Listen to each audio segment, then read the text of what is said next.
പ്ലാറ്റ്ഫോമിലുള്ള ഭൂരിഭാഗം കുട്ടികളും. അപ്പോൾ തീർച്ചയായും ഞാൻ മനസ്സിലാക്കുന്നത് എഞ്ചിനീയറിങ്ങിനെ കുറിച്ച് പൂർണ്ണമായും മനസ്സിലാക്കിയിട്ട് തന്നെയാണ് നിങ്ങൾ ഇതിലേക്ക് വന്നത് എന്നാണ്.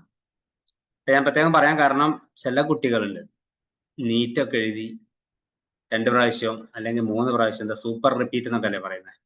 അപ്പോൾ റിപ്പീറ്റ്, റിപ്പീറ്റ്, സൂപ്പർ റിപ്പീറ്റ് ഒക്കെ കഴിഞ്ഞിട്ട് നീറ്റ് കിട്ടാതിരിക്കുമ്പോൾ പിന്നെ അടുത്ത ഓപ്ഷൻ ആയിട്ടൊക്കെ എഞ്ചിനീയറിംഗിലേക്ക് വരുന്ന കുട്ടികളുണ്ട്. അവരൊന്നും ഒരിക്കലും എഞ്ചിനീയറിംഗിനോടൊരു താല്പര്യം കൊണ്ടോ എഞ്ചിനീയറിംഗ് എന്താണ് എന്ന് മനസ്സിലാക്കിയിട്ടോ അല്ലെ ഒരു എഞ്ചിനീയർ ആവണം എന്നുള്ളൊരു അതിയായ ആഗ്രഹം കൊണ്ടോ അല്ല ഇതിലേക്ക് കടന്നു വരുന്നത്. അത് ഒരു മെഡിക്കൽ കിട്ടുന്നില്ല, അപ്പൊ എന്തെങ്കിലും പ്രൊഫഷണൽ കോഴ്സ് എന്നുള്ള രീതിയിലാണ് അവർ കടന്നത്. അവരെ കുറ്റപ്പെടുത്തല്ല, അവർക്ക് വേറെ വഴിയില്ല. പക്ഷെ ഒരിക്കലും എഞ്ചിനീയറിംഗ് മേഖലയിലേക്ക് അങ്ങനെ കടന്നു വന്ന ആളുകൾക്ക് ഈ മേഖലയിൽ ഒന്ന് കോഴ്സ് തന്നെ നല്ല രീതിയിൽ കംപ്ലീറ്റ് ചെയ്യാൻ സാധിച്ചിട്ടില്ല, 2 കംപ്ലീറ്റ് ചെയ്തിട്ടുണ്ടെങ്കിൽ തന്നെ നല്ലൊരു ജോബിലെത്താൻ അവർക്ക് സാധിച്ചിട്ടില്ല. നമ്മൾ പലപ്പോഴും കാണുന്നതാണ്. കാരണം നമുക്കറിയാം ഇന്ത്യയിൽ ഒരുപാട് എഞ്ചിനീയറിംഗ് കോളേജുകളുണ്ട്. ഓരോ വർഷവും ഒരുപാട് എഞ്ചിനീയേഴ്സ് ഇറങ്ങുന്നുണ്ട്. ഇപ്പൊ US-ലൊക്കെ വലിയ എക്കണോമിയായ US-ലൊക്കെ ഇറങ്ങുന്നതിന്റെ എത്രയോ ഇരട്ടി എഞ്ചിനീയേഴ്സ് ആണ് ഇന്ത്യയിൽ ഓരോ വർഷവും പഠിച്ചിറങ്ങുന്നത് നമ്മുടെ ഈ ചെറിയ എക്കണോമിയിലേക്ക്. അതുകൊണ്ട് തന്നെ നല്ല സ്കില്ലുള്ള ആളുകൾക്ക് ജോലി ഉണ്ടാവും.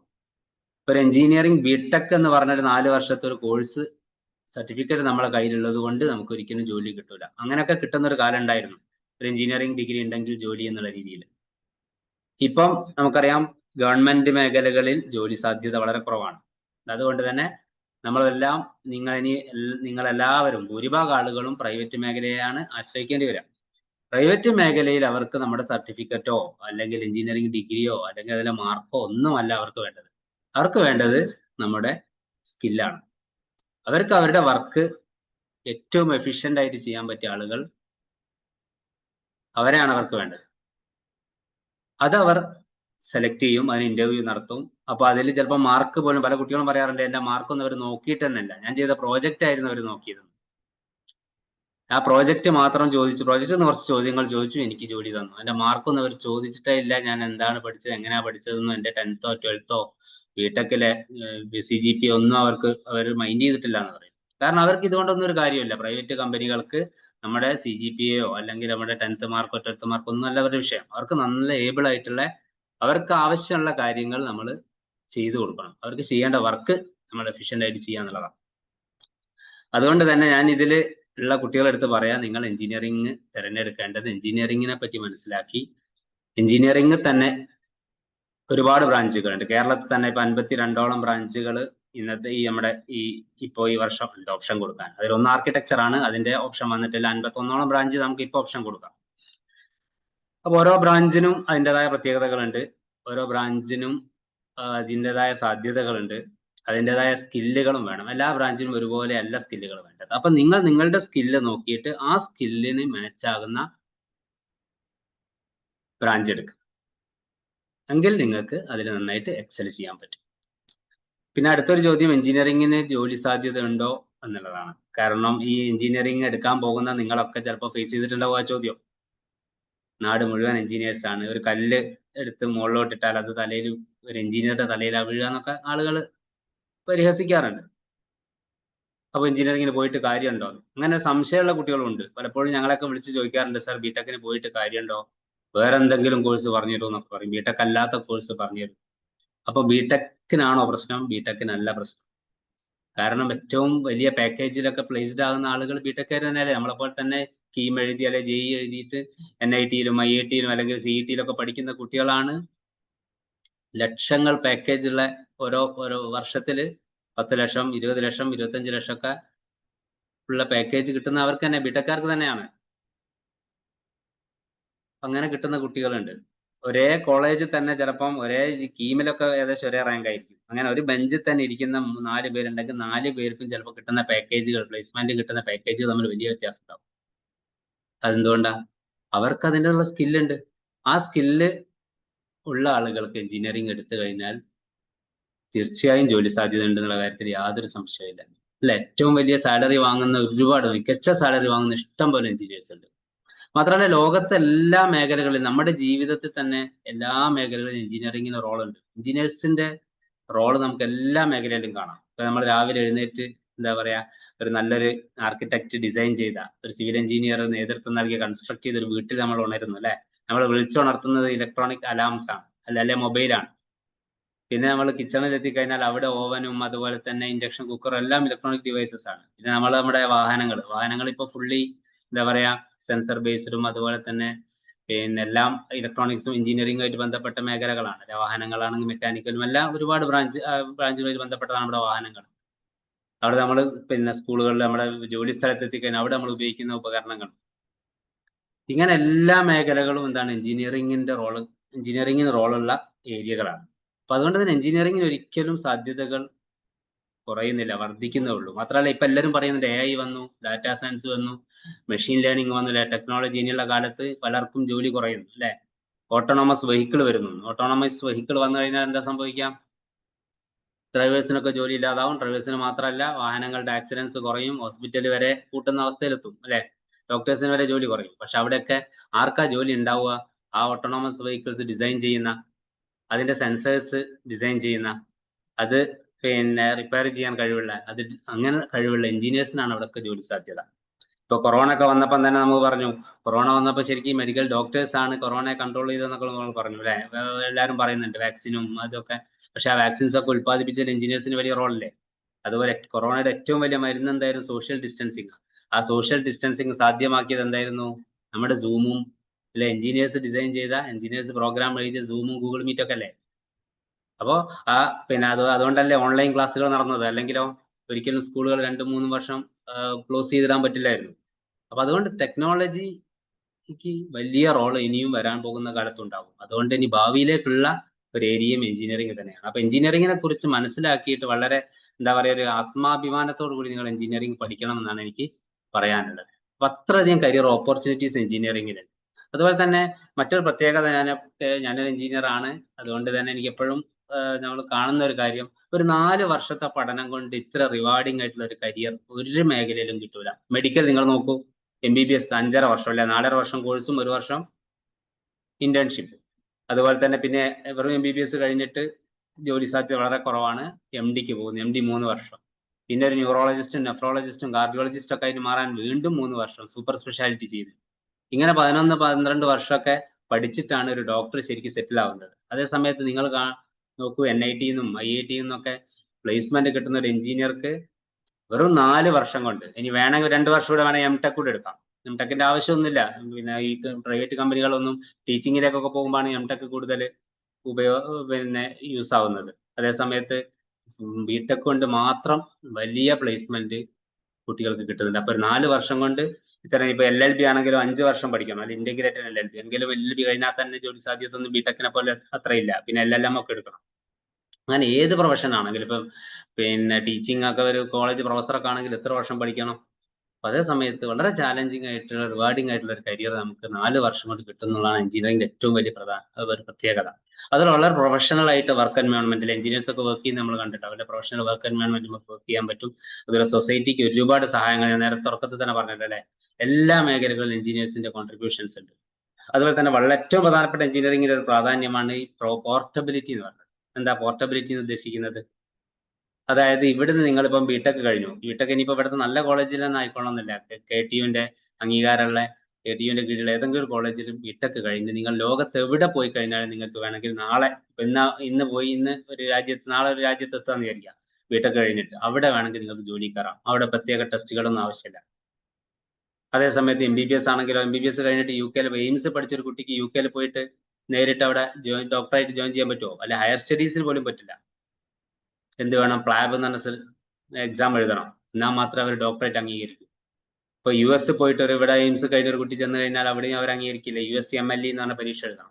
പക്ഷെ എഞ്ചിനീയേഴ്സിന് എവിടെയും വർക്ക് ചെയ്യാം. അതുകൊണ്ട് തന്നെ ലോകത്ത് എവിടെ, ഇപ്പൊ നമ്മുടെ ഇവിടുത്തെ സോഫ്റ്റ്വെയർ എഞ്ചിനീയേഴ്സ് ഒക്കെ വർക്ക് ചെയ്യുന്നത് ലോകത്തുള്ള പല കമ്പനികൾക്ക് വേണ്ടിയല്ലേ.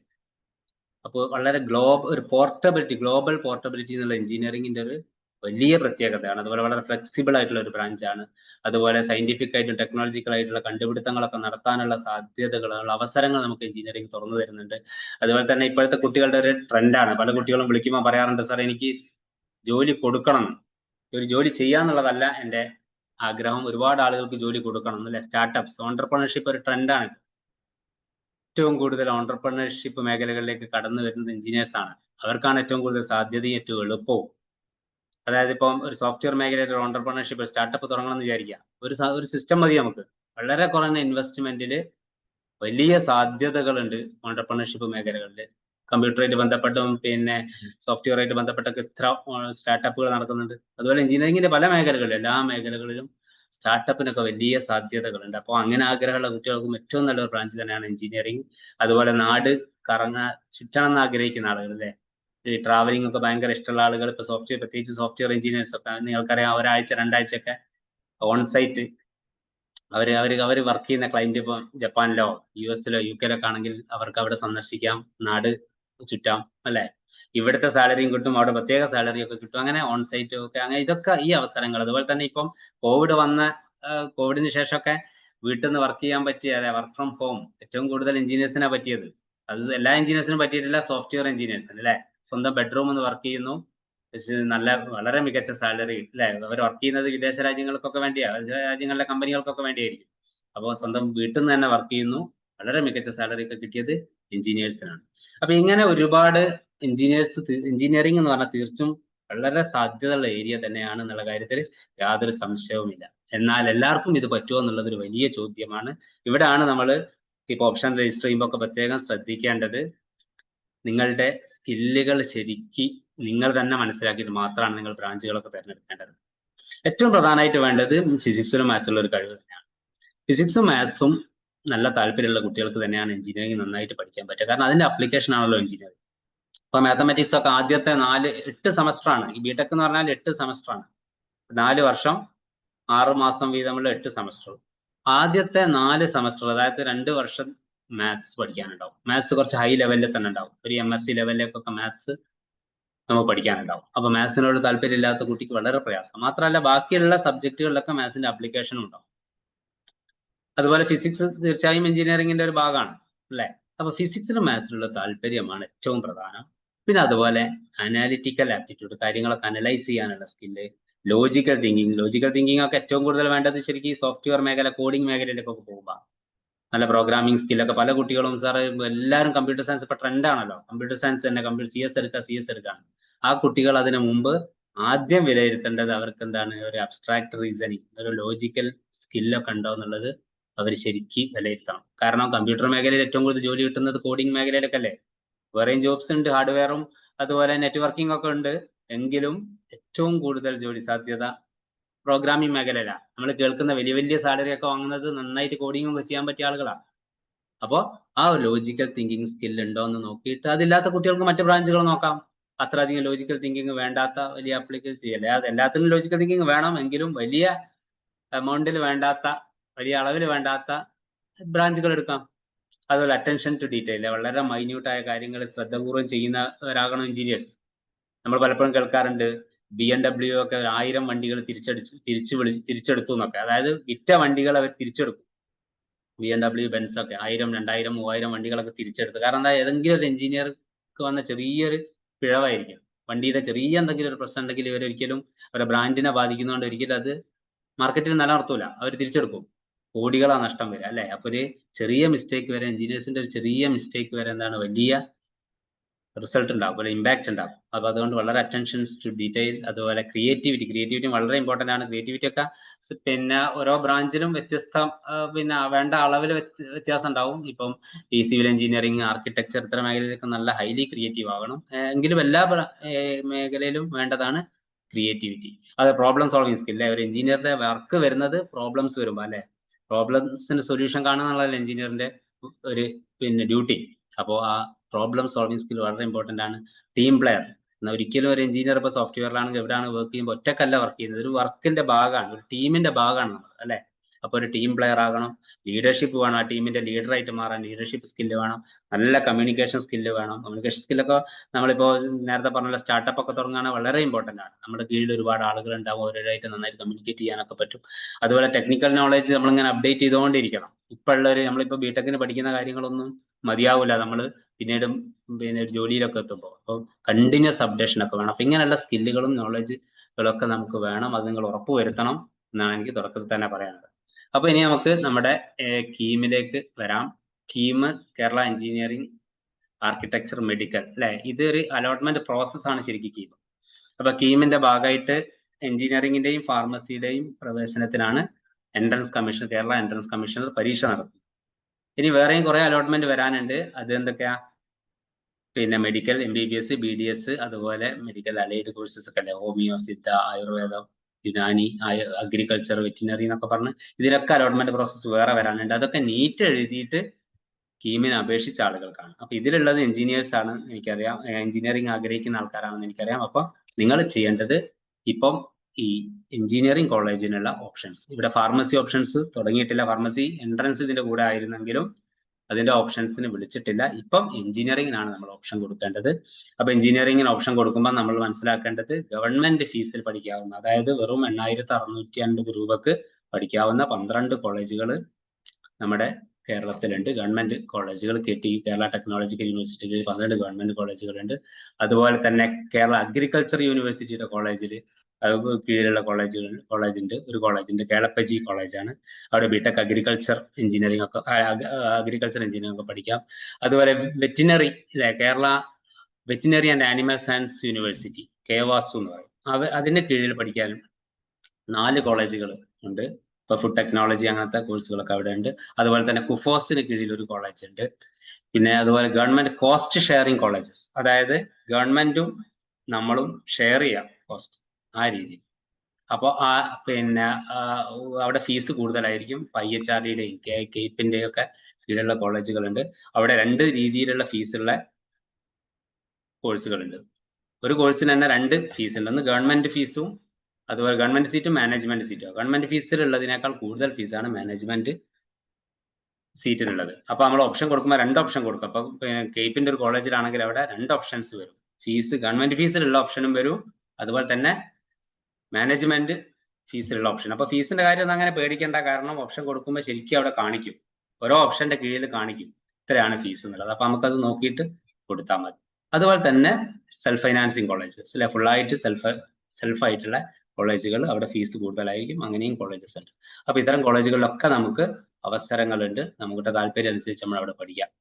അപ്പോൾ ഗവൺമെന്റ് കോളേജുകൾ 12 കോളേജുകളാണ് എന്ന് ഞാൻ പറഞ്ഞു. ഏറ്റവും പ്രധാനപ്പെട്ട കോളേജ് തിരുവനന്തപുരം എഞ്ചിനീയറിംഗ് കോളേജ് തന്നെയാണ്. പിന്നെ തൃശ്ശൂർ നല്ലൊരു കോളേജാണ്, അത് TKM college. TKM college aided കോളേജാണ്, ഒരു ഗവൺമെന്റ് കോളേജ് അല്ല, എയ്ഡഡ് കോളേജാണ്. പക്ഷേ എയ്ഡഡ് കോളേജുകളിലേക്കും ഗവൺമെന്റ് കോളേജിലൊക്കെ ഒരേപോലെ തന്നെയാണ് ഫീസും അലോട്ട്മെന്റ് പ്രോസസ്സും ഒക്കെ തന്നെ. ഫീസ് സെയിം ഫീസ് തന്നെയാണ്, ഗവൺമെന്റിന്റെ അതേ ഫീസാണ്. TKM കോളേജ് ഒരു ഓട്ടോണോമസ് കോളേജുകളുമാണ്, എന്താ സ്വയംഭരണ അവകാശമുള്ള കോളേജാണ്. കോളേജ് തന്നെയാണ് തീരുമാനിക്കുന്നത് പരീക്ഷയുടെ കാര്യങ്ങളും ഇതൊക്കെ. അപ്പോൾ ഒരു ഓട്ടോണോമസ് കോളേജാണ്. അതുപോലെ തന്നെ 3 എയ്ഡഡ് കോളേജാണ് കേരളത്തിലുള്ളത്. വേറൊന്ന് MA കോളേജാണ്, കോതമംഗലം എയ്ഡഡ് കോളേജാണ്. പിന്നെ NSS കോളേജ് പാലക്കാട്. ഈ 3 കോളേജാണ് എയ്ഡഡ് കോളേജ്. ബാക്കിയൊക്കെ ഗവൺമെന്റ് കോളേജുകളാണ്. 12 എണ്ണത്തിൽ ഇടുക്കി, കണ്ണൂര്, പാലക്കാട് NSS കോളേജും ഉണ്ട്. അവിടെ തന്നെ ഒരു ഗവൺമെന്റ് എഞ്ചിനീയറിംഗ് കോളേജ് ശ്രീകൃഷ്ണപുരത്ത്.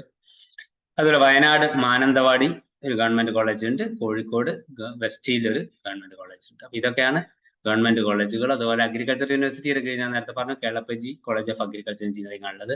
അതുപോലെ കുഫോസിന്റെ കീഴിൽ school of ocean engineering and under water technology, അങ്ങനെ പനങ്ങാട് ഒരു കോളേജ് ഉണ്ട്. അതുപോലെ വെറ്റിനറി, അല്ലെ, KVASU, Kerala veterinary and animal science യൂണിവേഴ്സിറ്റിയുടെ കീഴിൽ ഡയറി സയൻസ് ആൻഡ് ടെക്നോളജി ഇടുക്കിയിൽ. അതുപോലെ Varghese Kurian institute of dairy and food technology മണ്ണുത്തിയിൽ. College of dairy science Pookode Wayanad. അതുപോലെ college of dairy science technology Kaimanam. അപ്പൊ ഇവിടെയൊക്കെ വ്യത്യസ്ത ബ്രാഞ്ചുകൾ നമുക്ക് പഠിക്കാനുള്ള അവസരങ്ങളുണ്ട്. അതുപോലെ തന്നെ സെൽഫ് ഫൈനാൻസിങ് കോളേജുകൾ യൂണിവേഴ്സിറ്റി ഓഫ് കാലിക്കറ്റ് യൂണിവേഴ്സിറ്റിക്ക് കീഴിലും അതുപോലെ കേരള യൂണിവേഴ്സിറ്റിക്ക് കീഴിലും ഓരോ സെൽഫ് ഫൈനാൻസിങ് കോളേജുകളുണ്ട്. കാലിക്കറ്റ് യൂണിവേഴ്സിറ്റിൻ്റെ ഇവിടെ യൂണിവേഴ്സിറ്റിന്റെ അടുത്ത് തന്നെ തേനിപ്പലത്താണുള്ളത്. അതുപോലെ തിരുവനന്തപുരത്ത് കാര്യവട്ടത്ത് കേരള യൂണിവേഴ്സിറ്റിയുടെ കീഴിലുണ്ട്. പിന്നെ ബ്രാഞ്ചുകൾ നമുക്കറിയാം, ഇഷ്ടം പോലെ ബ്രാഞ്ചുകളുണ്ട് കേരളത്തിൽ. ഇപ്പം അലോട്ട്മെന്റ് പിന്നെ 52 ബ്രാഞ്ചുകൾ ഉണ്ട്. അതിൽ ഒരു ബ്രാഞ്ച് ആർക്കിടെക്ചർ ആണ്. അതിന്റെ അലോട്ട്മെന്റ് പ്രോസസ് ഒന്നും വന്നിട്ടില്ല. അത് നമുക്കറിയാം, കീം അപേക്ഷിച്ചാൽ മാത്രം മതി. കീം എഴുതേണ്ട. ആർക്കിടെക്ചറിന് നാറ്റ പരീക്ഷയാണ് എഴുതേണ്ടത്. നാറ്റയുടെ സ്കോറും +2 മാർക്കും ഈക്വൽ ആയിട്ട് 50-50, അല്ലെ, 1:1 എന്നുള്ള റേഷ്യോയിൽ പരിഗണിച്ചിട്ടാണ് അതിന്റെ റാങ്ക് ലിസ്റ്റ് പബ്ലിഷ് ചെയ്യുന്നത്. അപ്പൊ അതിന്റെ പ്രോസസ് ഒന്നും ആയിട്ടില്ല. അപ്പം പിന്നെ അതല്ലാത്ത 51ഓളം ബ്രാഞ്ചുകളുണ്ട്. അതിൽ കോർ ബ്രാഞ്ചസ് നമുക്കറിയാം, പിന്നെ mechanical, civil, computer science, electrical അല്ലെ, അത് 4 ആണ്. അപ്പൊ കമ്പ്യൂട്ടർ സയൻസ് ഒക്കെ കോറായി കഴിഞ്ഞു. മുമ്പുള്ള ഇലക്ട്രിക്കലിനാണ് ഇതൊക്കെ വന്നത്. അപ്പൊ ഏതായാലും അത് കോർ ബ്രാഞ്ചസ് ആണ്. പിന്നെ അത് കഴിഞ്ഞിട്ട് ബാക്കിയുള്ള ബ്രാഞ്ചുകളൊക്കെ ഈ ബ്രാഞ്ചുകളിൽ നിന്ന് വന്നതാണ്. ഇതിന്റെ ഒരു ഉപവിഭാഗങ്ങളായിട്ട് വന്ന ബ്രാഞ്ചുകളാണ് ശേഷം വന്നത്. അതുപോലെ തന്നെ സർക്യൂട്ട് ബ്രാഞ്ചും നോൺ സർക്യൂട്ട് ബ്രാഞ്ചും ഉണ്ട്. ഇപ്പൊ ഇലക്ട്രോണിക്സും കമ്പ്യൂട്ടറും ഒക്കെ സർക്യൂട്ട് ബ്രാഞ്ചസ് ആണ്. നോൺ സർക്യൂട്ട് ബ്രാഞ്ചുകളാണ് സിവിലും മെക്കാനിക്കൽ അങ്ങനത്തെ ബ്രാഞ്ചുകളൊക്കെ. അതൊക്കെ ഒരു ക്ലാസിഫിക്കേഷൻ എന്നേ ഉള്ളൂ. താല്പര്യം അനുസരിച്ച് നമുക്ക് ഏത് ബ്രാഞ്ച് വേണമെങ്കിലും എടുക്കാം. അപ്പം പിന്നെ ന്യൂജൻ ബ്രാഞ്ചുകളുണ്ട്. എഐയുടെയും ഡാറ്റാ സയൻസിന്റെ ഒക്കെ ഇപ്പൊ കുട്ടികൾ ഏറ്റവും കൂടുതൽ ആഗ്രഹിക്കുന്ന ബ്രാഞ്ചുകളാണ് എഐയും ഡാറ്റാ സയൻസും ഒക്കെ. അത് എടുക്കണം എന്നൊക്കെ ആഗ്രഹിക്കുന്നുണ്ട്. പക്ഷെ എപ്പോഴും പിന്നെ കരിയർ മേഖലയിലുള്ള ആളുകളും അതുപോലെ അതിന്റെ പിന്നെ ഒരു എക്സ്പീരിയൻസ് വെച്ചിട്ട് പറയാറുള്ളത് കോർ ബ്രാഞ്ചസ് തന്നെ എടുക്കുക. ബിടെക്കിന് കോർ ബ്രാഞ്ച് എടുത്തിട്ട് സ്പെഷ്യലൈസേഷൻ എംടെക്കിനൊക്കെ ഇതുപോലെയുള്ള ലേറ്റസ്റ്റ് ബ്രാഞ്ചുകൾ ന്യൂജൻ ബ്രാഞ്ചുകളൊക്കെ എടുത്തായിരിക്കും കുറച്ചുകൂടി നല്ലത്. അതിന് പല കാരണങ്ങളുണ്ട്. പ്രത്യേകിച്ച് നമ്മൾ ഇപ്പൊ തന്നെ ഒരു നിഷായിട്ടുള്ള ന്യൂജൻ ബ്രാഞ്ച് എടുത്ത എഐയോ ഡാറ്റാ സയൻസോ ഇതൊക്കെ എടുത്തു കഴിഞ്ഞാൽ, അഥവാ ആ മേഖലയിൽ നമുക്കൊരു ജോലി കിട്ടിയിട്ടുണ്ടെങ്കിൽ മറ്റൊരു മേഖലയിലേക്ക് മാറിപ്പോകാൻ വളരെ പ്രയാസമായിരിക്കും. അതേ സമയത്ത് ഇപ്പൊ കമ്പ്യൂട്ടർ സയൻസ് നിങ്ങൾ എടുത്താൽ, കമ്പ്യൂട്ടർ സയൻസ് നിങ്ങൾ എടുത്തു കഴിഞ്ഞാൽ അതിൽ നിങ്ങൾക്ക് എഐ ഒക്കെ പഠിക്കാനുണ്ടാവും. ഇപ്പൊ KTU എല്ലാ ബിടെക്കിന്റെ കൂടെയും എഐ ഇംപ്ലിമെന്റ് ചെയ്തിട്ടുണ്ട്, എഐ പേപ്പേഴ്സ് ഉണ്ട്. അപ്പൊ അങ്ങനെയൊക്കെ എഐ ഒക്കെ പഠിക്കാം. എന്നിട്ട് നിങ്ങൾക്ക് എഐനോട് താല്പര്യം ഉണ്ടെങ്കിൽ അതിൽ ആ മേഖലയെ സ്പെഷ്യലൈസ് ചെയ്യാം. ഇനിയിപ്പോ എഐനോട് നിങ്ങൾക്ക് താല്പര്യം തോന്നുന്നില്ലെങ്കിലോ കമ്പ്യൂട്ടർ സയൻസ് നിങ്ങൾക്ക് സോഫ്റ്റ്വെയർ മേഖലയിലേക്ക് പോകാം, ഹാർഡ്വെയർ മേഖലയിലേക്ക് പോകാം, നെറ്റ്വർക്കിങ്ങിലേക്ക് പോകാം, ഇനിയിപ്പോ ക്ലൗഡ് കമ്പ്യൂട്ടിംഗ് എന്നൊക്കെ പറഞ്ഞാൽ അങ്ങനെ പോകാം, സൈബർ സെക്യൂരിറ്റി മേഖലയിലേക്ക് പോകാം. അപ്പോൾ ഒരു ബ്രാഞ്ച് എടുത്തു കഴിഞ്ഞാൽ നമുക്ക് ഒരുപാട് ഓപ്ഷൻസ് കിട്ടാം. എപ്പോഴും കരിയർ പ്ലാനിങ്ങിലൊക്കെ നമുക്ക് വേണ്ടതും അതാണ്, വെറൈറ്റിയാണ്, ഓപ്ഷൻസ് കിട്ടുക എന്നുള്ളതാണ്. ഒരു കോഴ്സ് പഠിച്ചു കഴിഞ്ഞാൽ കൂടുതൽ ഓപ്ഷൻസ് കിട്ടുക. കാരണം ജോബ് മാർക്കറ്റിലും അതുപോലെ തന്നെ ഓപ്ഷൻസ് ഉണ്ടാവും. ഇതിലൊക്കെ ജോബുകളിലേക്ക് നമുക്ക് പോകാം ചെറിയ ഏതെങ്കിലും ഒരു കോഴ്സ് കഴിഞ്ഞാൽ. പക്ഷെ നമ്മൾ വളരെ പിന്നെ നിഷായിട്ടുള്ള ഒരു ബ്രാഞ്ച് എടുത്തു കഴിഞ്ഞാൽ ആ മേഖലയിൽ തന്നെ നമുക്ക് ജോലി കിട്ടാൻ സാധ്യത ഉണ്ടാവും. അതുപോലെ തന്നെ ടീച്ചിങ് അല്ലെ, പല കുട്ടികളും ടീച്ചിങ് ഒക്കെ ആദ്യം ടീച്ചിങ് താല്പര്യമുള്ള കുട്ടികളുണ്ടാവും. അവര് എംടെക്കും PhD ഒക്കെ എടുത്ത് ടീച്ചിങ്ങിലേക്ക് പോകും. ചില കുട്ടികൾക്ക് ടീച്ചിങ്ങിനൊന്നും എനിക്ക് വലിയ താല്പര്യമില്ല എന്നൊക്കെ പറയുമെങ്കിലും കുറച്ച് കഴിഞ്ഞാൽ ചിലപ്പോൾ അവർ വിചാരിച്ച ജോലിയൊന്നും കിട്ടാതിരിക്കുമ്പോൾ ടീച്ചിങ്ങിലേക്ക് എത്തും. അപ്പൊ ഒരു ടീച്ചിങ്ങിലേക്ക് കയറുമ്പോൾ നിങ്ങൾക്കറിയാം കമ്പ്യൂട്ടർ സയൻസ് കഴിഞ്ഞാൽ ഒരുപാട് അവസരങ്ങളാണ്. ബിടെക് കമ്പ്യൂട്ടർ സയൻസ് കഴിഞ്ഞാൽ എല്ലാ കോളേജുകളിലും ബിടെക് കമ്പ്യൂട്ടർ സയൻസ് ഉണ്ട്. ഒരു എല്ലാ കോളേജുകളിലും ഇല്ലെങ്കിൽ ഇപ്പം ബാർട്ടൺ ഹില്ലൊക്കെ, തിരുവനന്തപുരത്ത് ബാർട്ടൺ ഹില്ലിലും ബിടെക് കമ്പ്യൂട്ടർ സയൻസ് ഇല്ല. പക്ഷെ അവിടെ എന്താണ് IT ഉണ്ട്. അപ്പൊ എന്തായാലും IT ആണെങ്കിലും കമ്പ്യൂട്ടർ സയൻസ് കഴിഞ്ഞ ആൾക്കാർക്ക് അവിടെ പഠിപ്പിക്കാം.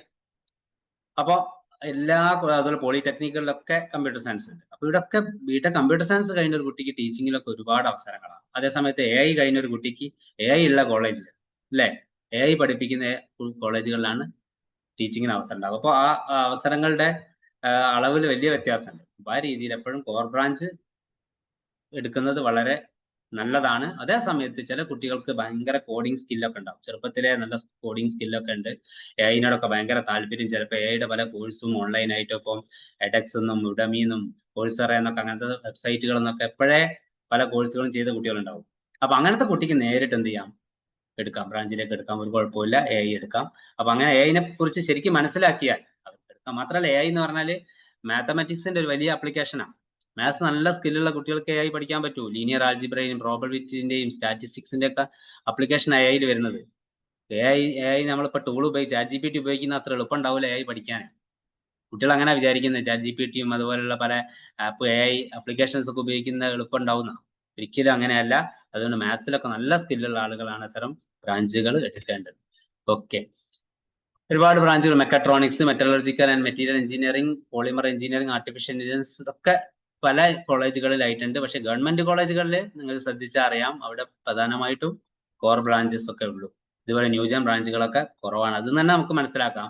അതുപോലെ കഴിഞ്ഞ വർഷത്തെ ലാസ്റ്റ് റാങ്ക് ലിസ്റ്റിലൊക്കെ നോക്കിയാൽ നമുക്കറിയാം ഹൈ റാങ്കുള്ള കുട്ടികളൊക്കെ എടുത്തത് കോർ ബ്രാഞ്ച് ഒക്കെ ആയിരിക്കും. ഇതുപോലെയുള്ള എഐയും ഡാറ്റാ സയൻസും ഒക്കെ വളരെ താഴെ റാങ്കുള്ള കുട്ടികളാണ് എടുക്കുന്നത്. ഏതായാലും അതൊക്കെ നോക്കിയിട്ട് നിങ്ങളുടെ താല്പര്യം പോലെ നിങ്ങൾക്ക് എടുക്കാവുന്നതാണ്. ഓക്കെ, ഇനി അതുപോലെ പിന്നെ ബ്രാഞ്ച് തിരഞ്ഞെടുക്കുമ്പോൾ ശ്രദ്ധിക്കേണ്ട കാര്യം അല്ലെ, ബ്രാഞ്ച് തിരഞ്ഞെടുക്കുമ്പോൾ ഇത്രയും ബ്രാഞ്ച് കാണുമ്പോൾ തീർച്ചയായും ആർക്കാരും കൺഫ്യൂഷൻ ഉണ്ടാകും. അപ്പൊ അതിൽ തിരഞ്ഞെടുക്കുമ്പോൾ പ്രധാനമായിട്ട് ഇൻട്രസ്റ്റ് തന്നെയാണ്. പ്രധാനമായിട്ട് ഇൻട്രസ്റ്റ് ശരിക്ക് പരിഗണിക്കണം. കാരണം പല മേഖല കുട്ടികൾക്ക് ഇപ്പോൾ എഞ്ചിനീയറിംഗ് ഇഷ്ടംപോലെ ബ്രാഞ്ച് ഉണ്ടെങ്കിലും എല്ലാ ബ്രാഞ്ചിനോടൊന്നും എല്ലാവർക്കും താല്പര്യം ഉണ്ടാവില്ല. ഇപ്പൊ ചില കുട്ടികൾക്ക് വാഹനങ്ങളായിട്ട് ഭയങ്കര താല്പര്യം. അപ്പോൾ ഒരു വാഹനമായിട്ട് ബന്ധപ്പെട്ട ഓട്ടോമൊബൈൽ മേഖലയിലൊക്കെ എനിക്ക് ഒരു എഞ്ചിനീയറൊക്കെ ആവണമെന്ന് ആഗ്രഹം ഉണ്ടെങ്കിൽ ആ കുട്ടി മെക്കാനിക്കൽ എഞ്ചിനീയറിംഗ് എടുത്തിട്ട് ഓട്ടോമൊബൈലിലേക്കൊക്കെ പോവാം. അല്ലെങ്കിൽ ബിടെക് ഓട്ടോമൊബൈൽ എഞ്ചിനീയറിംഗ് ഉണ്ട്, SCT കോളേജ് ട്രിവാൻഡ്രത്തൊക്കെ ഓട്ടോമൊബൈൽ എഞ്ചിനീയറിംഗ് ഉണ്ട്, അതെടുക്കാം. അപ്പൊ ആ രീതിയിൽ താല്പര്യം അനുസരിച്ചാണ് പോകേണ്ടത്. വാഹനങ്ങൾ അങ്ങനത്തെ മേഖലയിലൊന്നും വർക്ക് ചെയ്യാൻ താല്പര്യമില്ല, ഒരു മെഷീനായിട്ട് ഒന്നും ഒരു താല്പര്യം ഇല്ലെങ്കിൽ ഒരിക്കലും മെക്കാനിക്കൽ എടുക്കരുത്. കൺസ്ട്രക്ഷൻ മേഖലയിലൊക്കെ വർക്ക് ചെയ്യാൻ ഉള്ള ആഗ്രഹമുണ്ട്, അതുപോലെ ഒരു വീടൊക്കെ കണ്ടു കഴിഞ്ഞാൽ നമുക്ക് തന്നെ കുറെ അഭിപ്രായങ്ങളൊക്കെ, ആ റൂം ഇങ്ങനെ ആയി വേണ്ടിയിരുന്നത്, ഈ വിൻഡോ ഇവിടെ വന്നാൽ നന്നാവുമായിരുന്നൊക്കെ അഭിപ്രായമുള്ള കുട്ടികളുണ്ട്. കാരണം അവർക്ക് അതിനോടുള്ളൊരു താല്പര്യമുണ്ട്. എങ്കിൽ അവർക്ക് സിവിൽ എടുക്കാം. അപ്പോൾ അങ്ങനെ താല്പര്യം അനുസരിച്ച് എടുക്കുക എന്നുള്ളതാണ് ആദ്യമായിട്ട് പറയാനുള്ളത്. നിങ്ങളുടെ ഫ്രണ്ട്സോ അല്ലെങ്കിൽ പേരൻസോ പറയുന്നതിനനുസരിച്ചല്ല നിങ്ങൾ എടുക്കേണ്ടത്. നിങ്ങളുടെ താല്പര്യം നിങ്ങൾ പരിഗണിക്കണം. അടുത്തത് ആപ്റ്റിറ്റ്യൂഡ്. ആപ്റ്റിറ്റ്യൂഡ് വളരെ പ്രധാനമാണ്. അതായത് നമ്മുടെ ഒരു ഇന്നർ പൊട്ടൻഷ്യൽ, അല്ലെ, ഒരു ഇന്നേറ്റ് പൊട്ടൻഷ്യൽ എന്ന് പറയുന്നത് നമുക്കുള്ള സ്കില്ലാണ്. ഇപ്പം നല്ല ലോജിക് ഉള്ള ആളുകൾ, ഞാൻ നേരത്തെ പറഞ്ഞു, എന്താണ് അബ്സ്ട്രാക്ട് റീസണിങ് ഒക്കെ ഉള്ള ആളുകൾക്ക് എന്ത് ചെയ്യാം, കമ്പ്യൂട്ടർ സയൻസ് ഒക്കെ അവർക്ക് സ്യൂട്ടബിൾ ആണ്. അത് നല്ല മാത്തമെറ്റിക്കൽ സ്കില്ലുള്ളവർക്കാണ് എഞ്ചിനീയറിംഗും പൊതുവെ സ്യൂട്ടബിൾ ആവുക. അതുപോലെ പിന്നെ നല്ല ക്രിയേറ്റിവിറ്റി ഉള്ള ആളുകളുണ്ടോ, അല്ലെ, കുറച്ച് വരയ്ക്കാനും ഇതൊക്കെ, അങ്ങനത്തെ ആൾക്കാർക്ക് പറ്റിയ എഞ്ചിനീയറിംഗ് മേഖലയാണ്. ഒന്ന് ആർക്കിടെക്ചർ, നല്ല ക്രിയേറ്റീവ്, ഹൈലി ക്രിയേറ്റീവ് ആണ്, ആർക്കിടെക്ചറിലേക്ക് പോകാം, അല്ലെങ്കിൽ സിവിൽ എഞ്ചിനീയറിംഗിലേക്കൊക്കെ പോകാം. അപ്പൊ അതിൽ അവർക്ക് ഇങ്ങനെ വരയ്ക്കാനും അവരുടെ ക്രിയേറ്റിവിറ്റി എക്സ്പ്രസ് ചെയ്യാനുള്ള അവസരങ്ങൾ കിട്ടും. അപ്പോൾ ആപ്റ്റിറ്റ്യൂഡ് വളരെ പ്രധാനപ്പെട്ടതാണ്. പിന്നീട് മറ്റൊരു പ്രധാന കാര്യം സിലബസ് അറിയാന്നുള്ളതാണ്. KTയുടെ സൈറ്റിൽ പോയി കഴിഞ്ഞാൽ നിങ്ങൾക്ക് ഏത് ബ്രാഞ്ചിനെ കുറിച്ചും ബ്രാഞ്ചിന്റെയും സിലബസ് അവിടെ കാണാം. അപ്പൊ നിങ്ങൾ ആരുടെടുത്തെങ്കിലും ഒന്ന് ചോദിക്കേണ്ട ആവശ്യമൊന്നുമില്ല. നിങ്ങൾക്ക് പറ്റിയ, നിങ്ങൾക്ക് സ്യൂട്ടബിൾ ആയിട്ടുള്ള ഒരു ബ്രാഞ്ച് ആണോ എന്ന് അറിയാൻ സിലബസ് നോക്കിയാൽ മതി. ആ സിലബസിൽ ഏതൊക്കെ പേപ്പേഴ്സ് പഠിക്കാനുണ്ട്, ആ പേപ്പേഴ്സ് നിങ്ങൾക്ക് താല്പര്യമുള്ള പേപ്പറാണ്. അപ്പൊ +2 നിങ്ങൾ പഠിച്ച ഭാഗമൊക്കെ ആയിരിക്കും, അതിന് ബന്ധപ്പെട്ടതായിരിക്കും. അപ്പൊ +2 തന്നെ ആ പേപ്പർ നിങ്ങൾക്ക് ഭയങ്കര ടഫാണെങ്കിൽ നിങ്ങൾ ഒരിക്കലും ആ ബ്രാഞ്ച് എടുക്കണ്ട. അപ്പൊ സിലബസ് ഒന്ന് പരിശോധിക്കുക എന്നുള്ളത് വളരെ പ്രധാനപ്പെട്ടതാണ്. നിങ്ങൾക്കൊക്കെ നോക്കാവുന്നതേ ഉള്ളൂ. KTUവിന്റെ സൈറ്റിൽ ചെന്ന് കഴിഞ്ഞാൽ നിങ്ങൾ എടുക്കാൻ പോകുന്ന അല്ലെങ്കിൽ ഏത് ബ്രാഞ്ചിന്റെയും സിലബസ് അവിടെ അവൈലബിൾ ആണ്. അതൊരു ഫ്യൂച്ചർ പ്ലാൻ വളരെ ഇമ്പോർട്ടന്റ് ആണ്.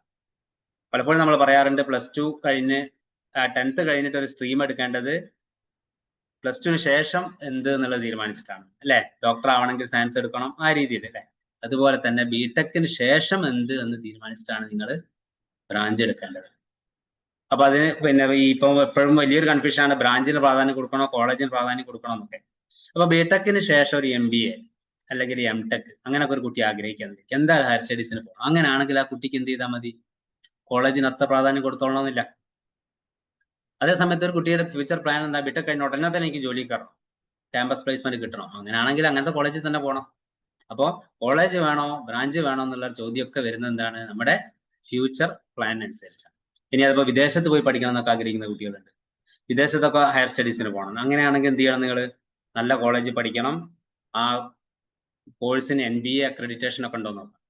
NBA അക്രഡിറ്റേഷൻ ഒക്കെ ഉണ്ടെങ്കിലാണ് നമുക്ക് എന്ത് ചെയ്യുക, പിന്നെ ആ ബ്രാഞ്ചിനാണ് NBA അക്രഡിറ്റേഷൻ, ഒരിക്കലും കോളേജിനല്ല. ചില കോളേജുകളിൽ 1-2 ബ്രാഞ്ചിനായിരിക്കും NBA അക്രഡിറ്റേഷൻ ഉണ്ടാവുക. ആ കോഴ്സ് തുടങ്ങി 4 കൊല്ലം കഴിഞ്ഞ് ഒരു ബാച്ച് ഇറങ്ങിയാലൊക്കെ NBA അക്രഡിറ്റേഷൻ കിട്ടും. അപ്പൊ അത് കിട്ടിക്കഴിഞ്ഞാൽ അതൊക്കെ ഉണ്ടെങ്കിൽ നമുക്ക് എന്ത് ചെയ്യാം, വിദേശത്തൊക്കെ അപ്ലൈ ചെയ്യുമ്പോൾ നമുക്കൊരു അഡ്വാൻറ്റേജ് ഉണ്ടാവും. അപ്പൊ അങ്ങനെ വിദേശത്താണ് ഹയർ സ്റ്റഡീസിന് പ്ലാനെങ്കിൽ അങ്ങനെ ചെയ്യാം. ചില കുട്ടികൾ MBAക്ക് പോകണമെന്ന് ആഗ്രഹിക്കുന്ന ആൾക്കാരുണ്ടാവും, MBA ആണ് എൻ്റെ അവൻ. അങ്ങനെയാണെങ്കിൽ എന്താണ്, പിന്നെ MBA കഴിഞ്ഞിട്ടൊക്കെ ഏത് മേഖലയിലാണ്, നമ്മൾ ഒരു സോഫ്റ്റ്വെയർ മേഖലയിലാണ് വർക്ക് ചെയ്യാന്ന് വിചാരിക്കും. MBA കഴിഞ്ഞിട്ട് ഒരു IT മേഖലയിൽ CEO ഒക്കെ ആണെങ്കിൽ കമ്പ്യൂട്ടർ സയൻസ് എടുത്തിട്ട് MBAക്ക് പോവാം. ഇനി കൺസ്ട്രക്ഷൻ മേഖലകളിലൊക്കെയാണ് മാനേജ്മെന്റ് എടുത്തിട്ട് പോകണമെങ്കിൽ നിങ്ങൾ സിവിൽ കഴിഞ്ഞിട്ട് പോവാം. അപ്പൊ നമ്മുടെ ഫ്യൂച്ചർ പ്ലാൻ വെച്ചിട്ട് തീരുമാനം എടുക്കുക എന്നുള്ളത് വളരെ പ്രധാനപ്പെട്ടതാണ്. അതുപോലെ ജോബ് ഓപ്പർച്യൂണിറ്റീസ്, അല്ലെ, ജോലി സാധ്യത വളരെ പ്രധാനമാണ്. ജോലി സാധ്യത ഇന്നത്തെ പത്രത്തിൽ കുറെ വേക്കൻസി ഉണ്ട് എന്ന് കണ്ടിട്ട്, സിവിൽ എഞ്ചിനീയേഴ്സിന് കുറെ വേക്കൻസി ഉണ്ട് എന്ന് കണ്ടിട്ട് സിവിൽ എഞ്ചിനീയറിംഗ് എടുക്കുകയല്ല വേണ്ടത്. നമ്മുടെ കോഴ്സ് കഴിയുന്നത് 4 വർഷം കഴിഞ്ഞിട്ടാണ്. അത് കഴിഞ്ഞ് നമ്മളൊരു MTech ഒക്കെ എടുക്കുമ്പോൾ ചിലപ്പം 6 വർഷമാകും. ആ സമയത്ത് ജോലി സാധ്യത ഉണ്ടോ ഇല്ലേ എന്ന് നമ്മൾ നോക്കണം. അപ്പോൾ ജോലി സാധ്യത വളരെ പ്രധാനപ്പെട്ടതാണ്. അത് കോർ ബ്രാഞ്ചസിനൊക്കെയാണ് കുറച്ചുകൂടി ജോലി സാധ്യത ഉള്ളത്, ഞാൻ നേരത്തെ പറഞ്ഞു. പിന്നെ നമ്മൾ വർക്ക് ചെയ്യാൻ ഉദ്ദേശിക്കുന്നത് ഗവൺമെന്റ് മേഖലയാണോ അതുപോലെ പ്രൈവറ്റ് മേഖലയാണോ എന്നുള്ളതും വളരെ പ്രധാനപ്പെട്ടതാണ്. നമുക്കറിയാം, ഇപ്പൊ കേരളത്തിൽ ഒരുപാട് എഞ്ചിനീയറിംഗ് കോളേജുകളും ഒരുപാട് എഞ്ചിനീയറിംഗ് ബ്രാഞ്ചസ് ഉണ്ട്, 52ഓളം ബ്രാഞ്ചുകളുണ്ട്. അതിൽ നമ്മൾ എടുത്തു നോക്കിയാൽ കേരളത്തിൽ ഒരു ഗവൺമെന്റ് ജോലി കിട്ടാൻ സാധ്യതയുള്ള കോഴ്സ് വളരെ കുറവാണ്. ഇതിൽ ഏറ്റവും പ്രധാനപ്പെട്ടത് സിവിൽ എഞ്ചിനീയറിംഗ്. സിവിൽ എഞ്ചിനീയറിംഗ് നിങ്ങൾക്കറിയാം, അസിസ്റ്റന്റ് എഞ്ചിനീയർ ആയിട്ട് ഒരു BTech കഴിഞ്ഞ ആളുകൾക്ക് ഇറിഗേഷനിൽ കയറാം, വാട്ടർ അതോറിറ്റിയിൽ കയറാം, ലോക്കൽ സെൽഫ് അഡ്മിനിസ്ട്രേഷനിൽ കയറാം, ഹാർബറിൽ കയറാം, അല്ലെ. ഇങ്ങനെ ഒരുപാട് മേഖലകളിൽ, ഏരിയകളിൽ എന്തിന് അവർക്ക് അവസരമുണ്ട്. BTech സിവിൽ എഞ്ചിനീയർ കഴിഞ്ഞാൽ വേറൊരു ബ്രാഞ്ചിന് അത്ര അവസരമില്ല. BTech ഇലക്ട്രിക്കൽ കഴിഞ്ഞാൽ KCBയിൽ അവസരമുണ്ട്, ഇലക്ട്രോണിക്സ് ആൻഡ് കമ്മ്യൂണിക്കേഷൻ കഴിഞ്ഞാൽ JTU ആയിട്ട് BSNL ഒക്കെ ഉണ്ട്. അപ്പൊ അങ്ങനെയൊക്കെ കുറച്ച് അവസരം ഉണ്ടെങ്കിലും സിവിലിലാണ് ഏറ്റവും കൂടുതൽ അവസരം. അപ്പോൾ ഒരു കുട്ടി ഒരു ഗവൺമെന്റ് ജോബാണ് ആഗ്രഹിക്കുന്നത്, ആ കുട്ടിക്ക് കുറച്ച് എഞ്ചിനീയർ സിവിലിനൊക്കെ പോകാനുള്ള സ്കില്ലും താല്പര്യവും ഉണ്ട് എങ്കിൽ ധൈര്യമായിട്ട് സിവിൽ എടുക്കാം. എല്ലാവരും CS എടുക്കുന്നു, എല്ലാവരും സർക്യൂട്ട് ബ്രാഞ്ച് എടുക്കുന്നു, ഞാനും അത് തന്നെ പോയി എടുക്കാൻ ആവശ്യമില്ല. കാരണം മറ്റുള്ളവരത് പോലെയല്ല നമുക്ക് നമ്മുടെ താല്പര്യം ഒരു കേരളത്തിലോ ഇന്ത്യയിലോ ഒരു ഗവൺമെന്റ് ജോബാണ്. അങ്ങനെയാണെങ്കിൽ അങ്ങനെ എടുക്കും. അപ്പൊ നമ്മുടെ ജോബ് എങ്ങനെ ഏത് രീതിയിലാണ് ജോബ് സാധ്യതകൾ നമുക്ക് ജോബ് ആഗ്രഹിക്കുന്നതൊക്കെ അനുസരിച്ച് നമുക്ക് എന്ത് ചെയ്യാം, ബ്രാഞ്ചുകൾ സെലക്ട് ചെയ്യാം. പിന്നെ ഹയർ സ്റ്റഡി ഓപ്ഷൻ അല്ലെ, ഞാൻ നേരത്തെ പറഞ്ഞു ഹയർ സ്റ്റഡി ഓപ്ഷൻസിനും കൂടുതൽ ഓപ്ഷൻസ് ഉണ്ടാകും എപ്പോഴും കോർ ബ്രാഞ്ച് ഒക്കെ എടുത്തു കഴിഞ്ഞാലാണ്. ഒരു കോർ ബ്രാഞ്ച് എടുത്തു കഴിഞ്ഞാൽ പല മേഖലകളിലേക്ക് നമുക്ക് ഹയർ സ്റ്റഡീസിന് പോകാൻ പറ്റും. അതേ സമയത്ത് ഒരു നിഷായിട്ടുള്ള ഒരു ബ്രാഞ്ച് എടുത്തു കഴിഞ്ഞാൽ ഹയർ സ്റ്റഡി ഓപ്ഷൻസ് ഒക്കെ കുറയും. അപ്പോൾ ഹയർ സ്റ്റഡി ഓപ്ഷൻസ് കൂടുതലുള്ള ബ്രാഞ്ച് നമുക്ക് എടുക്കാം. ജെൻഡർ ഫാക്ടർ പറയാൻ പാടില്ല, ജെൻഡർ ഇക്വാലിറ്റിയിലെ ന്യൂട്രാലിറ്റി എന്നൊക്കെ പറഞ്ഞൊക്കെ ഉണ്ട് എന്നൊക്കെ ആണെങ്കിലും പെൺകുട്ടികൾക്ക് പ്രയാസമുള്ള പല ജോബും ഉണ്ട്. ഇപ്പൊ മൈൻസിലൊക്കെ വർക്ക് ചെയ്യുന്ന എഞ്ചിനീയേഴ്സ് ഒക്കെ, പെട്രോളിയം എഞ്ചിനീയറിംഗ് ഒക്കെ കഴിഞ്ഞിട്ട് അതൊക്കെ പെൺകുട്ടികൾക്ക് വളരെ പ്രയാസമുള്ള ജോബാണ്. അതുപോലെ ഷിപ്പിൽ വർക്ക് ചെയ്യുന്നില്ല, മറൈൻ എഞ്ചിനീയറിംഗ് ഒക്കെ കഴിഞ്ഞിട്ട്. അപ്പൊ അങ്ങനെയൊക്കെ താല്പര്യമുള്ളവർക്ക് പോകാം. പക്ഷെ അങ്ങനെ പ്രയാസമുണ്ട് എന്ന് തോന്നുകയാണെങ്കിൽ അത്തരം ഏരിയകളൊക്കെ ഒഴിവാക്കുകയും ചെയ്യാം. അതുപോലെ തന്നെ പിന്നെ ബ്രാഞ്ച് ഓക്കെ ആയാൽ കോളേജ് അല്ലെ, കോളേജും വളരെ പ്രധാനപ്പെട്ട ഒരു വിഷയമാണ്. കോളേജ് സെലക്ട് ചെയ്യുമ്പോൾ നമ്മൾ ശ്രദ്ധിക്കേണ്ടത് ഒന്ന് റാങ്കിങ് നോക്കാം അല്ലെ. റാങ്കിങ് ഇപ്പൊ NIRF റാങ്കിങ് എന്നൊക്കെ പറയും. പക്ഷെ NIRF റാങ്കിങ് അത്യാവശ്യം നല്ല റാങ്കുള്ള ആകെ തിരുവനന്തപുരം എഞ്ചിനീയറിംഗ് കോളേജ് ഒക്കെ ഉള്ളൂ കേരളത്തിൽ. ബാക്കിയൊക്കെ NIRF റാങ്കിങ് ഒക്കെ വളരെ മോശമാണ്, വളരെ താഴെയാണ്. അപ്പോ അങ്ങനെയാണ് KIRF റാങ്കിങ് വേണം നോക്കാം അല്ലെ. കേരള ഇൻസ്റ്റിറ്റ്യൂഷണൽ റാങ്കിങ് ഫ്രെയിംവർക്ക് ആണ് പുതുതായിട്ട് തുടങ്ങിയിട്ട്, അത് വേണേൽ പരിഗണിക്കാം. ഏകദേശം ഒരു ഐഡിയ നമുക്ക് കിട്ടും. KIRFന്റെ സൈറ്റിൽ പോയി കഴിഞ്ഞാൽ ഏകദേശം നമുക്കൊരു ഐഡിയ കിട്ടും. അഫിലിയേഷൻ നോക്കാം. അഫിലിയേഷൻ ഇപ്പോൾ ഒരു ഇതെല്ലാം KTUവിലാണ്, പിന്നെ KVASU, അങ്ങനെ അത്യാവശ്യം നല്ല യൂണിവേഴ്സിറ്റികളിൽ തന്നെയാണ് അഫിലിയേറ്റഡ് ആയിട്ടുള്ള കോളേജുകളാണ് നമുക്ക് കൊടുക്കാനുള്ളത്. അക്രഡിറ്റേഷൻ നോക്കാം അല്ലെ. NAC അക്രഡിറ്റേഷൻ, അതൊരു NBA, ഞാൻ നേരത്തെ പറഞ്ഞു ചില ബ്രാഞ്ചുകൾക്ക് ആണ് NBA കിട്ടുക. ഒരു കോളേജിൽ എല്ലാ ബ്രാഞ്ചുകൾക്കും NBA ഉണ്ടായിക്കൊള്ളണമെന്നില്ല. അപ്പൊ വിദേശത്തൊക്കെ നമ്മൾ ഹയർ സ്റ്റഡീസിനൊക്കെ പോകാൻ ആഗ്രഹിക്കുന്നുണ്ടെങ്കിൽ NBA അക്രഡിറ്റേഷൻ പ്രധാനമാണ്. മാത്രമല്ല ഒരു കോളേജിൽ ഒരുപാട് ബ്രാഞ്ചസിനൊക്കെ NBA അക്രഡിറ്റേഷൻ ഉണ്ടെങ്കിൽ തന്നെ നമുക്കറിയാം ആ കോളേജ് നല്ല കോളേജാണ് അല്ലെ. ആ രീതിയാണ് ആ കോളേജ് പ്രിഫർ ചെയ്യാം. ഇൻഫ്രാസ്ട്രക്ചർ നോക്കാം. കോളേജ് ലൊക്കേഷൻ അത് ഇമ്പോർട്ടന്റ് ആണ്. നമുക്കറിയാം ഇപ്പോൾ തിരുവനന്തപുരത്തൊക്കെയുള്ള പല കോളേജുകൾ, ഇത് CET അല്ലാത്ത കോളേജുകൾ, ഇപ്പൊ SCT ഒരു self finance government cost sharing college ആണല്ലോ, KSRTCയുടെ കോളേജാണ്. അപ്പൊ അങ്ങനത്തെ കോളേജുകളിൽ വരെ ആണ്. ബാർട്ടൺ ഹില്ലൊക്കെ അധികം പഴക്കമില്ലാത്ത 99 എങ്ങാനാണ് വന്നത്. അപ്പോൾ പക്ഷെ അപ്പൊ തന്നെ അവിടെ നല്ല പ്ലേസ്മെന്റ് ഒക്കെ ഉണ്ട്. ആ കോളേജൊക്കെ ടോപ്പ് കോളേജിലേക്ക് വന്നു. അത് ആ ലൊക്കേഷൻ ആണ് ഏറ്റവും പ്രധാനം. തിരുവനന്തപുരത്ത് CET വരുന്ന കമ്പനികൾ എന്ത് ചെയ്യും, SCTയിലും ബാർട്ടൺ ഹില്ലിലും ഒക്കെ പോകും. അപ്പൊ കോളേജ് ലൊക്കേഷൻ വളരെ പ്രധാനപ്പെട്ടതാണ്. ലാബ് ഫെസിലിറ്റി വളരെ ഇമ്പോർട്ടന്റ് ആണ്. ഫാക്കൽറ്റി വളരെ ഇമ്പോർട്ടന്റ് ആണ്. നമുക്ക് ഓരോ കോളേജിന്റെ സൈറ്റിലൊക്കെ പോയി കഴിഞ്ഞാൽ അറിയാൻ പറ്റും, അവിടുത്തെ ഫാക്കൽറ്റീസിന്റെ ക്വാളിഫിക്കേഷൻ ഒക്കെ അറിയാൻ പറ്റും. അപ്പൊ നല്ല ഫാക്കൽറ്റി ആണെങ്കിൽ നമുക്ക് നല്ല അക്കാഡമിക്സ് കിട്ടും. മാത്രമല്ല ഈ വിദേശ പഠനത്തിലൊക്കെ നമ്മൾ പോകുമ്പോൾ ഒരു ലെറ്റർ ഓഫ് റെക്കമെൻഡേഷൻ ഒക്കെ അല്ലേ, LOR ഒക്കെ അല്ലേ. അപ്പൊ ആ ലെറ്റർ ഓഫ് റെക്കമെൻഡേഷൻ ഒക്കെ ഈ പ്രൊഫസേഴ്സിന്റെ റെക്കമെൻഡേഷനാണ് വേണ്ടത്. അപ്പൊ അത് നല്ല വിദേശത്തൊക്കെ പഠിച്ച പ്രൊഫസേഴ്സിന്റെ ലെറ്റർ ഓഫ് റെക്കമെൻഡേഷൻ ഒക്കെ ഉണ്ടെങ്കിൽ നമുക്ക് വളരെ എളുപ്പത്തിൽ ഫോറിൻ യൂണിവേഴ്സിറ്റിയിലൊക്കെ MS, അവിടെ MTech അല്ല, വിദേശത്ത് MS ആ, മാസ്റ്റർ ഓഫ് സയൻസ് ആണ്. അപ്പൊ MS-നൊക്കെ നമുക്ക് അഡ്മിഷൻ കിട്ടും. അപ്പൊ faculty is very important. Industry interaction അല്ലെ, ഈ III എന്ന് പറയും, ഇൻസ്റ്റിറ്റ്യൂഷൻ ഇൻഡസ്ട്രി ഇന്ററാക്ഷൻ എന്ന് പറയും. അത് വളരെ പ്രധാനപ്പെട്ടതാണ്. പിന്നെ പഠിക്കുന്ന കാലത്ത് തന്നെ ഇൻഡസ്ട്രിയിലൊക്കെ വർക്ക് ചെയ്യാനും ഇന്റേൺഷിപ്പ് ഒക്കെ ചെയ്യാനുള്ള അവസരങ്ങൾ ചില സ്ഥാപനങ്ങളിലേക്ക് കിട്ടും. അത് നമ്മൾ നോക്കണം. അങ്ങനത്തെ ചാൻസ് ഉള്ള സ്ഥാപനങ്ങൾ നോക്കുക. ഫീഡ്ബാക്സ് ഫ്രം അലൂമിനി, അത് വളരെ പ്രധാനപ്പെട്ടതാണ്. നിങ്ങൾക്ക് ഇപ്പൊ ഏറ്റവും കൂടുതൽ ചെയ്യാൻ പറ്റുന്നതാണ് ഈ കരിയർ ഗൈഡുമാരോട് ചോദിക്കുന്നതിലും നല്ലത് ശരിക്കും ആ കോളേജിൽ പഠിക്കുന്ന കുട്ടികളോട് ചോദിക്കാം.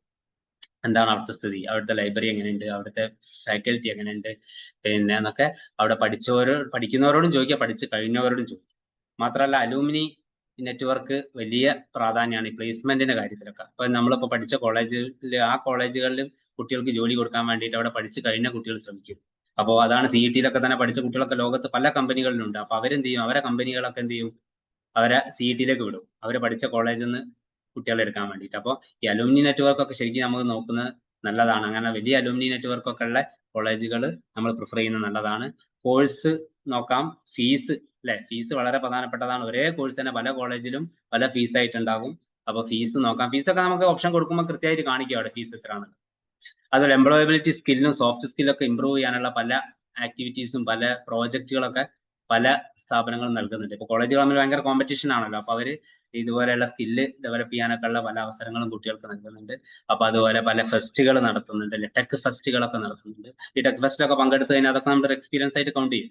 അപ്പൊ അങ്ങനെയുള്ള ഫെസ്റ്റുകളും ഇതൊക്കെ നടത്തുന്ന കോളേജുകൾ നമുക്ക്, അതുപോലെ തന്നെ പ്ലേസ്മെന്റ്, നല്ല പ്ലേസ്മെന്റ് സെല്ലും ഓരോ വർഷവും ഇത്ര പ്ലേസ്മെന്റ് ആണെന്നുള്ളതൊക്കെ അവരുടെ സൈറ്റിൽ നോക്കിയാൽ കാണാം. അതൊക്കെ നോക്കിയിട്ട് നമുക്ക് എന്ത് ചെയ്യാം, ഓപ്റ്റ് ചെയ്യാൻ പറ്റും. അപ്പൊ ഇതൊക്കെ എന്ന് പറഞ്ഞാൽ ശരിക്കും ഇത്രയും കാര്യങ്ങളൊക്കെ നോക്കണമെങ്കിൽ നല്ല പാടാ അല്ലെ, കുറച്ചൊരു അധ്വാനിച്ചാൽ മാത്രമേ മനസ്സിൽ ഓരോന്നും എടുത്ത് നോക്കണം. അപ്പൊ അങ്ങനെ അതിനൊക്കെ മടിയുള്ള ആളുകൾക്ക് ഏറ്റവും എളുപ്പം ഏത് കോളേജാണ് നല്ലതെന്ന് നോക്കാനുള്ള ഒരു എളുപ്പം എന്താണ്, ലാസ്റ്റ് റാങ്ക് ഡീറ്റെയിൽ. ഇതൊന്നും ഇങ്ങനെ ഒന്നും മെനക്കെടാനാവില്ല, സൈറ്റിൽ പോകാനും അതുപോലെ അലൂമിനിയോട് ചോദിക്കാനും ഒന്നും എല്ലാവർക്കും ഒന്നും പറ്റിക്കൊള്ളണമെന്നില്ല. അങ്ങനത്തെ മടിയന്മാർക്കൊക്കെ ഏറ്റവും എളുപ്പം എന്താണ്, പെട്ടെന്ന് ഇപ്പൊ ചെയ്യാൻ പറ്റുന്ന കാര്യം എന്താണ്, കീം 2024 പോർട്ടലിൽ, 25ന്റെ പോർട്ടലിൽ കിട്ടൂല, 24 പോർട്ടൽ, ഈ 2024ന്റെ പോർട്ടലിൽ ചെന്ന് കഴിഞ്ഞാൽ നമുക്ക് കഴിഞ്ഞ വർഷത്തെ ലാസ്റ്റ് റാങ്ക് ഡീറ്റെയിൽ, കഴിഞ്ഞ വർഷത്തെ രണ്ടാമത്തെ പിന്നെ രണ്ടാമത്തെ റൗണ്ട്, ഫസ്റ്റ് റൗണ്ട് അല്ല സെക്കൻഡ് റൗണ്ടിൽ നോക്കി ഏകദേശം ഒരു ഐഡിയ കിട്ടും. ഏത് കോളേജുകളിൽ ഏതൊക്കെ സീറ്റുകൾ, ഏതൊക്കെ റാങ്ക് ഉള്ളവർക്കാണ് കിട്ടിയത്. അപ്പൊ അത് നോക്കി ഏകദേശം നമുക്ക് മനസ്സിലാവും ഏത് കോളേജാണ് നല്ലത്. നല്ല റാങ്കുള്ള കുട്ടികൾ എടുത്തതൊക്കെ നല്ല കോളേജ് ആയിരിക്കും. താഴ്ന്ന റാങ്കുള്ള കുട്ടികളാണ് ആ കോളേജിൽ അഡ്മിഷൻ കിട്ടിയതെങ്കിൽ അത് അത്ര നല്ല കോളേജ് ആയിരിക്കില്ല.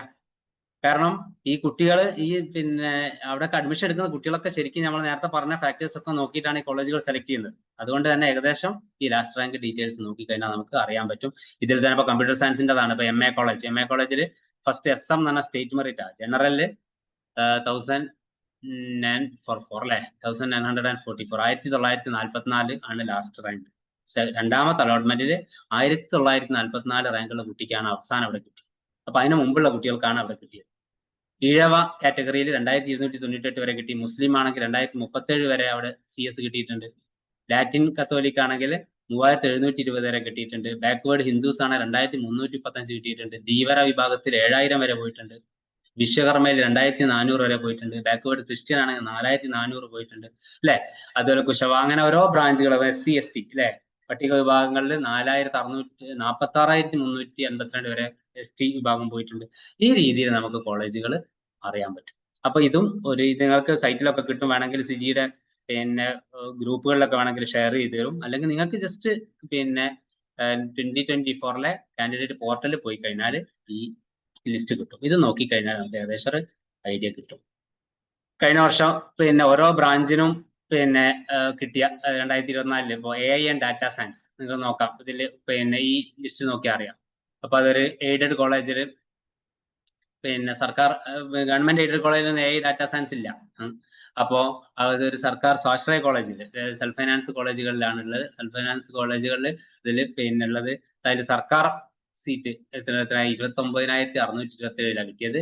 അതുപോലെ വെറും സെൽഫ് ഫൈനാൻസ്, സർക്കാർ സ്വാശ്രയം എന്ന് പറഞ്ഞാൽ എന്താണ്, ഗവൺമെന്റ് കോസ്റ്റ് ഷെയറിംഗ് കോളേജാണ്. സ്വകാര്യ സ്വാശ്രയം എന്ന് പറഞ്ഞാൽ സെൽഫ് ഫൈനാൻസ് കോളേജ്. അപ്പൊ സെൽഫ് ഫൈനാൻസ് കോളേജിൽ 52,000 വരെ കിട്ടിയിട്ടുണ്ട് AI and data science. Agriculture engineering ഉണ്ടോ? അഗ്രികൾച്ചർ എഞ്ചിനീയറിംഗ് ഒറ്റ കോളേജിന് മാത്രമേ ഉള്ളൂ. അവിടെ എന്താണ് 52,227 വരെ. അപ്പൊ ആ രീതിയിൽ നമുക്ക് നോക്കിയാൽ അറിയാൻ പറ്റും. EC നോക്കാം. EC ഉണ്ട് ഗവൺമെന്റ് കോളേജിൽ 4,452 വരെയാണ് കിട്ടിയിട്ടുള്ളത്. അതേസമയത്ത് ഗവൺമെന്റ് കോസ്റ്റ് ഷെയറിംഗിൽ 48,000 വരെ കിട്ടിയിട്ടുണ്ട്. സെൽഫ് ഫൈനാൻസിൽ 52,221 വരെ കിട്ടിയിട്ടുണ്ട്. അപ്പൊ EC ഒക്കെ പിന്നെ വളരെ താഴ്ന്ന റാങ്കുള്ള കുട്ടികൾക്കും സെൽഫ് ഫൈനാൻസ് കോളേജുകൾ കിട്ടാൻ സാധ്യതയുണ്ട്. അപ്പൊ ഇങ്ങനെ ഓരോ ബ്രാഞ്ചിന്റെ ഇതുപോലെ നമുക്ക് നോക്കാൻ പറ്റും. ഓക്കെ. പിന്നെ അതുപോലെ നോക്കാൻ പറ്റിയ വേറൊരു കാര്യമാണ് KTUവിന്റെ റിസൾട്ട്. ഇപ്പോൾ അടുത്തവർ പബ്ലിഷ് ചെയ്തിട്ടുണ്ട്, കഴിഞ്ഞ ആഴ്ച വന്നിട്ടുണ്ട്. അതും KTUവിന്റെ സൈറ്റിൽ കിട്ടും. ഓരോ സ്ഥാപനത്തിനും ഉള്ള റിസൾട്ട്, അവിടെ എത്ര കുട്ടികൾ രജിസ്റ്റർ ചെയ്തു. അതിന് LBS പൂജപ്പുര, അവരാണ് ഇപ്പൊ ടോപ്പ്. 311 കുട്ടികൾ അവിടെ രജിസ്റ്റർ ചെയ്തു പരീക്ഷക്ക്, ഫൈനൽ ഇയർ പരീക്ഷക്ക്. അതിൽ 272 പേരും പാസ്സായി. അപ്പൊ അവരെ പാസ് പെർസെന്റേജ് 87.46 ആണ്. അപ്പോൾ നല്ല അക്കാഡമിക്സ് ആണെന്ന് നമുക്ക് മനസ്സിലാക്കാം. അതുപോലെ അടുത്തത് മുത്തൂറ്റ് ഇൻസ്റ്റിറ്റ്യൂട്ട് ഓഫ് ടെക്നോളജി ആണ് വന്നത്. അപ്പൊ ഇതും വേണമെങ്കിൽ നമുക്കൊരു കോളേജിനെ പറ്റി മനസ്സിലാക്കാൻ വേണ്ടി ഈ KTU റിസൾട്ട്സും ഉപയോഗിക്കാൻ പറ്റും. അപ്പൊ ഇങ്ങനെയൊക്കെ നോക്കിക്കഴിഞ്ഞാൽ കേരളത്തിലെ കോളേജുകളിൽ ഏറ്റവും മികച്ചത് CET തന്നെയാണ്. കോളേജ് ഓഫ് എഞ്ചിനീയറിംഗ് ട്രിവാൻഡ്രം ആണ്. എല്ലാ ഏത് കാര്യം നോക്കിക്കഴിഞ്ഞാൽ NIRF റാങ്കിങ് ആണെങ്കിലും പ്ലേസ്മെന്റ് ആണെങ്കിലും ഇൻഫ്രാസ്ട്രക്ചർ ആണെങ്കിലും ഇങ്ങനെ എല്ലാ ഫാക്ടേഴ്സും നോക്കിക്കഴിഞ്ഞാൽ ഏറ്റവും ബെസ്റ്റ് എന്താണ് CET തന്നെയാണ്. അതുപോലെ കഴിഞ്ഞ കഴിഞ്ഞാൽ തൃശ്ശൂർ എഞ്ചിനീയറിംഗ് കോളേജാണ് വരുന്നത്. പിന്നെ TKM അതുപോലെ തന്നെ തൃശ്ശൂരിനോടൊക്കെ കിടപിടിക്കുന്ന ഒരു കോളേജാണ്. പക്ഷെ അതൊരു എയ്ഡഡ് കോളേജാണ്, ഓട്ടോണോമസ് കോളേജുമാണ്. പിന്നെ അതുപോലെ തൃക്കാക്കര മോഡൽ എഞ്ചിനീയറിംഗ് കോളേജ്. ഈ മോഡൽ എഞ്ചിനീയറിംഗ് കോളേജിൽ ഫീസ് കൂടുതലാണ്. അത് ഗവൺമെന്റ് കോളേജ് അല്ല, ഫീസ് കൂടുതലാണ്. പക്ഷേ IT കമ്പ്യൂട്ടർ സയൻസ് ഒക്കെ അവിടെ നല്ല ഡിമാൻഡാണ്, നല്ല പ്ലേസ്മെന്റ്. അപ്പൊ ഒരു കുട്ടിക്ക് ഫീസ് ഒന്നും വലിയ വിഷയമല്ല. എനിക്ക് നല്ലൊരു കോളേജിൽ കമ്പ്യൂട്ടർ സയൻസ് പഠിക്കാൻ നല്ലൊരു പ്ലേസ്മെന്റ് ഒക്കെ ആണ് കിട്ടാൻ താല്പര്യമെങ്കിൽ MEC തൃക്കാക്കര 48,000 ഒക്കെ വരും ഫീസ്.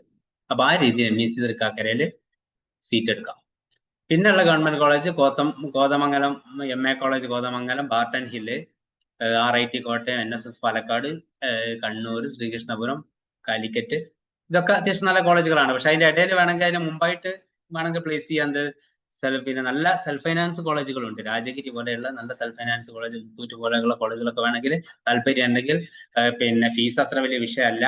കുറച്ചുകൂടി ഇൻഫ്രാസ്ട്രക്ചറും പ്ലേസ്മെന്റും ഒക്കെ ആണ് താല്പര്യമെങ്കിൽ നിങ്ങൾക്ക് ഒക്കെ നിങ്ങളുടെ താല്പര്യം. ഇതൊന്നും ഒരാൾക്ക് ഇങ്ങനെ നമുക്ക് ഇതുപോലെ കൊടുക്കാവുന്ന ഒരിക്കലും പറയാൻ പറ്റില്ല, പറഞ്ഞു കൊടുക്കാനും പറ്റില്ല. ഓരോരുത്തരുടെയും താല്പര്യങ്ങൾ പരിഗണിച്ചുകൊണ്ടാണ്. അതുപോലെ SCT ഇതൊരു ഗവൺമെന്റ് കോസ്റ്റ് ഷെയറിംഗ് കോളേജാണ്, KSRTC എഞ്ചിനീയറിംഗ് കോളേജാണ്, പാപ്പനംകോട്.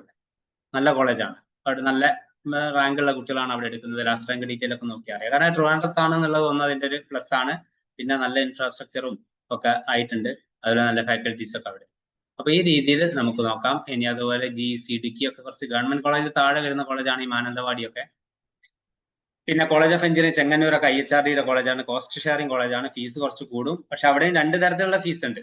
ഗവൺമെന്റ് ഫീസ് ഉള്ളതുകൊണ്ട് മാനേജ്മെന്റ് ഫീസ് ഉള്ളത്. ലോ ഫീസ്, ഹൈ ഫീസ് എന്ന് പറഞ്ഞിട്ട് നമ്മളുടെ പിന്നെ വെബ്സൈറ്റ് കാണാൻ പറ്റും. നമ്മൾ ഓപ്ഷൻ കൊടുക്കുമ്പോൾ കാണാൻ പറ്റും. അപ്പൊ അതിൽ ലോ ഫീസ് ഉള്ള സീറ്റൊക്കെ കിട്ടുകയാണെങ്കിൽ അത്ര വലിയ ഫീസ് ഒന്നും വരില്ല. അതുപോലെ Adoor engineering college, LBS college Kasaragod, നല്ല ഈ ഭാഗത്തുള്ള പിന്നെ നല്ലൊരു ഗവൺമെന്റ് കോസ്റ്റ് ഷെയറിംഗ് കോളേജാണ്. LBS college of engineering Kasaragod പഴക്കമുള്ള കോളേജുമാണ്. അതുപോലെ മുത്തൂറ്റ് ഫെഡറൽ ഇൻസ്റ്റിറ്റ്യൂട്ട് ഒക്കെയാണ് പ്രൈവറ്റ് കോളേജുകളിൽ ഏറ്റവും മികച്ച കോളേജ്. രാജഗിരി കഴിഞ്ഞാൽ മുത്തൂറ്റ് ഫെഡറൽ, അതുപോലെ സെന്റ് ഗിറ്റ്സ് ഒരു ഓട്ടോണമസ് കോളേജ് കൂടിയാണ്. അമൽ ജ്യോതി അതൊരു ഓട്ടോണമസ് കോളേജാണ്, നല്ല കോളേജാണ്, കോട്ടയത്താണ്. അൽമാർ ബസേലിയസ് കോളേജ് തിരുവനന്തപുരത്ത് ഓട്ടോണമസ് കോളേജാണ്, നല്ല കോളേജാണ്. ക്രൈസ്റ്റ് ഇരിഞ്ഞാലക്കുട, SCMS, സഹൃദയ എന്നൊക്കെ പറഞ്ഞ അങ്ങനത്തെ കോളേജുകളൊക്കെ ഉണ്ട്. ഇതൊക്കെ നമുക്കത് നോക്കിക്കഴിഞ്ഞാൽ അറിയാൻ പറ്റും. ലാസ്റ്റ് റാങ്ക് ഡീറ്റെയിൽ ഒക്കെ നോക്കിയാൽ തന്നെ അറിയാൻ പറ്റും. കഴിഞ്ഞ വർഷമൊക്കെ അത്യാവശ്യം നല്ല റാങ്കുള്ള കുട്ടികളാണ് ഇത്തരം കോളേജുകളിൽ. ഇനി നമുക്ക് ഓപ്ഷൻ രജിസ്ട്രേഷനിലേക്ക് വരികയാണെങ്കിൽ എന്താണ്, ഡേറ്റ് വന്നു, ഇന്നലെ തുടങ്ങി. ഈ 16-ാം തീയതി രാവിലെ 11 മണി വരെ, അതായത് 16 തന്നെ അധിക ദിവസം ഒന്നും, ഇന്ന് ഞായറായില്ലേ, തിങ്കൾ ചൊവ്വ ബുധൻ 11 മണിയുടെ മുമ്പ് നമ്മൾ എന്ത് ചെയ്യണം, നമ്മുടെ ഓപ്ഷൻസ് കൊടുക്കണം. ഓപ്ഷൻസ് കൊടുത്തു കഴിഞ്ഞാൽ 17-ാം തീയതി തന്നെ ട്രയൽ അലോട്ട്മെന്റ് വരും. ട്രയൽ അലോട്ട്മെന്റ് എന്ന് പറഞ്ഞാൽ ഒരിക്കലും നമ്മുടെ അലോട്ട്മെന്റ് അല്ല, അത് ട്രയൽ മാത്രമാണ്. നമ്മുടെ ഒരു പൊസിഷൻ ഏകദേശം നമുക്ക് അറിയാൻ പറ്റും. അത് വന്നിട്ട് വേണമെങ്കിൽ നമുക്ക് എന്ത് ചെയ്യാൻ പറ്റും, വേണമെങ്കിൽ റീഅറേഞ്ച് ചെയ്യുകയൊക്കെ ചെയ്യാം. നമുക്ക് കൊടുത്ത ഓപ്ഷൻസ് വേണമെങ്കിൽ റീഅറേഞ്ച് ചെയ്യാനൊക്കെ ഓപ്ഷൻസ് ഉണ്ടാവും. ട്രയൽ അലോട്ട്മെന്റ് വന്നിട്ട് ജൂലൈ 17-ന്, എന്നിട്ട് ജൂലൈ 18-ന് ഫസ്റ്റ് അലോട്ട്മെന്റ് വരും. ഇത് 18-നാണ് നമുക്ക് അറിയാൻ പറ്റുക ആദ്യത്തെ അലോട്ട്മെന്റിൽ, ഫസ്റ്റ് റൗണ്ടിൽ നമുക്ക് ഏത് കോളേജ് കിട്ടി എന്നുള്ളത് നമുക്ക് അറിയാൻ പറ്റുക ജൂലൈ 18-ാം തീയതിയാണ്. അത് കിട്ടിക്കഴിഞ്ഞാൽ, നമുക്കൊരു സീറ്റ് കിട്ടിക്കഴിഞ്ഞാൽ ഫീ അടയ്ക്കണം. എന്നിട്ട് അത് സീറ്റ് കൺഫേം ചെയ്യണം. കോളേജിൽ പോകണ്ട, ഫീസ് അവർ പറയുന്ന ഒരു ഫീസ് അടയ്ക്കണം. അത് അടച്ചിട്ട് കൺഫേം ചെയ്യാനുള്ള ഡേറ്റ് ആണ് ജൂലൈ 18 മുതൽ 21 വരെ. അപ്പൊ ഇതാണ് സൈറ്റ്. ഈ സൈറ്റ് ആണ് ഇത്. എന്താണ് ഇത്, കീം 2025 കാൻഡിഡേറ്റ് പോർട്ടലാണ്. 24-ൻ്റെ ഉണ്ടാവും. ചില കുട്ടികൾ അതിൽ പോയിട്ട് കാണുന്നില്ല എന്നൊക്കെ പറയാറുണ്ട്. 25-ന്റെ തന്നെ കാൻഡിഡേറ്റ് പോർട്ടലിൽ പോകണം. ഇവിടെ നമ്മൾക്ക് കാണാം ആപ്ലിക്കേഷൻ നമ്പർ ആണോ എന്ന്. നമ്മൾ ആദ്യം ആപ്ലിക്കേഷൻ നമ്പർ കൊടുക്കണം. അത് നമ്മളെ കയ്യിലുണ്ട്. കീമിന്റെ ആപ്ലിക്കേഷൻ നമ്പർ, പാസ്വേഡ് നമ്മൾ സെറ്റ് ചെയ്ത പാസ്വേഡ് ആണ്, ഒരു ആക്സസ് കോഡും. ഇത് ആക്സസ് കോഡ് എന്ന് പറഞ്ഞാൽ ഇവിടെ തന്നെ ഡിസ്പ്ലേ ചെയ്യും. ഇത് കൊടുത്തു കഴിഞ്ഞാൽ നമുക്ക് ലോഗിൻ ചെയ്യാൻ പറ്റും. അങ്ങനെ ലോഗിൻ ചെയ്ത് കഴിഞ്ഞാൽ നമ്മുടെ പ്രൊഫൈലിലെത്തും. പ്രൊഫൈലായി നമ്മുടെ ഡീറ്റെയിൽസും നമ്മുടെ റോൾ നമ്പർ ഒക്കെ കാണാം. അവിടെ ഓപ്ഷൻ രജിസ്ട്രേഷൻ എന്ന് പറഞ്ഞിട്ട് ലെഫ്റ്റ് സൈഡിൽ നമുക്ക് കാണാം അല്ലെ. ആ ഓപ്ഷൻ രജിസ്ട്രേഷൻ ക്ലിക്ക് ചെയ്ത് കഴിഞ്ഞാൽ അതിന്റെ ആ വിൻഡോയിലേക്ക് പോകും. അവിടെ ഫസ്റ്റ് ഗെറ്റ് OTP, അതായത് ആർക്കെങ്കിലും ഒന്നും അങ്ങനെ നമുക്ക് നമ്മുടെ ഇതിൽ കയറി ഓപ്ഷൻ കൊടുക്കാനൊന്നും പറ്റില്ല. നമ്മുടെ ആ രജിസ്റ്റർ ചെയ്ത മൊബൈൽ ഫോൺ നമ്മളെ കയ്യിലുണ്ടെങ്കിൽ മാത്രമേ നമുക്ക് ഓപ്ഷൻ കൊടുക്കാൻ പറ്റൂ. കാരണം ഇതിൽ ഗെറ്റ് OTP നമ്മൾ കൊടുക്കുമ്പോൾ ഒരു OTP വരും നമ്മുടെ ഫോണിലേക്ക്. ആ OTP ഇവിടെ ടൈപ്പ് ചെയ്താൽ മാത്രമേ അടുത്ത ഘട്ടത്തിലേക്ക് കടക്കൂ. അടുത്ത ഘട്ടം എന്ന് പറഞ്ഞാൽ പേയ്മെന്റ് ആണ്. നമുക്കറിയാം 2000 രൂപ ഫീസ് അടയ്ക്കണം ഓപ്ഷൻ കൊടുക്കണമെങ്കിൽ. 2000 രൂപ അടച്ചാലേ നമുക്ക് ഓപ്ഷൻ കാണാൻ തന്നെ പറ്റൂ.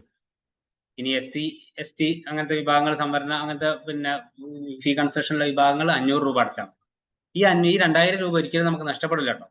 ഇത് അലോട്ട്മെന്റ് കിട്ടിക്കഴിഞ്ഞാൽ നമ്മുടെ ഫീസിൽ അഡ്ജസ്റ്റ് ചെയ്യും. ഇനി ഒരു അലോട്ട്മെന്റ് കിട്ടുന്നില്ലെങ്കിൽ റീഫണ്ട് ആയിട്ട് കിട്ടുകയും ചെയ്യും. ഈ റീഫണ്ട് ആയിട്ട് കിട്ടാൻ വേണ്ടി നമ്മുടെ ബാങ്ക് അക്കൗണ്ട് ഒക്കെ തിരിച്ചായിട്ട് കൊടുക്കണം. ഓക്കെ, അപ്പൊ ആ രീതിയിൽ ഒരിക്കലും ഈ 2000 നഷ്ടപ്പെടും നമ്മൾ വിചാരിക്കേണ്ട. പക്ഷേ നഷ്ടപ്പെടും. എന്താണ്, താഴെ കുറെ കണ്ടീഷൻസ് ഒക്കെ, ഈ പ്രാവശ്യം കുറച്ച് കടുപ്പമുള്ള കണ്ടീഷൻസ് ഒക്കെ ഇവർ പറയുന്നുണ്ട്. നിങ്ങൾ കോഴ്സ് കിട്ടിയിട്ട് എടുത്തില്ലെങ്കിൽ പിന്നെ ഫീസ് നഷ്ടപ്പെടും. ഫീസ് നഷ്ടപ്പെടുന്നത് മാത്രമല്ല, അവസാനത്തെ ഒരു ഫൈനൽ ഫേസ് ഒക്കെ എത്തിക്കഴിഞ്ഞാൽ, അപ്പൊ റൗണ്ട് 1, റൗണ്ട് 2, റൗണ്ട് 3 എന്നൊക്കെ പറഞ്ഞിട്ട് അവസാന ഫേസ് എത്തുമല്ലോ. അവിടെയൊക്കെ എത്തിയിട്ട് നമുക്കൊരു കോഴ്സ് നമ്മൾ എടുത്തിട്ടില്ലെങ്കിൽ, ഓപ്ഷൻ കൊടുത്തു, നമുക്ക് കിട്ടി, നമ്മൾ ജോയിൻ ചെയ്യുന്നില്ലെങ്കിൽ അടുത്ത 2 വർഷം എൻട്രൻസ് കമ്മീഷൻ നടത്തുന്ന പരീക്ഷകൾ, കീമിന്റെ പരീക്ഷകൾ, അങ്ങനെ അലോട്ട്മെന്റ് പ്രോസസ്സിനൊക്കെ നമ്മളെ എന്ത് ചെയ്യും, ഡീബാർ ചെയ്യും. നമുക്ക് പിന്നെ അവസരം തന്നെ നഷ്ടപ്പെടും. അതുകൊണ്ട് വളരെ ശ്രദ്ധിക്കുക. നമുക്ക് താല്പര്യം ഉണ്ടെങ്കിൽ മാത്രം ഓപ്ഷൻ കൊടുക്കാം. താല്പര്യമുള്ള ഓപ്ഷൻസ് മാത്രം കൊടുക്കുക, കിട്ടിയാൽ പോകുന്ന ഉറപ്പുള്ളത് മാത്രം കൊടുക്കുക. അങ്ങനെ ശ്രദ്ധിക്കുക. പിന്നെ ഫീസ് അടച്ചു കഴിഞ്ഞാൽ വീണ്ടും ഈ വിൻഡോയിൽ തന്നെ വരും. അവിടെ ഓപ്ഷൻ രജിസ്ട്രേഷൻസ് ക്ലിക്ക് ചെയ്ത് കഴിഞ്ഞാൽ നമുക്ക് എന്ത് ചെയ്യാൻ പറ്റും? ഓപ്ഷൻ രജിസ്ട്രേഷന്റെ വിൻഡോയിലേക്ക് പോകും. ആ ഓപ്ഷൻ രജിസ്ട്രേഷന്റെ വിൻഡോയിൽ എത്തിക്കഴിഞ്ഞാൽ അവിടെ കുറെ ഫിൽറ്റേഴ്സ് ഒക്കെ ഉണ്ട്. അതായത് അവിടെ കോഴ്സ് കാണാം, ഇൻസ്റ്റിറ്റ്യൂട്ട് ടൈപ്പ് കാണാം, കോട്ട കാണാം, അല്ലെ? അപ്പൊ അതിൽ ഇൻസ്റ്റിറ്റ്യൂട്ട് ടൈപ്പ് അല്ലെ, ഇൻസ്റ്റിറ്റ്യൂട്ട് ടൈപ്പ് എന്താണ്? ഗവൺമെന്റ് കോളേജ് ഉണ്ട്, ഗവൺമെന്റ് കോസ്റ്റ് ഷെയറിംഗ് ഉണ്ട്, ഞാൻ പറഞ്ഞ IHRD LPS പോലെയുള്ളത്. Self financing college, self financing കോളേജാണ് മുത്തൂറ്റ്, ഇത് പിന്നെ ഈ രാജഗിരി പോലെയുള്ളതൊക്കെ സെൽഫ് ഫൈനാൻസിങ് കോളേജ്. അപ്പൊ ഇതൊക്കെ എന്ത് ചെയ്യും? നമുക്ക് ഇവിടെ ഫിൽട്ടർ ചെയ്യാൻ പറ്റും. അപ്പൊ ഒരാൾക്ക് ഗവൺമെന്റ് കോളേജ് മാത്രമാണ് കൊടുക്കുകയാണെങ്കിൽ ഇത് ക്ലിക്ക് ചെയ്യാം. ഗവൺമെന്റ് കോളേജ് ക്ലിക്ക് ചെയ്ത് കഴിഞ്ഞാൽ കൊടുക്കാൻ പറ്റിയ ഗവൺമെന്റ് കോളേജസ് മാത്രം, ഗവൺമെന്റ് കോളേജുകളിലെ ബ്രാഞ്ചസ് മാത്രം കാണാം. അതുപോലെ തന്നെ ബ്രാഞ്ച് വൈസും വേണമെങ്കിൽ നമുക്ക് ചെയ്യാം. ഇപ്പൊ അതിൽ ബ്രാഞ്ച് സെലക്ട് ചെയ്യാൻ പറ്റും. ഇപ്പോൾ ഒരു കുട്ടിക്ക് ബിടെക് ബയോമെഡിക്കൽ എഞ്ചിനീയറിംഗ് മാത്രമാണ് കൊടുക്കാൻ ആഗ്രഹമെങ്കിൽ അത് ക്ലിക്ക് ചെയ്യാം. അങ്ങനെയാണെങ്കിൽ ആ ഓപ്ഷൻസ് മാത്രം കാണും. അങ്ങനെ നമുക്ക് ശരിക്കും ഫിൽട്ടർ ഔട്ട് ചെയ്യാൻ പറ്റും. അങ്ങനെ ഒരുപാട് പിന്നെ ഓപ്ഷൻസ് ഇതിലുണ്ടാകും. അപ്പൊ അങ്ങനെ എല്ലാ ഓപ്ഷൻസും കൂടെ കണ്ട് നമ്മൾ അങ്ങനെ കൺഫ്യൂസ് ഒന്നും ആവേണ്ട ആവശ്യമില്ല. നമുക്ക് ആവശ്യമുള്ളത് ഇങ്ങനെ ഫിൽട്ടർ ഔട്ട് ചെയ്യാൻ പറ്റും. ഏകദേശം ഒരു 872 ഓപ്ഷൻസ് ഉണ്ട്. സെൽഫ് ഫൈനാൻസും പിന്നെ ഗവൺമെന്റ് സീറ്റും മാനേജ്മെന്റ് സീറ്റും എല്ലാം കൂടി 872 ഓപ്ഷൻസും 51 ബ്രാഞ്ചും ഉണ്ട്. അപ്പൊ അതിന് നമുക്ക് ഇങ്ങനെ ഫിൽട്ടർ ഔട്ട് ചെയ്യാൻ വേണ്ടിയിട്ടുള്ള ഫിൽട്ടർ ചെയ്യാനുള്ള ഓപ്ഷൻസ് അതിലുണ്ട്. എന്നിട്ട് നമ്മുടെ ചോയ്സ് കൊടുക്കുക. എത്ര ഓപ്ഷൻസ് വേണമെങ്കിൽ കൊടുക്കാം. പല കുട്ടികളും ചോദിക്കാറുണ്ട്, ഓപ്ഷൻസ് ഇപ്പോൾ അധികം കൊടുത്തു കഴിഞ്ഞാൽ പ്രശ്നമാകുമോ നോക്കാം. അങ്ങനെ ഒന്നുമില്ല, എത്ര ഓപ്ഷൻസ് വേണം കൊടുക്കാം. മാത്രമല്ല നമുക്ക് കിട്ടൂല എന്നുള്ള, ചില കുട്ടികളൊക്കെ ലാസ്റ്റ് റാങ്ക് ഡീറ്റെയിൽ ഒക്കെ ചോദിക്കുന്നത് എന്തിനാണെന്നറിയോ? അത് മാത്രം കൊടുത്താൽ പോരെ, ബാക്കിയൊന്നും എന്തിനാ കൊടുക്കുന്നത്?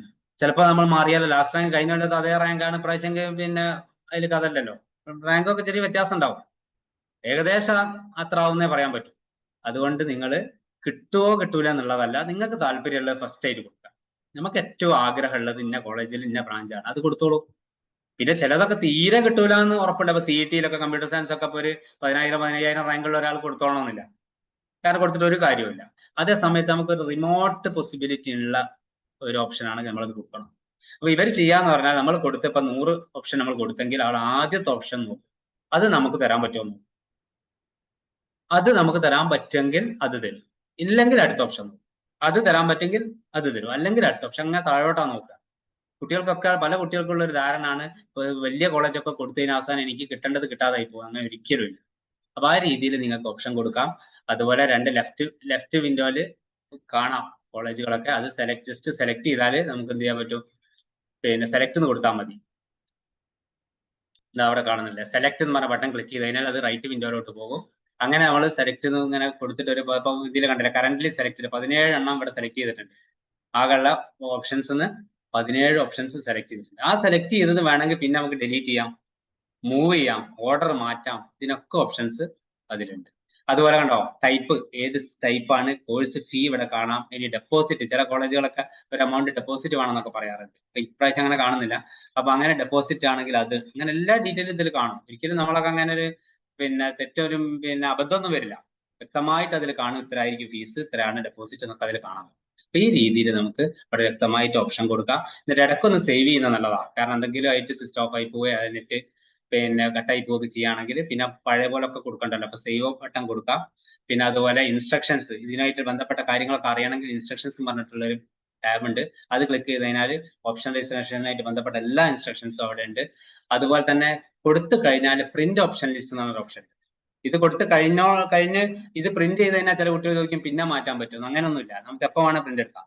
ഈ പ്രിന്റ് എടുത്താലുള്ള ഒരു അഡ്വാൻറ്റേജ് എന്ന് പറഞ്ഞാൽ വ്യക്തമായിട്ട് കോഴ്സ് ടൈപ്പ്, കോളേജ് ഒക്കെ നമുക്ക് ലിസ്റ്റ് ചെയ്യും. അത് വേണേൽ നമുക്ക് ഇതുമായിട്ട് ബന്ധപ്പെട്ട ഒരാൾക്ക് അയച്ചു കൊടുക്കാം, ഒന്ന് ചെക്ക് ചെയ്യാൻ വേണ്ടിയിട്ട്. ഇപ്പൊ കരിയർ ഗൈഡിനോ അല്ലെങ്കിൽ ടീച്ചേഴ്സിനൊക്കെ അയച്ചു കൊടുക്കാം. അവരൊന്ന് ചെക്ക് ചെയ്തിട്ട് വേണ്ട മാറ്റങ്ങൾ പറഞ്ഞു തരും. അപ്പൊ അങ്ങനെ ചെയ്യാൻ പ്രിന്റ് ഓപ്ഷൻ ലിസ്റ്റ് നിങ്ങൾക്ക് ഉപയോഗിക്കാം. പ്രിന്റ് എടുത്തു എന്ന് വിചാരിച്ചിട്ട് ഒരിക്കലും പിന്നെ നിങ്ങൾക്ക് മാറ്റാൻ പറ്റാതിരിക്കുന്നില്ല. മാറ്റം നമുക്ക് എന്ത് ചെയ്യാം, 16-ാം തീയതി 11 മണി വരെ നമുക്ക് മാറ്റാം, ഒരു കുഴപ്പമില്ല. അതിനുശേഷം മാറ്റാൻ പറ്റില്ല. അന്ന് ആ ലാസ്റ്റ് ടൈം വരെ, ആ ലാസ്റ്റ് ടൈമിൽ നിങ്ങളുടെ വിൻഡോയിൽ എന്തൊക്കെ ഓപ്ഷൻസ് ഉണ്ടോ അതാണ് നിങ്ങളുടെ ഓപ്ഷൻ. ഇതിൽ ലോക്കിംഗ് ഒന്നും ഇതിലില്ല.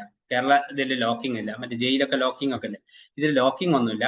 ഇത് പിന്നെ ആ സമയത്ത് ഉള്ള ഓപ്ഷൻസ് അല്ലെ, ലാസ്റ്റ് ഡേറ്റിൽ ആ സമയത്ത് ലാസ്റ്റ് സമയത്തുള്ള ആ ഓപ്ഷൻസ് ആണ് എന്ത് ചെയ്യുക, ലോക്കാവും.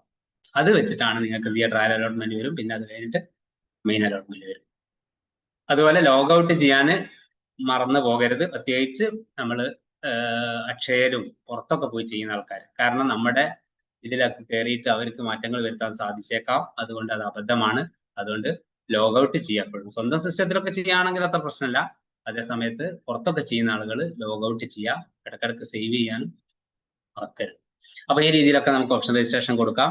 അപ്പൊ ഓപ്ഷൻ കൊടുക്കുമ്പോൾ ഞാൻ പറഞ്ഞു എത്ര ഓപ്ഷൻസും കൊടുക്കാം.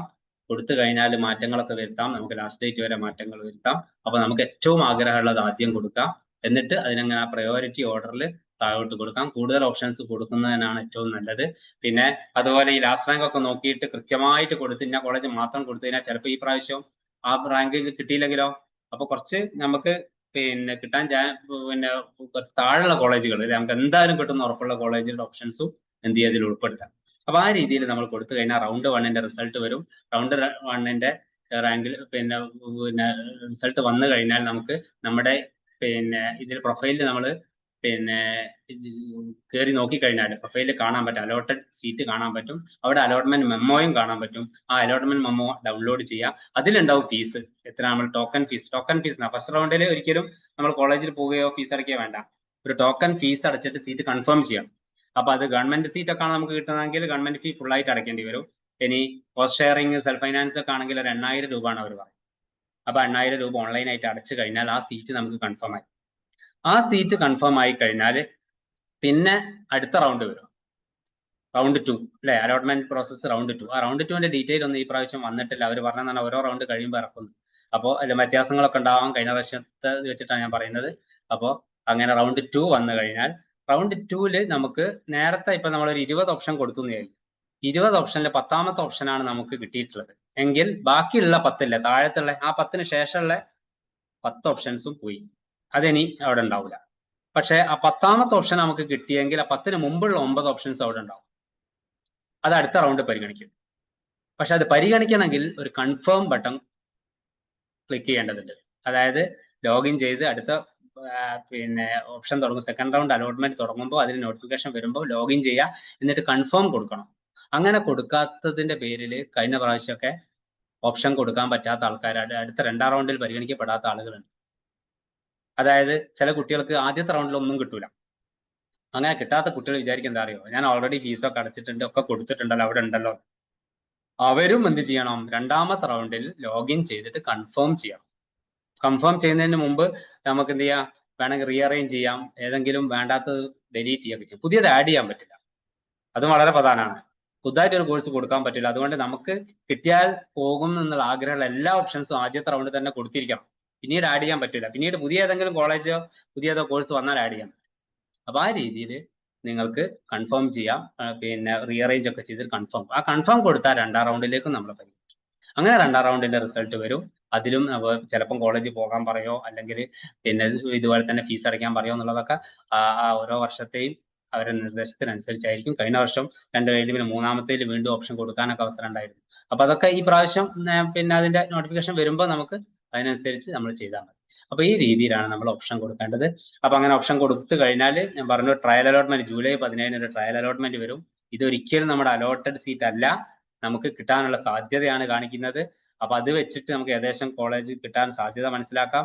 ഇനി അതിലും നമുക്ക് എന്തെങ്കിലും പിന്നെ വേണമെങ്കിൽ റീഅറേഞ്ച് ഒക്കെ ചെയ്യാനുള്ള ഓപ്ഷൻ, എഡിറ്റ് ചെയ്യാനുള്ള ഓപ്ഷൻസ് ഒക്കെ ഉണ്ടാകും. അത് കഴിഞ്ഞ് പിന്നെ മെയിൻ അലോട്ട്മെന്റ് വരും. റിസൾട്ട് പോർട്ടലിൽ ചെക്ക് ചെയ്യുക, അലോട്ട്മെന്റ് മെമ്മോ ഡൗൺലോഡ് ചെയ്യുക, ടോക്കൺ ഫീ അടയ്ക്കുക. ടോക്കൺ ഫീ പിന്നെ ജനറൽ ഗവൺമെന്റ് എയ്ഡഡ് കോളേജ് ഞാൻ പറഞ്ഞു ഫുൾ ഫീസ് അടയ്ക്കണം. SC/ST വിഭാഗക്കാർക്ക് 500 രൂപ അടച്ചാൽ ഗവൺമെന്റ് സീറ്റ്. അതേസമയത്ത് അവർക്ക് സെൽഫ് ഫൈനാൻസ് കോളേജ് നമ്മൾ നേരത്തെ പറഞ്ഞല്ലോ, government cost sharing IHRD LBS അതുപോലെ രാജഗിരി ഇങ്ങനത്തെ കോളേജുകളിലൊക്കെ അവിടെ 2 തരം സീറ്റ് ഉണ്ട് ഞാൻ പറഞ്ഞില്ലേ. ആ 2 തരം ഇപ്പൊ കോസ്റ്റ് ഷെയറിംഗിലൊക്കെ 2 തരം സീറ്റ് ഉണ്ട്. അതിൽ അവിടുത്തെ ഗവൺമെന്റ് സീറ്റ് അല്ല, അവിടുത്തെ മാനേജ്മെന്റ് സീറ്റ് ആണ് അവർക്ക് കിട്ടുന്നതെങ്കിൽ അവർക്ക് അതിൽ കൺസെഷൻ ഒന്നും ഉണ്ടാവില്ല. അപ്പൊ അവർ ഓപ്ഷൻ കൊടുക്കുമ്പോൾ ശ്രദ്ധിക്കണം. ഒരിക്കലും അവര് മാനേജ്മെന്റ് സീറ്റ് ഒന്നും കൊടുക്കരുത്. മാനേജ്മെന്റ് സീറ്റ് കൊടുത്താൽ അവർക്ക് ഫീ കൺസെഷനും കിട്ടൂല, ടോക്കൺ ഫീ ഫുൾ അടയ്ക്കേണ്ടി വരും. അപ്പോൾ അത് പ്രത്യേകം ശ്രദ്ധിക്കുക. അപ്പോൾ 8000 രൂപ തന്നെ അവർ അടയ്ക്കണം. അതേസമയത്ത് അവർക്ക് അവിടെ ഗവൺമെന്റ് സീറ്റ് കിട്ടിയാൽ അവർ 500 രൂപ അടച്ചാൽ മതി, ഫീ കൺസെഷൻ ഒക്കെ അവർക്ക് കിട്ടുകയും ചെയ്യും. പിന്നെ നിർദ്ദേശം അനുസരിച്ച് നമ്മൾ കോളേജുകളിൽ നമുക്ക് കിട്ടിയ കോളേജുകളിൽ പിന്നെ എൻട്രൻസ് കമ്മീഷണറുടെ നിർദ്ദേശം അനുസരിച്ച് ജോയിൻ ചെയ്യുക. ജോയിൻ ചെയ്യാൻ പോകുമ്പോൾ എല്ലാ ഡോക്യുമെന്റ്സും ഒറിജിനൽ വേണം. നമ്മൾ ഒറിജിനൽ ഒന്നും കൊടുത്തിട്ടില്ലല്ലോ, ഒന്നും വെരിഫൈ ചെയ്തിട്ടില്ലല്ലോ. അപ്പൊ ആ ഒറിജിനൽ ഡോക്യുമെന്റ്സുമായിട്ട് നമ്മൾ പോകണം. അവിടെ എല്ലാ ഡോക്യുമെന്റ്സും നമ്മൾ റെഡിയാക്കി വെക്കണം. പ്രത്യേകം ശ്രദ്ധിക്കുക. നോൺ ക്രിമിനൽ റിസർവേഷൻ ഒക്കെ ഉള്ള OBC NCL സർട്ടിഫിക്കറ്റ് ഒക്കെ പല കുട്ടികളും പിന്നെ വില്ലേജ് ഓഫീസർ അടുത്തുനിന്നുള്ള സർട്ടിഫിക്കറ്റ് ആണ് കേരളത്തിൽ അഡ്മിഷന് വേണ്ടത്. പിന്നെ സ്റ്റേറ്റ് എഡ്യൂക്കേഷൻ പർപ്പസിനുള്ള വില്ലേജ് ഓഫീസർ പിന്നെ നൽകിയ സർട്ടിഫിക്കറ്റ് വേണം. ഒരിക്കലും പിന്നെ തഹസിൽദാർ അലോട്ട് ചെയ്ത സർട്ടിഫിക്കറ്റ് പറ്റില്ല. അത് കേന്ദ്ര അലോട്ട്മെന്റ് നീറ്റിനും ജയിക്കാണ് വേണ്ടത്. അപ്പൊ അതുകൊണ്ട് വില്ലേജ് ഓഫീസർ തന്ന സർട്ടിഫിക്കറ്റ് തന്നെ ഡേറ്റ് ഒക്കെ ഉള്ള വാലിഡിറ്റി കഴിയാത്ത സർട്ടിഫിക്കറ്റ് ഒക്കെ റെഡിയാക്കി വെക്കണം. അത്തരം നമ്മുടെ ഒറിജിനൽ ഡോക്യുമെന്റ്സ് ആയിട്ട് പോയി കഴിഞ്ഞ് അവിടെ ഡോക്യുമെന്റ്സ് വെരിഫിക്കേഷൻ കഴിഞ്ഞാൽ മാത്രമേ നമ്മുടെ അലോട്ട്മെന്റ് കൺഫേം ആവും. അല്ലാതെ റാങ്ക് ലിസ്റ്റിൽ വന്നൊന്നും അല്ല അലോട്ട്മെന്റ് മെമ്മോ കിട്ടിയെന്ന് വിചാരിച്ചൊന്നും ഒരിക്കലും നമുക്ക് സീറ്റ് കൺഫേം ആവില്ല.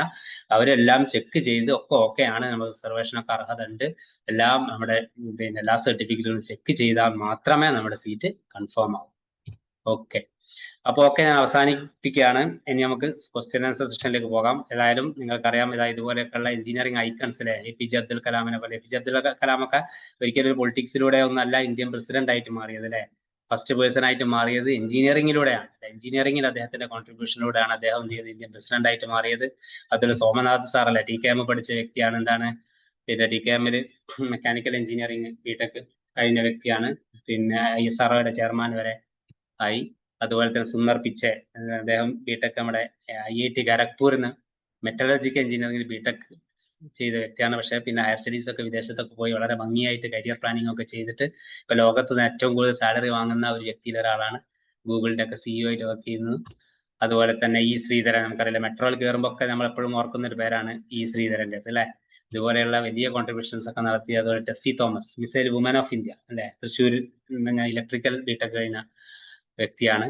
അപ്പോൾ ഒരുപാട് കോൺട്രിബ്യൂഷൻസ് നൽകിയ ആളാണ്. ഇതുപോലെയുള്ള ആളുകളൊക്കെ ആയിട്ട്. അതുപോലെ PC മുസ്തഫ, നിങ്ങൾ കേട്ടിട്ടുണ്ടാവും. ഇപ്പോൾ സിജിയിലൊക്കെ പല പ്രോജക്റ്റുകളൊക്കെ സ്പോൺസർ ഒക്കെ ചെയ്യുന്ന ഒരു വ്യക്തിയാണ് അദ്ദേഹം NIT കാലിക്കറ്റ് നിന്ന് BTech കഴിഞ്ഞ ആളാണ്. പക്ഷെ എനിക്കൊരു സോഫ്റ്റ്വെയർ എഞ്ചിനീയർ ഒക്കെ ആയിട്ടൊക്കെ വർക്ക് ചെയ്ത ആളാണ്. പക്ഷെ അതിനുശേഷം IIM ബാംഗ്ലൂരിൽ നിന്നൊക്കെ MBA ഒക്കെ എടുത്തിട്ട് അതിനുശേഷം അദ്ദേഹം എന്ത് ചെയ്തു, പിന്നെ ഓൺട്രപ്രണർഷിപ്പ് സ്റ്റാർട്ടപ്പിലേക്ക് തിരിഞ്ഞു.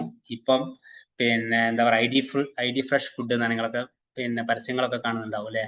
1000 കോടിയൊക്കെ ടേൺ ഓവറുള്ള കമ്പനിയുടെ MD ആണ് അദ്ദേഹം. അപ്പൊ നേരത്തെ പറഞ്ഞ പോലെ എഞ്ചിനീയറിംഗ് കഴിഞ്ഞിട്ട് സ്റ്റാർട്ടപ്പുകളിലേക്കും ഓൺട്രപ്രണർഷിപ്പിലൊക്കെ താല്പര്യമുള്ള ആളുകൾക്കൊക്കെ മാതൃകയാക്കാൻ പറ്റിയ ഒരു വ്യക്തിയാണ് PC മുസ്തഫ. അപ്പോൾ ഇതുപോലെയുള്ള എഞ്ചിനീയറിംഗ് ഐക്കൺസിനൊക്കെ മാതൃകയാക്കിയിട്ട് വളരെ മികച്ച എഞ്ചിനീയേഴ്സ് ആയിട്ട് മാറുക. എങ്ങനെങ്കിലും ഒരു BTech എടുക്കുക എന്നുള്ളതല്ല, നമ്മുടെ ഏറ്റവും താല്പര്യമുള്ള മേഖലകളിൽ BTech എടുത്തിട്ട് വളരെ മികച്ച എഞ്ചിനീയേഴ്സ് ആയിട്ട് മാറാൻ നിങ്ങൾക്ക് സാധിക്കട്ടെ. എല്ലാ നന്മകളും നേരുന്നു. Thank you very much. ഇനി നമ്മുടെ QA സെഷനിലേക്ക് കടക്കാം. പിന്നെ നിങ്ങളുടെ ചോദ്യങ്ങളൊക്കെ നിങ്ങൾക്ക് ചോദിക്കാവുന്നതാണ്. Okay, over to Yasin. Thank you sir. വളരെ വിശദമായി തന്നെ ഈ ഒരു വിഷയത്തെ കുറിച്ച് സർ നമ്മളോട് സംവദിച്ചിട്ടുണ്ട്.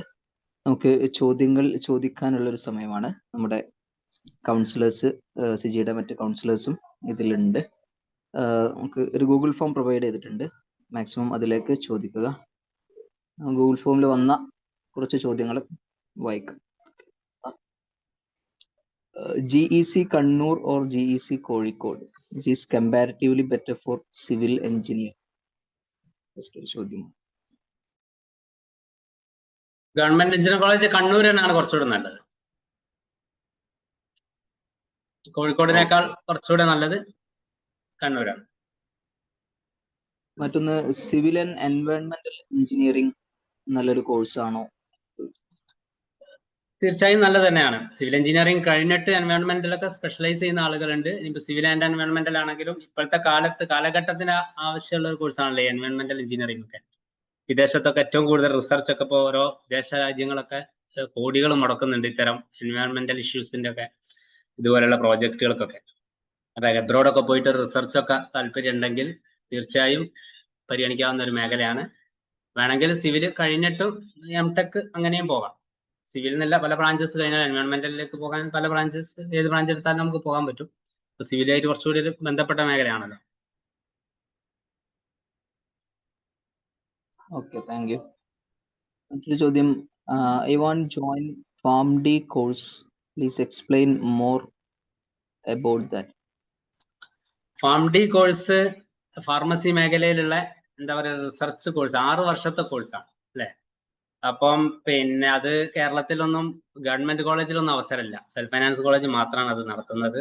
മാത്രമല്ല ഇന്ത്യയിലൊന്നും ഒരു ഫാം ഡി എടുത്തുകൊണ്ട് ഒരു ബിഫാം കഴിഞ്ഞ ആളും ഫാം ഡി എടുത്ത ആളും തമ്മിൽ ഒരു വലിയൊരു വ്യത്യാസമൊന്നുമില്ല. അതായത് 4 കൊല്ലത്തെ ബിഫാം എടുത്ത ആൾക്കും ഫാം ഡി കഴിഞ്ഞ ആളുകൾക്കൊക്കെ ഏകദേശം ഒരേ വാല്യൂ തന്നെയാണ് ജോബ് മാർക്കറ്റിലൊക്കെ. വിദേശത്തൊക്കെയാണ് ജോലി പ്ലാൻ ചെയ്യുന്നതെങ്കിൽ ഫാം ഡി ഈസ് ഓക്കെ, കുഴപ്പമില്ല.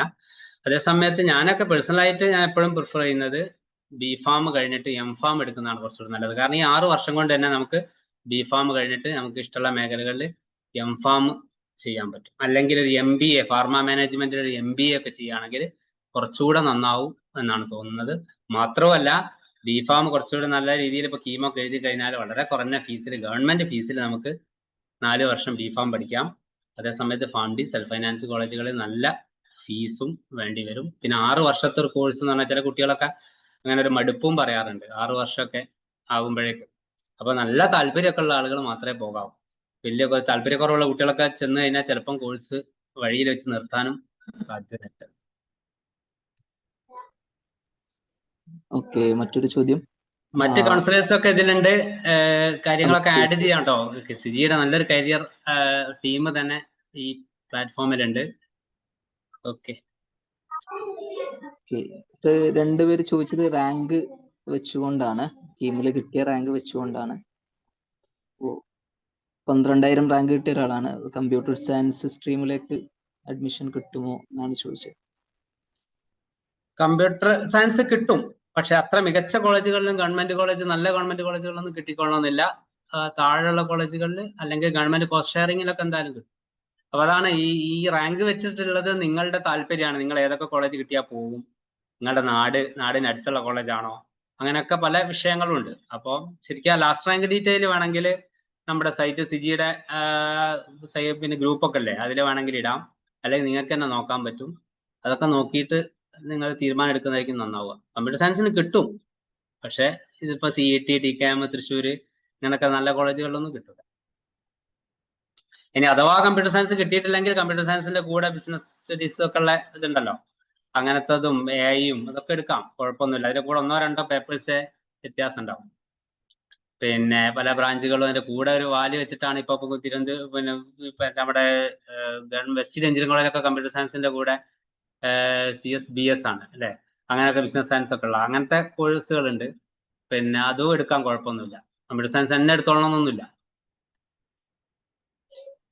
ഓക്കെ, എനിക്ക് തോന്നുന്നു റാങ്ക് വെച്ചുള്ള ഡീറ്റെയിൽസ് ഒന്നുകൂടി പിന്നെ സിജിയിൽ വന്നിട്ട് ഒന്നുമില്ല, മലപ്പുറം അല്ലെങ്കിൽ കോഴിക്കോട് സെന്ററുകളിൽ ഗൈഡൻസ് ഉണ്ട്, ഇൻഡിവിജ്വൽ ഗൈഡൻസ് ഉണ്ട്.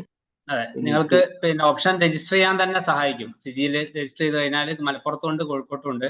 അവിടെ ചെന്ന് കഴിഞ്ഞാൽ അവിടുത്തെ കരിയർ കൗൺസിലേഴ്സിന്റെ കൂടെ ഇരുന്നിട്ട് നിങ്ങൾക്ക് ഓപ്ഷൻ രജിസ്ട്രേഷൻ ചെയ്യാൻ പറ്റും. അപ്പോൾ അങ്ങനെ ഒരു പ്രയാസമോ അല്ലെങ്കിൽ ഇതിലൊരു പേടിയൊക്കെ ഉള്ള ആൾക്കാർക്ക് അത് നല്ലൊരു ഓപ്ഷൻ ആയിരിക്കും, അങ്ങനെ ചെയ്യാം. ഓക്കെ, അതിന്റെ ഡീറ്റെയിൽസ് ഞാൻ ചാറ്റ് ബോക്സിലേക്ക് ഷെയർ ചെയ്യാം. നമുക്കതിന്റെ പിന്നെ കൗൺസിലിങ്ങും അതുപോലെ തന്നെ ചോയ്സ് ഫില്ലിങ്ങും മലപ്പുറം, കോഴിക്കോട് ഓഫീസുകളിൽ അതിന്റെ സേവനം ലഭ്യമാണ്. അപ്പൊ അങ്ങനെ ഇൻഡിവിജ്വൽ ആയിട്ട് വേണ്ടവര് ആ രീതിയിൽ ബന്ധപ്പെടുകയാണ് വേണ്ടത്. ബാക്കി ചോദ്യങ്ങൾ വായിക്കാം.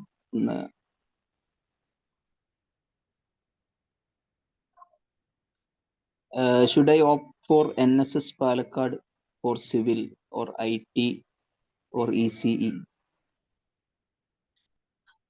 അതില് നമ്മൾ നേരത്തെ പറഞ്ഞതാണ്, സർക്യൂട്ട് ബ്രാഞ്ച് വേണോ നോൺ സർക്യൂട്ട് ബ്രാഞ്ച് വേണോ എന്നുള്ളതാണ് അവിടെ പ്രശ്നം. സർക്യൂട്ട് ബ്രാഞ്ച് പഠിച്ച് അത്തരം മേഖലകളിൽ വർക്ക് ചെയ്യാനൊക്കെ താല്പര്യം എങ്കിൽ നിങ്ങൾക്ക് എന്ത് ചെയ്യാം, IT-യോ അങ്ങനത്തെ ബ്രാഞ്ചുകൾ എടുക്കാം. അതേസമയത്ത് ഒരു സിവിൽ എഞ്ചിനീയറിങ്ങിനോട് താല്പര്യം, കുറച്ച് ക്രിയേറ്റിവിറ്റി ഒക്കെ ഉണ്ട്, കൺസ്ട്രക്ഷൻ മേഖലയിലൊക്കെ വർക്ക് ചെയ്യാൻ താല്പര്യമുണ്ട്, കേരളത്തിൽ ഒരു ഗവൺമെന്റ് ജോലിക്കൊക്കെ ശ്രമിക്കാൻ താല്പര്യമുണ്ട് എങ്കിൽ സിവില് സെലക്ട് ചെയ്യാം. ഇതൊക്കെ എന്താ പറയാ, ഒരു പേഴ്സണലൈസ്ഡ് ചോയ്സ് ആണ്. നമുക്കങ്ങനെ പിന്നെ ഇതേ എടുക്കാവൂ എന്നുള്ള അങ്ങനെ പറയാൻ പറ്റില്ല. ഓക്കെ, മറ്റൊന്ന് ബയോമെഡിക്കൽ എഞ്ചിനീയറിംഗ് ബിടെക് എടുക്കുന്നത് നല്ലതാണോ? എൻ്റെ ഒരു മികച്ച കോളേജ് ഏതാണ്? എൻ്റെ സ്കോപ്പ് എന്താണ്? ബയോമെഡിക്കൽ എഞ്ചിനീയറിംഗ് നല്ല പിന്നെ ഒരു കോഴ്സ് തന്നെയാണ്. കാരണം ഇപ്പൊ നമുക്കറിയാം ഈ മെഡിക്കൽ എക്യുപ്മെന്റ്സ് അല്ലെ, മെഡിക്കൽ എക്യുപ്മെന്റ്സ് പിന്നെ ഇപ്പൊ കൊറോണ ഒക്കെ വന്ന ശേഷവും ഒക്കെ തന്നെ ഹോസ്പിറ്റൽസ് ഒക്കെ ഇഷ്ടം പോലെ വർദ്ധിച്ചുകൊണ്ടിരിക്കുക. അപ്പൊ അവിടെയൊക്കെ ഈ മെഡിക്കൽ എക്സ്റേ ഒക്കെ ആണെങ്കിൽ സ്കാനിങ്ങിനായാലൊക്കെ ലേറ്റസ്റ്റ് ആയിട്ടുള്ള എക്യുപ്മെന്റ്സ് ഒക്കെ വരികയാണ്. അപ്പൊ അതുകൊണ്ട് അതുകൊണ്ട് അങ്ങനെയുള്ള എക്യുപ്മെന്റ്സ് ഒക്കെ ഉണ്ടാക്കുന്ന കമ്പനികളൊക്കെ വർദ്ധിച്ചു വരികയാണ്. അപ്പൊ അവിടെയൊക്കെ ഉള്ള ജോബാണ് ഈ ബയോമെഡിക്കൽ എഞ്ചിനീയേഴ്സിന് ഉണ്ടാവുക. അപ്പൊ തീർച്ചയായും ജോലി സാധ്യത ഉണ്ട്. പക്ഷെ ചില കുട്ടികൾ നീറ്റൊക്കെ എഴുതി 2 പ്രാവശ്യം 3 പ്രാവശ്യം ഒക്കെ എഴുതിയിട്ട് കിട്ടിയില്ലെങ്കിൽ ഇനി ബിടെക് ബയോമെഡിക്കൽ എടുക്കും. വിചാരിക്കുന്നത് എന്താ അറിയോ, നീറ്റൊക്കെ ആയിട്ട് ബന്ധപ്പെട്ട ഒരു കോഴ്സാണ് ഈ ബയോമെഡിക്കൽ. ഒരിക്കലും അങ്ങനെയല്ല. ടെക്നിക്കൽ സ്കിൽ ഉള്ളവർക്കാണ് ഈ ബയോമെഡിക്കൽ പറ്റുക. കാരണം മെഡിക്കൽ എക്യുപ്മെന്റ്സ് ആണ്, അല്ലാതെ ഒരിക്കലും മെഡിക്കലായിട്ട് ബന്ധപ്പെട്ട മറ്റ് മേഖല അല്ല ഇത്. മെഡിക്കൽ എക്യുപ്മെന്റ്സ് ആയിട്ട് ബന്ധപ്പെട്ട അതിന്റെ ഡിസൈനിങ്, അതിന്റെ റിപ്പയറിങ് ഒക്കെ ആയിട്ട് ബന്ധപ്പെട്ടതാണ് ബയോമെഡിക്കൽ എഞ്ചിനീയറിംഗ്. അപ്പോൾ കുറച്ച് ടെക്നിക്കൽ സ്കില്ലുള്ള ആളുകൾ തന്നെയാണ് ബയോമെഡിക്കൽ എഞ്ചിനീയറിംഗിന് പോകേണ്ടത്. അപ്പോൾ ബയോമെഡിക്കൽ എഞ്ചിനീയറിംഗ് പഠിക്കാൻ പിന്നെ ഗവൺമെന്റ് കോളേജുകൾ പിന്നെ നമുക്ക് കുറവാണ് കേരളത്തിൽ. പക്ഷെ സെൽഫ് ഫൈനാൻസ് കുറേ കോളേജുകളുണ്ട്. പിന്നെ TKM ഇൻസ്റ്റിറ്റ്യൂട്ടിലുണ്ട്, അതുപോലെ തന്നെ Sahrdaya college of engineering technology Thrissur, അൽ-അസ്ഹറിലുണ്ട്, Ilahia college, Musaliar college of engineering Thiruvananthapuram, Malabar college of engineering technology Thrissur, അങ്ങനെയൊക്കെയുള്ള കുറേ കോളേജുകളിൽ ബയോമെഡിക്കൽ എഞ്ചിനീയറിംഗ് ഉണ്ട്. അതുപോലെ തന്നെ പിന്നെ തിരുവനന്തപുരത്ത് ഒരു CSI ഇൻസ്റ്റിറ്റ്യൂട്ട് ഓഫ് കോളേജിൽ ബയോമെഡിക്കൽ ആൻഡ് റോബോട്ടിക് എഞ്ചിനീയറിംഗ് എന്ന് പറഞ്ഞൊരു ബ്രാഞ്ച് ഉണ്ട്. ഇതൊക്കെ സെൽഫ് ഫൈനാൻസ് കോളേജുകളിലാണ് ബയോമെഡിക്കൽ എഞ്ചിനീയറിംഗ് പിന്നെ പഠിക്കാൻ കേരളത്തിൽ അവസരമുള്ളത്. അതാണ് biotechnology and bio chemical engineering, അത് വേറെ ബ്രാഞ്ചായിട്ട് SCT കോളേജിലൊക്കെ ഉണ്ട്. Okay, thank you. മറ്റൊന്ന്, അലോട്ട്മെന്റ് റൗണ്ട്സിൽ നിന്ന് എക്സിറ്റ് ചെയ്തുകൂടെ? രജിസ്റ്റർ ചെയ്താൽ പിന്നെ ഉറപ്പായും സീറ്റ് ആക്സെപ്റ്റ് ചെയ്യണം എന്നുണ്ടോ? രജിസ്ട്രേഷൻ എങ്ങനെയാ? രജിസ്റ്റർ ചെയ്താൽ പിന്നെ ഉറപ്പായും സീറ്റ് ആക്സെപ്റ്റ് ചെയ്യണമെന്നുണ്ടോ? അലോട്ട്മെന്റ് റൗണ്ടിൽ നിന്ന് എക്സിറ്റ് ചെയ്തുകൂടെ? ചൂന ഒന്ന് എക്സ്പ്ലെയിൻ ചെയ്താൽ നന്നാവും. ചൂന കെ ആണ്. ഓക്കെ, അവരുണ്ടോ ഇതിൽ? ഉണ്ടോ?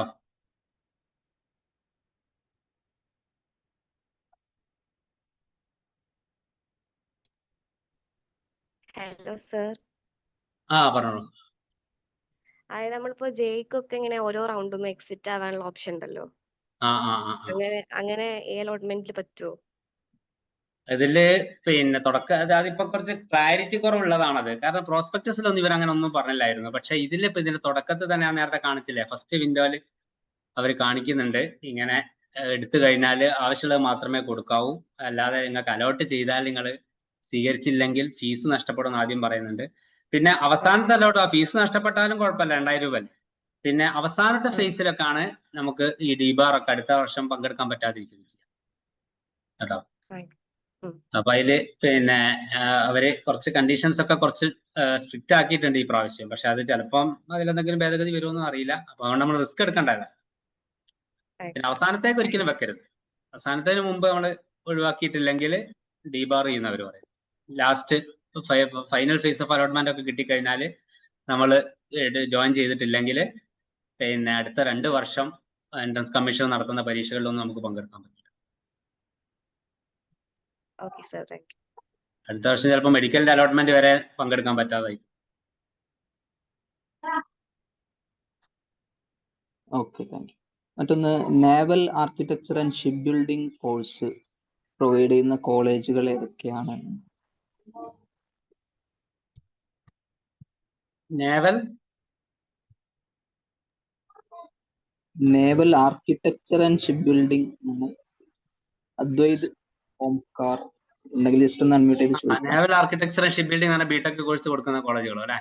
അത് പിന്നെ ഗവൺമെന്റ് കോളേജുകളിലൊന്നുമില്ല. 2 ക്രൈസ്റ്റ് കോളേജിലുണ്ട്. ക്രൈസ്റ്റ് നോളജ് സിറ്റി എന്ന് പറഞ്ഞ കോളേജുണ്ട് എറണാകുളത്ത്. അതുപോലെ Sree Narayana Gurukulam college of engineering Ernakulam. ഈ 2 സെൽഫ് ഫൈനാൻസ് കോളേജുകളിലാണ് ഉള്ളത് naval architecture and ship building. പിന്നെ അതിനേക്കാളൊക്കെ നല്ലത് ക്യുസാറ്റ് ഒക്കെ എഴുതിയിട്ട് പിന്നെ ക്യുസാറ്റിലൊക്കെ naval architecture and ship building ഒക്കെ പഠിക്കുന്ന കുറച്ചുകൂടി നല്ലത്. ഇതൊക്കെ സെൽഫ് ഫൈനാൻസ് കോളേജ്. അത്രത്തോളം പിന്നെ ഫെസിലിറ്റീസും ഇൻഫ്രാസ്ട്രക്ചറും ഒന്നും ഉണ്ടായിക്കൊള്ളണം.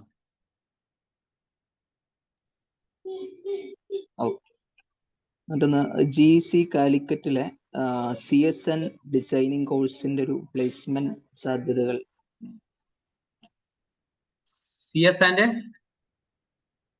Computer science and designing. CSN design. Okay.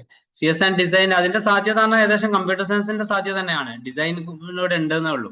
ഡിസൈനിലുള്ള കുറച്ച് പേപ്പേഴ്സ് മാത്രമാണ് അതിലുള്ളത്.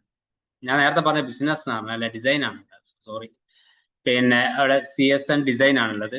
അപ്പോൾ അതില് പിന്നെ 2-3 പേപ്പേഴ്സ് ഇപ്പം പുതുതായിട്ടൊക്കെ KTU ഒക്കെ പുതിയ ബ്രാഞ്ചസ് ഒക്കെ കൊടുക്കുന്നത് കമ്പ്യൂട്ടർ സയൻസ് എഞ്ചിനീയറിംഗ് എന്ന് പറഞ്ഞിട്ടല്ല, ഇതുപോലെയുള്ള ഒരു വാല് വെച്ചിട്ടാണ്.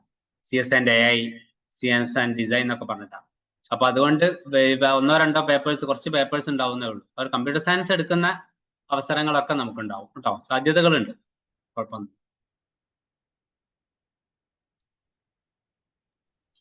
മറ്റൊന്ന്, please tell about civil engineering placements and average packages. Okay, അതൊന്നും നമുക്ക് അങ്ങനെ പാക്കേജ്, നിങ്ങൾക്ക് എവിടെയാണോ ജോലി കിട്ടുന്നത്, സിവിൽ എഞ്ചിനീയറിംഗ് കഴിഞ്ഞിട്ട് 5000 രൂപക്ക് വർക്ക് ചെയ്യുന്നവരുണ്ട്, 10000-ന് വർക്ക് ചെയ്യുന്നവരുണ്ട്, 50,000, 1,00,000-നൊക്കെ വർക്ക് ചെയ്യുന്നവരുണ്ട്. നമ്മുടെ സ്കില്ല് അനുസരിച്ചാണ്, പ്രത്യേകിച്ച് പ്രൈവറ്റ് മേഖലയിലല്ലേ ജോലി കിട്ടുക. ഇനി സിവിൽ PSC ഒക്കെ എഴുതിയിട്ട് ഞാൻ നേരത്തെ പറഞ്ഞു, ഇഷ്ടംപോലെ PSC പോസ്റ്റുകൾ ഉണ്ടാവാറുണ്ട്. അസിസ്റ്റന്റ് എഞ്ചിനീയർ പോസ്റ്റ്, അതുപോലെ ഓവർസിയർ പോസ്റ്റ്, അതൊക്കെ കിട്ടുകയാണെങ്കിൽ നല്ല സാലറി സ്റ്റാർട്ടിങ് തന്നെ. പോസ്റ്റ് ഒക്കെ ആണെങ്കിൽ 50,000, 60,000 ഒക്കെ നമുക്ക് സ്റ്റാർട്ടിങ് സാലറി കിട്ടും. പിന്നെ കൺസ്ട്രക്ഷൻ മേഖലയിലൊക്കെ തന്നെ നമ്മുടെ സ്കില്ല് ഉണ്ടെങ്കിൽ നല്ല സാലറി കിട്ടുന്നുണ്ട്. അപ്പൊ എന്തായാലും പിന്നെ സിവില് എപ്പോഴും നല്ല ജോലി സാധ്യത ഉള്ള മേഖലയാണ്. കൺസ്ട്രക്ഷൻ ഒക്കെ എപ്പോഴും നടന്നു, ലോകാവസാനം വരെ കൺസ്ട്രക്ഷൻ ഉണ്ടാവുമല്ലോ, അപ്പം സാധ്യതകളുണ്ട്. പിന്നെ അതുപോലെ തന്നെ ഇനിയിപ്പോ ഓണ്ടർപ്രണർഷിപ്പ്, സ്വന്തമായിട്ടൊരു പിന്നെ സ്റ്റാർട്ടപ്പ് ഒക്കെ തുടങ്ങാനും പറ്റിയ ഒരു ബ്രാഞ്ചാണ് സിവിൽ. സ്വന്തം കൺസ്ട്രക്ഷൻ കമ്പനിയൊക്കെ തുടങ്ങാം. പിന്നെ ഹയർ സ്റ്റഡീസിനും ഇഷ്ടംപോലെ മേഖലകളുണ്ട്. ഹയർ സ്റ്റഡീസ് MTech ഒക്കെ ചെയ്തിട്ട് നല്ല സാധ്യതയുള്ള രീതിയാണ്. മറ്റൊരു കോഴ്സിനെ കുറിച്ചാണ് ചോദിച്ചത്, സൈബർ ഫിസിക്കൽ സിസ്റ്റം എന്നൊരു കോഴ്സിനെ കുറിച്ച് പറയാമോ? അത് പിന്നെ തൃശ്ശൂർ എഞ്ചിനീയറിംഗ് കോളേജിൽ ഉണ്ട് ആ കോഴ്സിൽ, സൈബർ ഫിസിക്കൽ സിസ്റ്റം. അത് നല്ലൊരു പുതിയ എന്താ പറയാ ലേറ്റസ്റ്റ് മേഖല. ഇപ്പൊ ഒരു പിന്നെ എന്താ പറയാ സൈബർ വേൾഡും ഒരു ഫിസിക്കൽ വേൾഡും തമ്മിൽ ലിങ്ക് ചെയ്യുന്ന, കമ്പ്യൂട്ടർ സയൻസും അതുപോലെ തന്നെ സിവിൽ എഞ്ചിനീയറിംഗ്, അതുപോലെ മെക്കാനിക്കൽ, ഇതൊക്കെ ആയിട്ട് ലിങ്ക് ചെയ്യുന്ന ഒരു ഏരിയ. ഇപ്പോ ഇതിലിപ്പോ സെൻസേഴ്സ് ഒക്കെ ഉണ്ട്, അപ്പൊ സെൻസേഴ്സും സോഫ്റ്റ്വെയർസും ഒക്കെ ആയിട്ട് ലിങ്ക് ചെയ്യുക.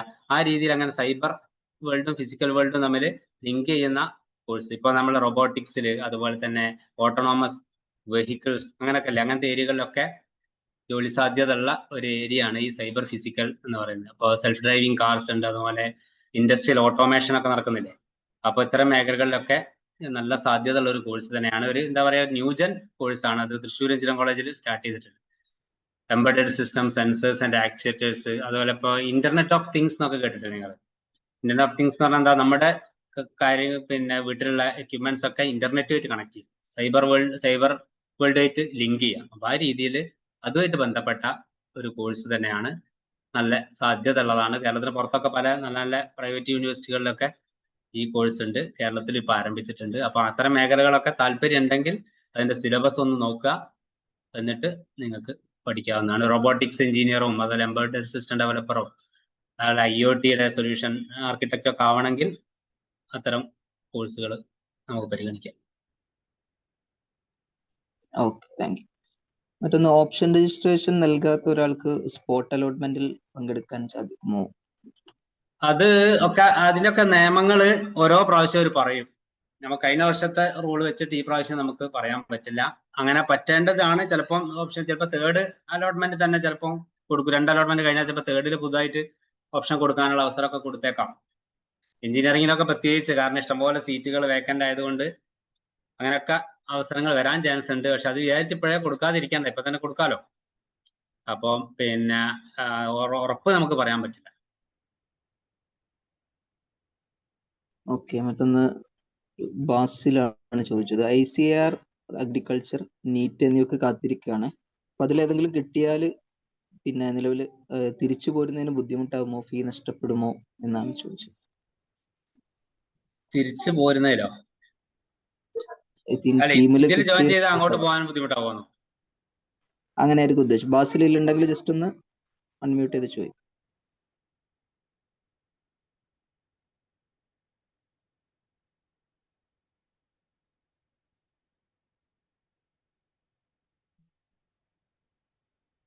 ആളുകൾ ലെഫ്റ്റ് ആയിട്ടുണ്ടെന്ന് തോന്നുന്നു.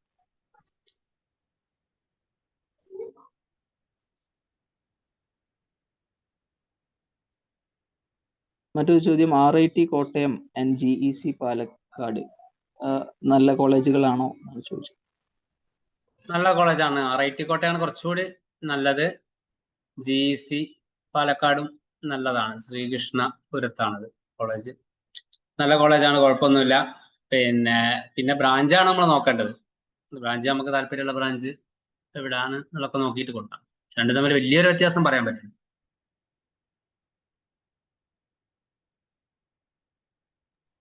ഓക്കെ. മുഹമ്മദ് ഹിസാം ആണ് ചോദിച്ചത്. I didn't write NATA. ബാസിലായിരുന്നു. ബാസിൽ അതെ, നമുക്ക് പിന്നെ അവർ നീറ്റിന് വേണ്ടി വെയിറ്റ് ചെയ്യുന്നുണ്ട്. നീറ്റില് അഗ്രികൾച്ചറോ മറ്റോ ഏതെങ്കിലുമൊക്കെ കിട്ടുമോ നോക്കുന്നുണ്ട്. അപ്പൊ ഇതില് ജോയിൻ ചെയ്തിട്ട് പിന്നെ തിരിച്ചു പോരല് നമുക്ക് വലിയ പ്രയാസങ്ങൾ എന്തെങ്കിലും ബുദ്ധിമുട്ടുകൾ ഉണ്ടാക്കുമോ? ഇപ്പൊ ജോയിൻ ചെയ്യണ്ടായിരുന്നു. ഇപ്പം നമ്മൾ അവർ പറഞ്ഞ ടോക്കൺ ഫീ അടയ്ക്കാനാ പറയുന്നത്.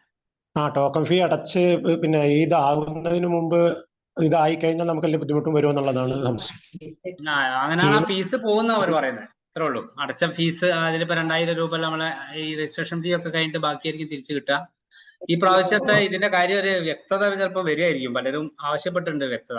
ശരിക്ക് സാധാരണ അങ്ങനെ പ്രശ്നമൊന്നും ഇല്ലായിരുന്നു. കഴിഞ്ഞ വർഷമൊക്കെ കിട്ടിയിട്ടും ശരിക്കും AICTE റൂൾ അനുസരിച്ച് ജോയിൻ ചെയ്താൽ വരെ പിന്നെ ഇതുപോലെയുള്ള ഫൈനൊന്നും ചെയ്യരുതെന്നാണ് ശരിക്കും റൂള്. പിന്നെ എഞ്ചിനീയറിംഗിന്റെ കേസിൽ. അതേസമയത്ത് മെഡിക്കലൊക്കെ 10 ലക്ഷം രൂപ, BDSന് 5 ലക്ഷം രൂപയൊക്കെ അടയ്ക്കണം. ലിക്വിഡിറ്റി ഡാമേജസ് എന്ന് പറഞ്ഞിട്ട് നമ്മൾ ജോയിൻ ചെയ്ത് കഴിഞ്ഞിട്ട് സീറ്റ് ഒഴിവാക്കുമ്പോൾ കൊടുക്കണം. അതേസമയത്ത് AICTE റൂൾ അനുസരിച്ച് ശരിക്കും എഞ്ചിനീയറിംഗിനൊന്നും അങ്ങനെ വാങ്ങാൻ പാടില്ല എന്നൊക്കെയാണ് ശരിക്കും റൂൾ. അതുകൊണ്ട് കഴിഞ്ഞ പ്രാവശ്യം ഈ പ്രശ്നമില്ലായിരുന്നു. ഈ പ്രാവശ്യം തുടക്കത്തിൽ ഇവരിങ്ങനെ കാണിക്കുന്നത് കൊണ്ട് ഒരു കൺഫ്യൂഷൻ ഉണ്ട്. അപ്പൊ അത് പലരും ടേക്കപ്പ് ചെയ്തിട്ടുണ്ട്. മിക്കവാറും അതിലൊക്കെ ഒരു ഭേദഗതി വരും. പ്രത്യേകിച്ച് എഞ്ചിനീയറിംഗ് ഇഷ്ടംപോലെ സീറ്റൊക്കെ വേക്കന്റ് ഉള്ളതല്ലേ. അപ്പോ ഇങ്ങനെ കൊടുക്കുകയും കൂടി ചെയ്ത് കഴിഞ്ഞാൽ പലരും ഇതിന്ന് പിന്മാറും. ആ ഒരു ആൻസൈറ്റിയാണ് ഉണ്ടായിരുന്നത്. കാരണം നീറ്റ് വെയിറ്റ് ചെയ്യുന്നതുകൊണ്ട് കുട്ടി ലാസ്റ്റ് അതിലേക്ക് പോരണം എന്നുള്ളതാണ് താല്പര്യപ്പെടുന്നത്. പക്ഷെ ഒന്നും കിട്ടിയില്ലെങ്കിലും എന്ന് വിചാരിച്ച് നമ്മളിവിടെ ടെക്നോളജി ചേർന്നിട്ട് മറ്റിലേക്ക് പോരാമെന്ന് വിചാരിച്ചിട്ടാണ്. ഈ പ്രാവശ്യം ഇവരിങ്ങനെ പറയുന്നത് ഒരു ഫൈനൽ അലോട്ട്മെന്റ് വരെ ഇപ്പൊ ജോയിൻ ചെയ്യാന്നൊക്കെ പറയുമ്പോൾ ലാസ്റ്റ് ആവുമല്ലോ. ജോയിൻ ചെയ്തിട്ട് പോവാണെങ്കിൽ പിന്നെയുള്ള അടുത്ത 2 വർഷത്തെ സ്കീമിന്റെ അലോട്ട്മെന്റ് പ്രോസസ്സ് പിന്നെ ബീബാർ എന്നൊക്കെ പറയുന്ന രീതി എഴുതി കാണിക്കുന്നുണ്ട് ഇതില്. അപ്പൊ അതിനെ കുറിച്ച് ഞാൻ ഇന്നലെ പല ആളുകളുമായിട്ട്, ഈ മേഖലയിലുള്ള പല ആളുകളൊക്കെ ആയിട്ട് സംസാരിച്ചിട്ട് അവർക്കൊന്നും അതിനെപ്പറ്റി ഒരു ഐഡിയ ഇല്ല. എല്ലാരും ഇതിനെതിരാണ്. പക്ഷെ ആർക്കും എന്താണ് ഇവരിങ്ങനെ പറഞ്ഞതെന്നുള്ളത് അപ്പൊ എനിക്ക് ക്ലാരിഫിക്കേഷൻ വരും, ഉടൻ തരം വരും. അല്ല സാറേ, ഞാൻ ചോദിക്കുന്ന അവർ എഞ്ചിനീയറിംഗ് നല്ല ഡീബാർ ചെയ്യും, മറ്റുള്ള പ്രശ്നം വരില്ലല്ലോ? എൻട്രൻസ് കമ്മീഷണർ നടത്തുന്ന അലോട്ട്മെന്റ് പ്രോസസ് എന്നല്ലേ ഇത് പറയുന്നത്. അപ്പൊ അങ്ങനെ ആകുമ്പോ നമ്മളെ നീറ്റിന്റെ വരില്ലേ? നീറ്റിന്റെ വരൂല്ലേ? അപ്പൊ നമുക്കത് ഇത് അറിയാതെ ഇതില് പിന്നെ ഓപ്ഷൻ കൊടുത്താൽ ഞാൻ ബുദ്ധിമുട്ടോ എന്നുള്ള ഒരു കൺഫ്യൂഷനിലാണ് നിൽക്കുന്നത്. അവര് പറഞ്ഞത് അറിയാം, debarred from appearing the entrance examination or allotments conducted by CE for a period not exceeding 2 years എന്നാണ്. അങ്ങനെയൊക്കെ പറയുന്നത് കുറച്ച് കടുത്ത ഒരു ഇതാണ്. നമ്മളൊക്കെ അതിനെ പ്രതികരിച്ചിട്ടുണ്ട്.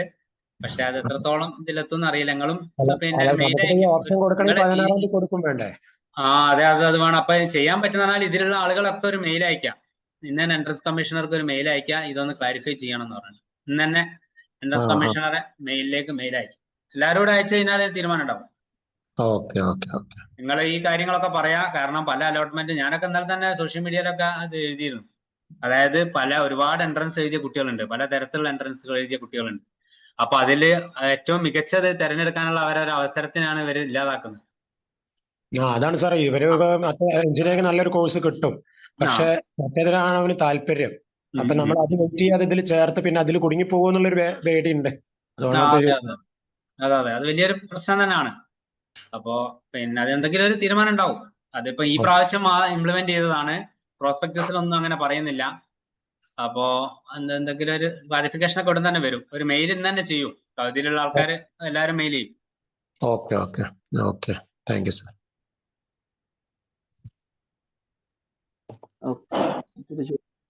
കോഴിക്കോട് GEC എഞ്ചിനീയറിംഗ് കോളേജിലുള്ള ഇൻഡസ്ട്രിയൽ എഞ്ചിനീയറിംഗ് അതിന്റെ ഒരു നല്ലതാണോ? അതിന്റെ പ്ലേസ്മെന്റ് എങ്ങനെയാണ്? പ്ലേസ്മെന്റ് പിന്നെ കോഴിക്കോട് എഞ്ചിനീയറിംഗ് കോളേജിൽ അത്ര അധികം പ്ലേസ്മെന്റുകളൊന്നും ഇല്ല, കുറവാ പൊതുവെ. കാരണം ഗവൺമെന്റ് കോളേജ് തന്നെ താഴെ വരുന്ന ഒരു കോളേജാണ്.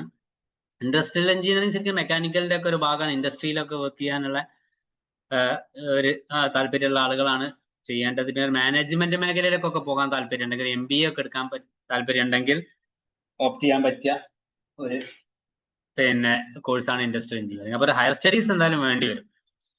വെറും ബിടെക് ഇൻഡസ്ട്രിയൽ കഴിഞ്ഞാലൊന്നും ചിലപ്പോൾ അത്ര അധികം ജോലി സാധ്യത ഉണ്ടായിക്കൊള്ളണം. അപ്പൊ ഹയർ സ്റ്റഡീസ് ഒക്കെ ഓപ്റ്റ് ചെയ്യാൻ താല്പര്യമുള്ളവരാണെങ്കിൽ കുഴപ്പമൊന്നുമില്ല, എടുത്തോ.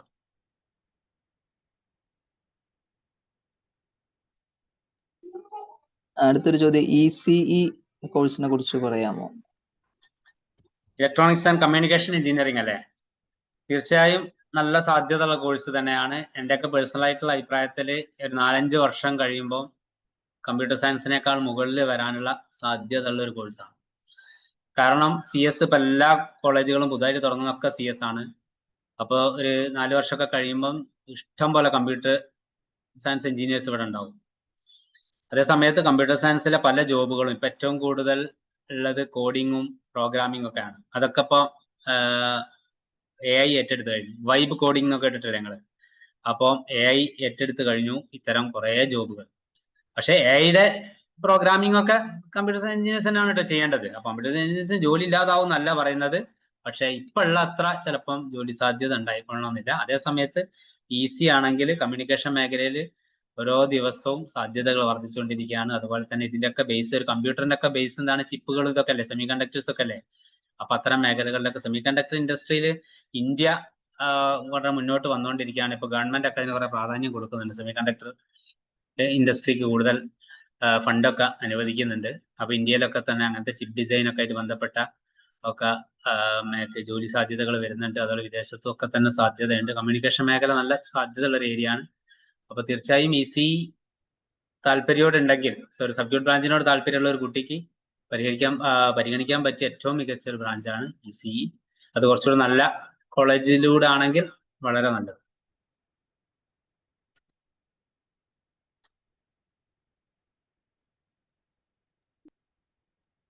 മറ്റൊരു ചോദ്യം, പിന്നെ ഫുഡ് ടെക്നോളജി കോഴ്സ് ഗേൾസിന് നല്ലൊരു ഓപ്ഷൻ ആണോ? അതിന്റെ സ്കോപ്പ് ഉണ്ടോ?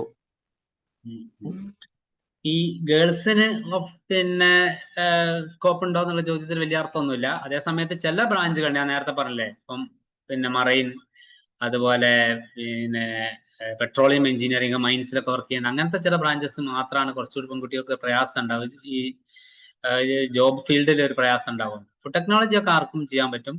തീർച്ചയായും ഫുഡ് ടെക്നോളജി സാധ്യതകൾ വർദ്ധിച്ചുകൊണ്ടിരിക്കുകയാണ്. ഫുഡ് പ്രോസസ്സിങ്ങും അതുപോലെ ഫുഡ് എത്രയും കാലം പാകം ചെയ്ത ഫുഡ് കേടുവരാതെ സൂക്ഷിക്കുക എന്നുള്ളതൊക്കെയാണല്ലോ ഇപ്പോൾ ആളുകൾക്ക് ആവശ്യം.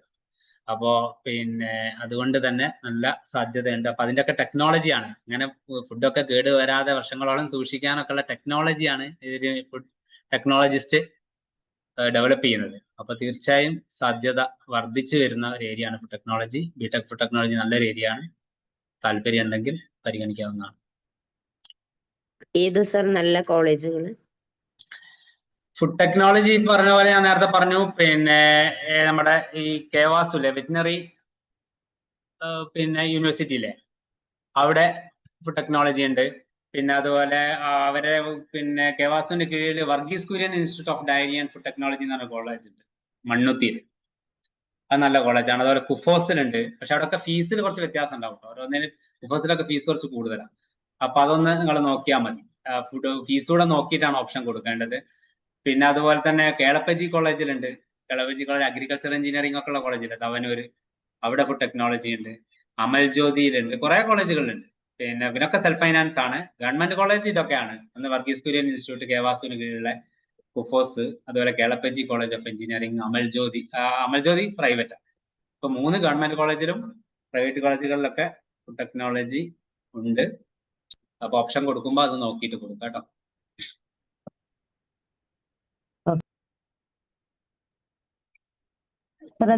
ഡയറി അതോ ആ കോഴ്സ് എങ്ങനെയുണ്ട്?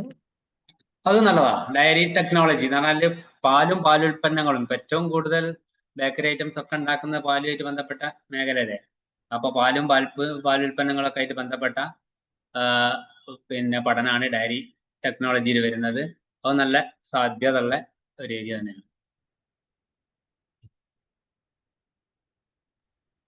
മറ്റൊരു ചോദ്യം, ബിഫാമിന് നല്ല കോളേജുകൾ ഏതൊക്കെയാണ് എന്നാണ്. ബിഫാം ഇപ്പൊ ഈ ഇതില് അലോട്ട്മെന്റ് വന്നിട്ടില്ല. പിന്നെ ഉടൻ തന്നെ വരും. പിന്നെ ഫാർമസി എക്സാം എഴുതിയിട്ടുണ്ടല്ലോ അല്ലെ? ഫാർമസി എക്സാം എഴുതിയ ആൾക്കാർക്ക് ഫാർമസിന്റെ റാങ്ക് ലിസ്റ്റ് വരും. അപ്പൊ അത് വന്നു കഴിഞ്ഞാൽ അവിടെ നമുക്ക് ഓപ്ഷൻസ് കൊടുക്കാൻ പറ്റും. അപ്പൊ ഫാർമസി പഠിക്കാൻ 2 തരത്തിലുള്ള കോളേജുകളാണുള്ളത്. ഒന്ന് പിന്നെ ഗവൺമെന്റ് കോളേജുകൾ, അതുപോലെ പ്രൈവറ്റ് കോളേജ്. ഗവൺമെന്റ് കോളേജ് വളരെ കുറവാണ്. നമ്മുടെ കോഴിക്കോടൊക്കെ മെഡിക്കൽ കോളേജായിട്ട് ബന്ധപ്പെട്ട് അവിടെ ഫാർമസി കോളേജ് ഉണ്ട്. അപ്പൊ അങ്ങനെ ഗവൺമെന്റ് കോളേജ് കിട്ടുകയാണെങ്കിൽ അതാണ് ഏറ്റവും നല്ലത്. അല്ലെങ്കിൽ പിന്നെ സെൽഫ് ഫൈനാൻസിങ് കോളേജുകൾ നോക്കേണ്ടി വരും. അപ്പൊ ആദ്യം ഗവൺമെന്റ് കോളേജ് കൊടുക്കുക, എന്നിട്ട് പിന്നീട് സെൽഫ് ഫൈനാൻസ് കോളേജുകളും കൊടുക്കുക. നമ്മുടെ റാങ്കിനനുസരിച്ചാണ് കിട്ടുക. തീർച്ചയായും സാധ്യത ഉള്ളതാണ്. പക്ഷെ വെറും ബിഫാം കൊണ്ട് നമുക്ക് ചിലപ്പോൾ ഒരു ജോലി കിട്ടിക്കൊള്ളണമെന്നില്ല. നേരത്തെ പറഞ്ഞതുപോലെ പിന്നെ എംഫാം എടുക്കേണ്ടി വരും. എംഫാം ആണെങ്കിൽ ടീച്ചിങ്ങിലേക്കും പോകാം. അതുപോലെ പല കമ്പനികളിലൊക്കെ പിന്നെ മരുന്ന് കമ്പനികളിലൊക്കെ ജോലി സാധ്യത കൂടും. അല്ലെങ്കിൽ ഫാർമ മാനേജ്മെന്റിൽ MBA ഒക്കെ ചെയ്താൽ വളരെ നല്ലതാണ്. കാരണം ഇഷ്ടം പോലെ ഫാർമസി കമ്പനികൾ ഇപ്പം കോവിഡിന് ശേഷമൊക്കെ വന്നു. അപ്പോൾ അതിലൊക്കെ പിന്നെ CEO മാനേജർ മേഖലയിലേക്കൊക്കെ MBA ഉള്ള ആളുകളാണ്. അപ്പോൾ ഫാർമ മാനേജ്മെന്റിലൊക്കെ നൈപ്പർ എന്ന് പറഞ്ഞൊരു സ്ഥാപനമൊക്കെ ഉണ്ട്. അവിടെയൊക്കെ നിന്നൊക്കെ ഹയർ സ്റ്റഡീസ് ഒക്കെ ചെയ്യുകയാണെങ്കിൽ നല്ല സാധ്യത ഉണ്ട്. അപ്പോൾ ഗവൺമെന്റ് മേഖലയിൽ പിന്നെ കോഴിക്കോട്, അതുപോലെ കണ്ണൂർ, ആലപ്പുഴ, പിന്നെ തിരുവനന്തപുരം, അങ്ങനെ 5 കോളേജുകളിലാണ് ഗവൺമെന്റ് സീറ്റ് ഉള്ളത്. പിന്നെ ബാക്കി ഒരുപാട് കോളേജുകളിൽ നമ്മുടെ JDTയിലൊക്കെ ഉണ്ട്. കോഴിക്കോടാണ് JDTയിലുണ്ട്, അൽഷിഫയിലുണ്ട്. ഇവിടെയൊക്കെ നമുക്ക് പ്രൈവറ്റ് കോളേജുകളിൽ പഠിക്കാം. പക്ഷെ ഫീസ് വ്യത്യാസം ഉണ്ടാവും.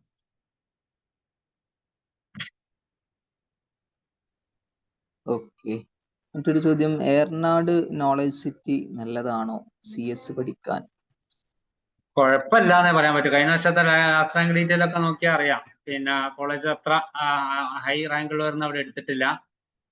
അപ്പം പിന്നെ ഒരു സെൽഫ് ഫൈനാൻസ് കോളേജ് എന്നുള്ള രീതിയിൽ നമുക്ക് എടുക്കാം. വലിയ കുഴപ്പമില്ലാത്തൊരു കോളേജ് ഈ ഭാഗത്തുള്ള എന്നുള്ള രീതിയിൽ എടുക്കാം.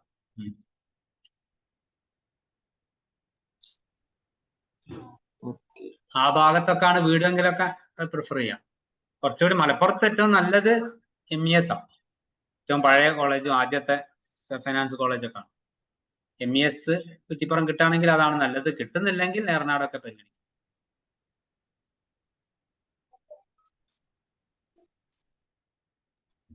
ഓക്കെ. മറ്റൊന്ന് കോഴിക്കോടുള്ള ഫാത്തിമ റിദയാണ് ചോദിച്ചത്. കോഴിക്കോട് പിന്നെ ഏറ്റവും ബെറ്റർ എഞ്ചിനീയറിംഗ് കോളേജ് ഏതാണ് എന്നാണ് ചോദിച്ചത്.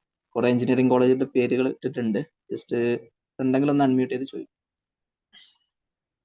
ഫാത്തിമ റിദ.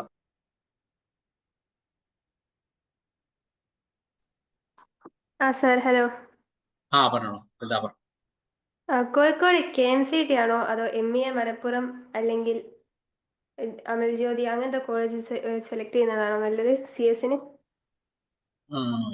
അത് നമുക്ക് ലാസ്റ്റ് റാങ്ക് ഡീറ്റെയിലൊക്കെ നോക്കി അറിയാം. അമൽ ജ്യോതി ഒക്കെ കുറച്ചുകൂടി നല്ല കോളേജുകളാണ്. പിന്നെ കുറച്ചുകൂടി പ്ലേസ്മെന്റ് ഒക്കെ ഉണ്ട്. അപ്പോൾ ആ ഭാഗത്ത് കോട്ടയത്തൊക്കെ പോകാൻ പ്രയാസമല്ലെങ്കിൽ അത്തരം കോളേജുകൾ ഇപ്പൊ അതുപോലെ ഏറ്റവും നല്ലത് രാജഗിരി കിട്ടാണ്, അതാണ്. പിന്നെ അതുപോലെ Muthoot, FISAT, Federal institute, Federal ബാങ്കിൻ്റെതാണ്, അമൽ ജ്യോതി, സെന്റ് ഗീറ്റ്സ്, അങ്ങനെ കുറെ കോളേജസ് അത്യാവശ്യം നല്ല സെൽഫ് ഫൈനാൻസിങ് കോളേജുകളുണ്ട്. റിസൾട്ട് ഒക്കെ നോക്കിയാൽ തന്നെ നമുക്കറിയാം. പിന്നെ അതിന് താഴേക്കാണ് ഇതുപോലെ KMCT, AWH പോലെയുള്ള കോളേജുകളൊക്കെ വരുന്നത്. പിന്നെ ഇവിടെയുള്ള കുട്ടികൾ വീട്ടിൽ നിന്ന് പോയി വരണം, അത് അങ്ങനെയൊക്കെ ഉണ്ടെങ്കിൽ KMCTയും ഇതൊക്കെ പരിഗണിക്കാം. എവിടെ പഠിച്ചാലും KTUവിന്റെ സർട്ടിഫിക്കറ്റ് ഒക്കെ ആണ് നമുക്ക് കിട്ടുക. പക്ഷെ ഈ പ്ലേസ്മെന്റ് അതുപോലെ അങ്ങനത്തെ കാര്യങ്ങളിലൊക്കെ കുറച്ചൊരു വ്യത്യാസം ഉണ്ടാവും. Okay, thank you sir. Okay, welcome. മറ്റൊന്ന് അലോട്ട്മെന്റുമായിട്ട് ബന്ധപ്പെട്ടാണ്. സെക്കൻഡ് അലോട്ട്മെന്റിലെ സീറ്റ് കിട്ടിയാൽ ജോയിൻ ചെയ്യൽ നിർബന്ധമാണ്? അത് പിന്നെ വരെ നിർദ്ദേശം വരും. നമുക്ക് ഇപ്പൊ പറയാൻ പറ്റില്ല. ഇവര് പ്രത്യേകം അതിന്റെ പ്രോസ്പെക്ടസ് പറഞ്ഞത് ഓരോ അലോട്ട്മെന്റും കഴിഞ്ഞിട്ട് അതിന്റെ അടുത്ത അലോട്ട്മെന്റിനെ കുറിച്ച് അറിയിക്കുന്നു. അപ്പോൾ ഫസ്റ്റ് അലോട്ട്മെന്റ് പ്രഖ്യാപിക്കുന്ന സമയത്ത് ഒരു നോട്ടിഫിക്കേഷൻ വരും. അതിൽ പറയും സെക്കൻഡ് അലോട്ട്മെന്റിൽ പങ്കെടുക്കേണ്ടത് എങ്ങനെയാണ്, ഓപ്ഷൻ കൺഫേം ചെയ്യേണ്ട കാര്യം, പിന്നെ കൺഫേം ചെയ്തില്ലെങ്കിൽ പ്രശ്നം ഒക്കെ അതിലുണ്ടാവും. എന്നിട്ട് അവർ പറയും സെക്കൻഡ് അലോട്ട്മെന്റ് കിട്ടിയ കുട്ടികൾ ഇന്നത് ജോയിൻ ചെയ്യണമെങ്കിൽ ജോയിൻ ചെയ്യണമെന്ന് പറയും. പറഞ്ഞ് ജോയിൻ ചെയ്യേണ്ടി വരും. അപ്പൊ അത് വന്നാലേ പറയാൻ പറ്റും. ഓക്കെ. മറ്റൊന്ന് ANS ആണ് ചോദിച്ചിട്ടുള്ളത്. Thrissur computer or model computer is better? ഏതാണ് ബെറ്റർ എന്നാണ് ചോദിച്ചത്. Computer or model computer. ANS ഇതിലുണ്ടെങ്കിൽ ജസ്റ്റ് ഒന്ന് അൺമ്യൂട്ട് ചെയ്ത് ക്ലാരിഫൈ ചെയ്യാം. Hello sir. പറഞ്ഞോളൂ. സർ തൃശ്ശൂർ കമ്പ്യൂട്ടർ ആയിരിക്കോ മോഡൽ കമ്പ്യൂട്ടർ ആയിരിക്കോ ബെറ്റർ ഇപ്പം ഫീസ് നോക്കുന്നില്ലെങ്കിൽ? തൃശ്ശൂർ കമ്പ്യൂട്ടർ നല്ലതാ. തൃശ്ശൂർ കിട്ടുകയാണെങ്കിൽ തൃശ്ശൂർ എടുത്തോളൂ. തൃശ്ശൂരും കിട്ടുന്നില്ലെങ്കിൽ പിന്നെ മോഡൽ വരും. ആണല്ലേ. ഈ പ്ലേസ്മെന്റിന്റെ ഒക്കെ ആ കാര്യത്തിലാണെങ്കിലും തൃശ്ശൂർ ആയിരിക്കും ബെറ്റർ അല്ലേ? രണ്ടിലും നല്ല അത്യാവശ്യം പ്ലേസ്മെന്റ് ഉണ്ട്. കമ്പ്യൂട്ടറിന് തൃശ്ശൂരും മോഡലിനും പ്ലേസ്മെന്റ് ഉണ്ട്. പിന്നെ നമുക്ക് ഫീസും നോക്കാലോ. പിന്നെ CET കഴിഞ്ഞാൽ അടുത്ത് വരുന്ന കോളേജ് ആണല്ലോ തൃശ്ശൂർ. Okay sir. ഇപ്പൊ തൃശ്ശൂർ ഈ CET ഇലക്ട്രോണിക്സ് കിട്ടുവാണെങ്കിൽ അതെടുക്കുന്നതായിരിക്കോ അതെയോ തൃശ്ശൂർ കമ്പ്യൂട്ടർ എടുക്കുന്നതായിരിക്കോ ബെറ്റർ? എനിക്ക് അങ്ങനെ പ്രത്യേക താല്പര്യം ഇൻട്രസ്റ്റ് അങ്ങനെ എനിക്ക് ഒരു ഫീൽഡിലോട്ട് തോന്നിയിട്ടില്ല. അപ്പൊ അങ്ങനെയാണെങ്കിൽ ഞാനാണെങ്കിൽ CET-യിൽ ഈസി എടുക്കും. ആണല്ലേ. Okay sir. Thank you sir. മറ്റൊരു ചോദ്യം, ഫാർമസി അലോട്ട്മെന്റ് തുടങ്ങിയോ എന്ന് ചോദിച്ചത്. തുടങ്ങിയിട്ടില്ല. ചിലപ്പോൾ ഇതിന്റെ 2ാം റൗണ്ടിലെ കൂടെ ഒക്കെ ആയിരിക്കാം വരാം ചാൻസ്. തുടങ്ങിക്കഴിഞ്ഞാൽ സിജിയുടെ ഗ്രൂപ്പുകളിലൊക്കെ അപ്ഡേറ്റ് ചെയ്യും. ആ ഗ്രൂപ്പിന്റെ ലിങ്ക് ഷെയർ ചെയ്തിരുന്നോ യാസീൻ? ചാറ്റ് ബോക്സിലൊക്കെ ഷെയർ ചെയ്തിട്ടുണ്ട്. നമ്മൾ നീറ്റ് ടീമുമായിട്ട് ബന്ധപ്പെട്ടുള്ള അപ്ഡേഷൻ അറിയിക്കുന്നത്. പിന്നെ EC ഓർ EEE അതിന്റെ ഒരു മേജർ ഡിഫറൻസ് എന്താണ്? എന്ന് പറഞ്ഞാൽ ഇലക്ട്രിക്കൽ ആൻഡ് ഇലക്ട്രോണിക്സ് ആണ്. മറ്റേ ഇലക്ട്രോണിക്സ് ആൻഡ് കമ്മ്യൂണിക്കേഷൻ ആണ്. അതിൽ തന്നെ പേരിൽ തന്നെ ഉണ്ടല്ലോ. മറ്റേ ഇലക്ട്രോണിക്സ് മാത്രമല്ല, കമ്മ്യൂണിക്കേഷൻ ഫീൽഡ്, ഇപ്പോൾ സാറ്റലൈറ്റ് കമ്മ്യൂണിക്കേഷൻ, റഡാർ കമ്മ്യൂണിക്കേഷൻ, അല്ലെ മൈക്രോവേവ് കമ്മ്യൂണിക്കേഷൻ എന്നൊക്കെ പറഞ്ഞ് അങ്ങനെ ഒരു കമ്മ്യൂണിക്കേഷൻ പേപ്പേഴ്സ് ഒക്കെ കുറെ പഠിക്കാനുണ്ടാവും.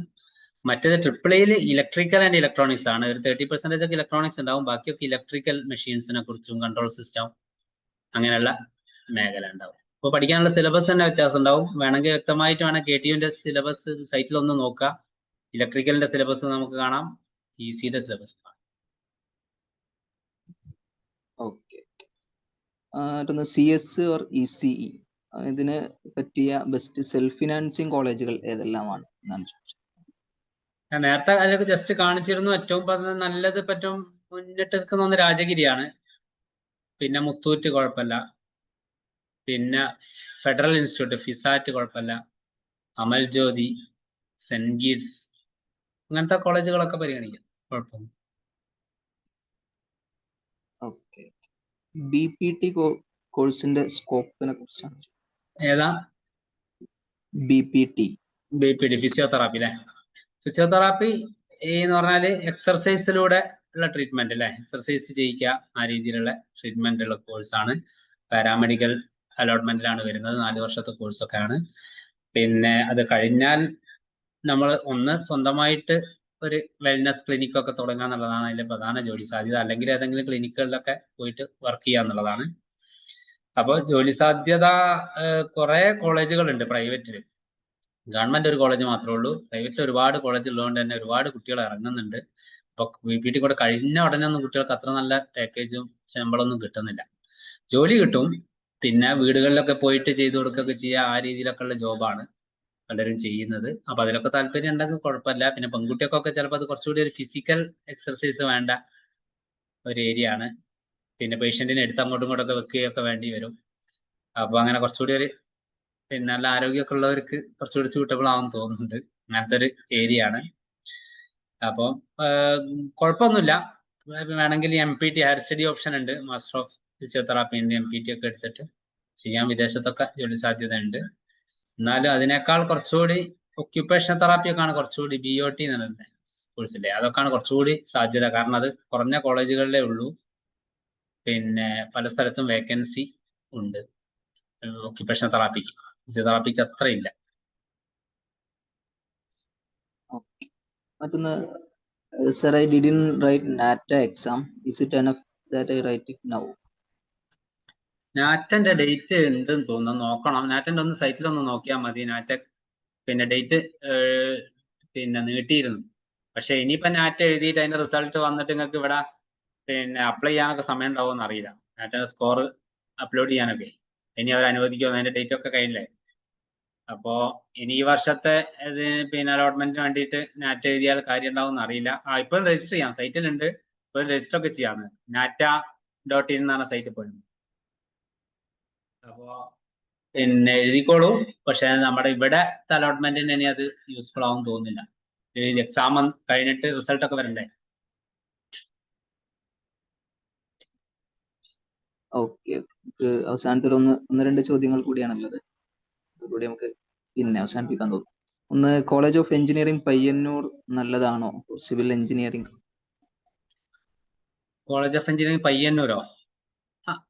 കുഴപ്പമില്ല, ഒരു ആവറേജ് കോളേജ് ആ രീതി. അതൊക്കെ നിങ്ങൾ ചെയ്യാന്നറിയോ, ഇതൊക്കെ അതിന് മുമ്പ് മറ്റു കോളേജുകൾ കൊടുക്കുക, എന്നിട്ട് താഴെ കൊടുത്താൽ മതി. പിന്നെ അതിന് നല്ല കോളേജസ് ഇപ്പൊ ലാസ്റ്റ് റാങ്ക് ഡീറ്റെയിലൊക്കെ നോക്കി അത് കൊടുക്കുക, എന്നിട്ട് താഴെ കൊടുക്കുക. അപ്പോൾ നല്ല കോളേജ് കിട്ടുന്നില്ലെങ്കിൽ നമുക്ക് പരിഗണിക്കാൻ പറ്റിയ കോളേജുകളാണ്. പിന്നെ ഇതാണ്, ഏത് കോഴ്സ് ഏത് കോളേജ് ആയാലും നമ്മൾ നന്നായിട്ട് പഠിക്കുക, നല്ല CGPA വാങ്ങുക, അതിൻ്റെ കൂടെ പല സ്കില്ലുകളും ആർജിക്കുക, കൂടെ മൈനർ പേപ്പേഴ്സ് ഒക്കെ പഠിക്കാനുള്ള അവസരം ഉണ്ടാവും. അതായത് ഇപ്പോൾ സിവിൽ പഠിക്കുന്ന ആൾക്ക് കമ്പ്യൂട്ടർ പഠിക്കാനുള്ള അവസരം ഉണ്ടാവും. അപ്പൊ അങ്ങനെ പേപ്പേഴ്സ് പഠിക്കുക. അതുപോലെ ബിടെക് എല്ലാ സെമസ്റ്ററിലും CGPA 8.5 കീപ്പ് ചെയ്യുകയാണെങ്കിൽ നിങ്ങൾക്ക് ബിടെക് വിത്ത് ഹോണേഴ്സ് ഡിഗ്രി കിട്ടും. അതൊക്കെ കിട്ടിക്കഴിഞ്ഞാൽ നല്ല ജോലി സാധ്യത ഉണ്ട്. ഇതൊക്കെ ഏത് കോളേജ് പഠിച്ചാലും നിങ്ങൾക്ക് ചെയ്യാൻ പറ്റുന്നതാണ്. അപ്പോൾ കോളേജിന് മാത്രമല്ല, നിങ്ങളുടെ കയ്യിലുണ്ട് ജോലി സാധ്യത കൂട്ടാനുള്ള വഴികൾ. അപ്പൊ നിങ്ങളൊന്ന് ശ്രമിച്ചാൽ മതി. അഥവാ നമുക്ക് നല്ല കോളേജ് ഒന്നും കിട്ടിയില്ലെങ്കിൽ ചെയ്യാൻ പറ്റുന്ന ഇതൊക്കെയാണ്. പിന്നെ ഉള്ളത് ഫൈനൽ ഇയറിൽ, പിന്നെ ഒരു തേർഡ് ഇയർ ആകുമ്പോൾ തന്നെ നിങ്ങൾക്ക് ഗേറ്റ് എന്ന് പറഞ്ഞ എക്സാം എഴുതാം. ഫൈനൽ ഇയർ ആവേണ്ട, ഗേറ്റ് നല്ല സ്കോർ ഉണ്ടെങ്കിൽ IIT-ലോ NIT-ലോ പോയിട്ട് MTech ചെയ്യാം. അങ്ങനെ IIT-ന്ന് NIT-ന്നൊക്കെ MTech ചെയ്ത് കഴിഞ്ഞാൽ പിന്നെ ബിടെക് നമ്മൾ എവിടെയാ പഠിച്ചതെന്നുള്ളത് വരെ എവിടെയും ഒരു വിഷയമാവില്ല. അവിടുന്ന് പ്ലേസ്മെന്റും കിട്ടും. അപ്പൊ അങ്ങനെ അഥവാ CET-യും പിന്നെ അല്ലെങ്കിൽ JEE ഒന്നും കിട്ടാത്ത കുട്ടികൾ അങ്ങനെ വിഷമിക്കേണ്ട ആവശ്യമൊന്നുമില്ല. ഒരു ഗേറ്റ് എക്സാം ഒക്കെ എഴുതിയിട്ട് ഹയർ സ്റ്റഡീസ് നല്ല സ്ഥാപനത്തിലേക്ക് പോയാൽ മതി. അല്ലെങ്കിൽ CAT ഒക്കെ എഴുതിയിട്ട് ഒരു MBA ചെയ്യാം. പിന്നെ അല്ലെങ്കിൽ GRE എക്സാം എഴുതിയിട്ട് MS ചെയ്യാം വിദേശത്ത് പോയിട്ട്. അല്ലെങ്കിൽ GMAT എഴുതിയിട്ട് MBA എടുക്കാം വിദേശത്ത് നല്ല നല്ല ബിസിനസ് സ്കൂളുകൾ പോയിട്ട്. അങ്ങനെയൊക്കെ ഇഷ്ടംപോലെ ഓപ്ഷൻസ് ഉണ്ട്. ഇനി ഇതൊന്നും അല്ലെങ്കിൽ എനി ഡിഗ്രി എന്ന രീതിയിൽ സിവിൽ സർവീസ് പോലെയുള്ള പിന്നെ സിവിൽ സർവീസ് പരീക്ഷക്കോ അല്ലെങ്കിൽ SSC പരീക്ഷക്കോ PSC പരീക്ഷക്കൊക്കെ പിന്നെ ട്രൈ ചെയ്യാം. ഏറ്റവും കൂടുതൽ ഇത്തരം പരീക്ഷകൾ സിവിൽ സർവീസ് ഒക്കെ കഴിഞ്ഞ വർഷം ഫസ്റ്റ് റാങ്കും സെക്കൻഡ് റാങ്കും ബിടെക്കാർക്ക്. ഈ പ്രാവശ്യം ആദ്യത്തെ 5 റാങ്കിൽ 3 ആള് ബിടെക്കാർ. അപ്പൊ ആ രീതിയിൽ എഞ്ചിനീയേഴ്സ് നമ്മൾ മാത്സ് ഒക്കെ പഠിക്കുന്നതുകൊണ്ട് എന്തായാലും എഞ്ചിനീയറിംഗ് കഴിഞ്ഞു കഴിഞ്ഞാൽ ഏത് മേഖലയിലാണെങ്കിലും നമുക്കൊരു അഡ്വാൻറ്റേജ് ഉണ്ടാവും. അപ്പൊ ആ രീതിയിലൊക്കെ നോക്കുക കേട്ടോ. ഓക്കെ, മറ്റൊരു ചോദ്യം, പിന്നെ അലോട്ട്മെന്റിൽ കോളേജ് അഡ്മിഷൻ എടുത്തു കഴിഞ്ഞാൽ പിന്നെ സ്പോട്ട് അലോട്ട്മെന്റിൽ ബെറ്റർ കോളേജ് കിട്ടിയാൽ അങ്ങനെ ട്രാൻസ്ഫർ ചെയ്യാനുള്ള ഓപ്ഷൻ ഉണ്ടാവുമോ? അത് പിന്നെ കിട്ടിയവർക്ക് സ്പോട്ട് അലോട്ട്മെന്റിൽ പിന്നെ പങ്കെടുക്കാൻ പറ്റുമോ പറ്റൂല എന്നുള്ളതൊക്കെ ഇവര് നോട്ടിഫിക്കേഷനിൽ പറയും. ചിലപ്പോൾ സമ്മതിക്കൂല. അങ്ങനെ പറ്റുമെങ്കിൽ മാത്രമേ നമുക്ക് പങ്കെടുക്കാൻ തന്നെ പറ്റൂ. അതൊക്കെ ഓരോ പ്രാവശ്യവും അതിന്റെ നോട്ടിഫിക്കേഷൻ വരും, അപ്പോഴേ അത് പറയാൻ പറ്റും. ഓക്കെ, ഏകദേശം നമുക്ക് ഇത്രയും ചോദ്യങ്ങളാണ് വന്നിട്ടുള്ളത്. പിന്നെ ഇനി ഡൗട്ട്സ് ഉള്ളവർക്ക് ഒന്ന് സിജിയിലേക്കൊക്കെ വരാവുന്നതാണ്. പിന്നെ എന്താണ് സാർ, നമുക്ക് അവസാനിപ്പിക്കാൻ ആയിക്കോട്ടെ. ആർക്കും വേറൊന്നും സംസാരിക്കാൻ പറയാനൊന്നുമില്ലല്ലോ അല്ലേ ഇതിലുള്ള ആൾക്കാർക്ക്? എന്താ സർ ഒരു കാര്യം ചോദിച്ചോട്ടെ? ആ, കുസാറ്റില് കിട്ടിയിട്ടുണ്ട് മോന്. അപ്പൊ GC തൃശ്ശൂർ കിട്ടാണ് ഏതാ ബെറ്റർ ഓപ്ഷൻ എന്ന് അറിയാനായിരുന്നു.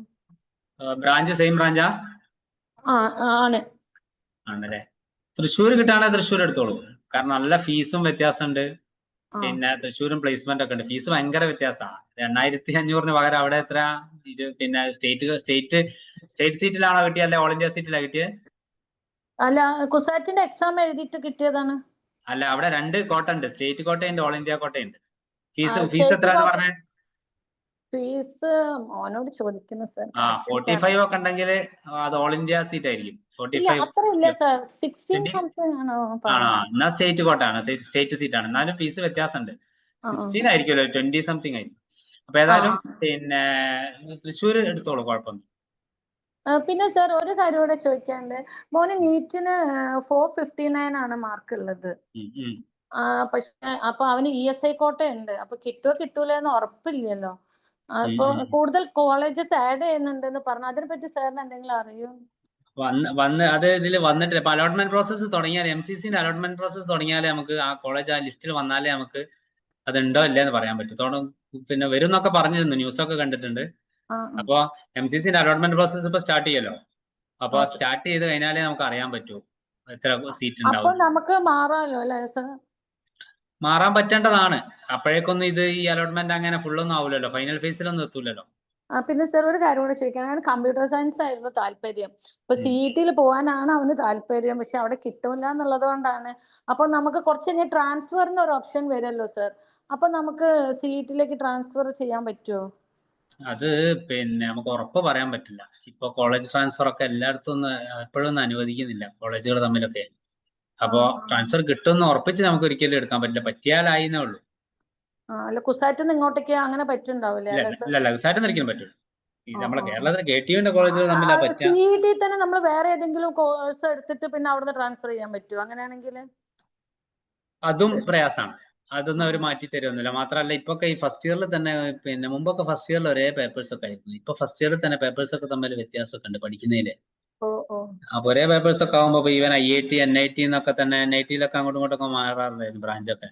അതൊക്കെ ഇപ്പൊ നിർത്തിയിട്ടുണ്ട്, കാരണം പേപ്പേഴ്സ് വ്യത്യാസമുണ്ട് ഫസ്റ്റ് ഇയറിൽ തന്നെ. മെഡിക്കൽ ആയിരുന്നു താല്പര്യം, അത് കിട്ടാത്തത് കൊണ്ടാണ് ഇപ്പൊ എഞ്ചിനീയറിംഗ് നോക്കുന്നത്. ഇനിയൊന്ന് റിപ്പീറ്റിന് പോകാൻ താല്പര്യം ഇല്ലാത്തതുകൊണ്ട്. അപ്പൊ ICAR കിട്ടാനും സാധ്യതയുണ്ട്. അവന് 98% ഒക്കെ ഉണ്ട് ബയോളജി ഫിസിക്സിനൊക്കെ.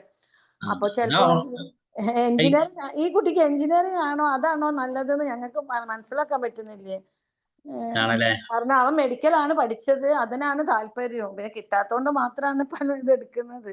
വേണമെങ്കിൽ ആപ്റ്റിറ്റ്യൂഡ് ടെസ്റ്റ് ഒക്കെ വേണമെങ്കിൽ ചെയ്യാം. ആപ്റ്റിറ്റ്യൂഡ് ടെസ്റ്റ് ചെയ്താൽ ഈ ടെക്നിക്കൽ സ്കില്ലൊക്കെ ഉണ്ടോന്ന് വേണമെങ്കിൽ, ഞാൻ നേരത്തെ പറഞ്ഞ സ്കില്ലുകളൊക്കെ ഉണ്ടോന്ന് നോക്കാം. ആപ്റ്റിറ്റ്യൂഡ് ടെസ്റ്റ് അത് ചെയ്തിരുന്നോ? അങ്ങനെ കൺഫ്യൂഷൻ ഉണ്ടെങ്കിൽ ഞാൻ പറഞ്ഞു. ഇല്ല സർ, ചെയ്തിട്ടില്ല. അപ്പൊ ICAR അവൻ അതിനെപ്പറ്റി ഒന്നും ചിന്തിച്ചിട്ടേ ഇല്ല. പക്ഷെ ഇപ്പൊ കിട്ടാൻ സാധ്യത ഉണ്ടെന്നാണ്. ഇപ്പൊ അവനിപ്പോ ഇനി എന്തായാലും ഒന്നും പോവാൻ വയ്യ, ഇത് കിട്ടുന്നതിൽ ചേരാന്നുള്ള ഒരു മൈൻഡിലാണ് ഇപ്പൊ നിക്കുന്നത്. അപ്പൊ ഇവന് ഏതാ ബെറ്റർ എന്ന് മനസ്സിലാവുന്നില്ല. അവിടെ വന്നാൽ ചെയ്യാൻ പറ്റുമോ സർ? സിജിയിലുണ്ട്, വന്നോളണമെന്നില്ല. സിജിയിൽ ഇപ്പൊ ഇതില് കോർഡിനേറ്റർ വേണമെങ്കിൽ എന്റെ നമ്പർ ഇടും. ഓൺലൈൻ ടെസ്റ്റ് ഉണ്ട്. ടെസ്റ്റ് കഴിഞ്ഞാല് പിന്നെ ഒരു ഗ്രാഫ് കിട്ടും. ആ ഗ്രാഫ് വെച്ചിട്ട് വേണമെങ്കിൽ ഓൺലൈനിൽ തന്നെ കൗൺസിലിങ്ങും പിന്നെ സൂം വഴിയൊക്കെ പിന്നെ പാരന്റ്സിനെയും കുട്ടീനെയും ഇരുത്തിയിട്ട് ഒരു കൗൺസിലർ ആ ഗ്രാഫ് വെച്ചിട്ട് എന്തൊക്കെയാണ് കുട്ടിയുടെ സ്കില്ല്, ഏതൊക്കെ മേഖലയിലേക്ക് കുട്ടിക്ക് പോകാന്നുള്ളതൊക്കെ പറഞ്ഞു തരും. അങ്ങനെ ഒരു ഓപ്ഷൻ, അങ്ങനെ ഒരു ഫെസിലിറ്റി സിജിയിലുണ്ട്. അഗ്രികൾച്ചർ നല്ല സ്കോപ്പ് ഉള്ളതല്ലേ സർ? തീർച്ചയായും അഗ്രികൾച്ചർ തീർച്ചയായും ഇന്ത്യയിലും വിദേശത്താണ് ഏറ്റവും കൂടുതൽ റിസർച്ച് നടക്കുന്നത്. ഇവിടത്തേക്കാൾ ഈ ഫുഡുമായിട്ട് ബന്ധപ്പെട്ട കാര്യമാണല്ലോ ഏറ്റവും പ്രധാനം. അപ്പൊ തീർച്ചയായും സാധ്യത ഉണ്ട്. അതെന്താ പറയുക, ഇവന് കിട്ടുകയാണെങ്കിൽ CET തന്നെ വേണമെന്നൊരു വാശിയും. അപ്പൊ അത് കിട്ടിയില്ലെങ്കിൽ പിന്നെ ICAR തന്നെ എടുക്കാന്നാണ് ഞാനും വിചാരിച്ചത്. അല്ലാണ്ട് ഇപ്പൊ ഒരു നിർത്തിയില്ലല്ലോ. കോളേജ് നല്ല തന്നെ വേണമെന്ന്. ഓക്കെ സർ, ഞാൻ എന്തായാലും സർ നമ്പർ ഇട്ടോളൂ, ഞാൻ കോണ്ടാക്ട് ചെയ്യാം സർ. അവരിടും. യാസീൻ നമ്പർ ഇട്ടിട്ടുണ്ട്, ചാറ്റ് ബോക്സിൽ ഇട്ടിട്ടുണ്ട്. ഓക്കെ സർ, കിട്ടി. പിന്നെ Wayanad government college mechanical engineering placement ചോദിച്ചിട്ടുണ്ട്. വയനാട് കോളേജിലൊന്നും അത്ര പ്ലേസ്മെന്റ് ഇല്ല, വളരെ കുറവാണ് എല്ലാ ബ്രാഞ്ചിനും. അപ്പോൾ നമ്മളൊരു ഹയർ സ്റ്റഡീസ് ഒക്കെ ഉദ്ദേശിക്കുകയാണെങ്കിലാണ് അതൊക്കെ നല്ലത്. തീരല്ല എന്നല്ല, കുറവാണ്. പിന്നെ അപ്പോ ഹയർ സ്റ്റഡീസ് ഒക്കെ ഉദ്ദേശിക്കുന്നുണ്ടെങ്കിൽ അങ്ങനത്തെ കോളേജുകളൊക്കെ എടുക്കാം. സാർ, സഹൃദയിലെ CS-ന് എന്താ അഭിപ്രായം? അവിടെ പ്ലേസ്മെന്റ് ഉണ്ടോ? അത് പിന്നെ സഹൃദയ അത്യാവശ്യം നല്ല പ്രൈവറ്റ് കോളേജുകളിൽ ഒന്നാണ്. അത്യാവശ്യം നല്ല പറഞ്ഞാൽ ഈ രാജഗിരി ഇങ്ങനത്തെ ഒക്കെ കഴിഞ്ഞിട്ട് അവിടുത്തെ പ്ലേസ്മെന്റിനെ കൃത്യമായിട്ട് അറിയണമെങ്കിൽ അവിടെ പഠിക്കുന്നവരോ അടുത്ത് ചോദിക്കേണ്ടി വരും. എനിക്ക് അങ്ങനെ ഞാൻ പഠിച്ചിട്ടില്ല അവിടെ. അമൽജ്യോതിയെ കുറിച്ചോ? അമൽജ്യോതി പ്ലേസ്മെന്റ് ഉണ്ട്. അമൽജ്യോതി ഓട്ടോണമസും ആയിട്ടുണ്ടല്ലോ. അമൽജ്യോതി പ്രാവശ്യം സഹൃദയ ഓട്ടോണമസ് ആയിട്ടുണ്ട് ഉണ്ടല്ലേ? ഓട്ടോണമസ് ആയിട്ടുണ്ടെങ്കിൽ തീർച്ചയായും അത്യാവശ്യം നല്ല കോളേജ് ആയിരിക്കും. ഈ പ്രാവശ്യം ഓട്ടോണമസിന്റെ ലിസ്റ്റില് സഹൃദയ കണ്ടില്ലല്ലോ, വന്നിട്ടുണ്ടോ? ഞാൻ ശ്രദ്ധിച്ചില്ല. ഗൂഗിളിലെ ഉണ്ട്, അങ്ങനെ കണ്ടത്. നമ്മുടെ ഇതിന് എൻട്രൻസ് കമ്മീഷണർ ലിസ്റ്റില് സഹൃദയ അങ്ങനെ കണ്ടില്ല. നോക്കട്ടെ, അന്വേഷിക്കട്ടെ. ശരി. Hello sir. RIT-യില് AA ആണോ നല്ലത്, അതോ GC പാലക്കാട് ശ്രീകൃഷ്ണപുരം CSE-യോ?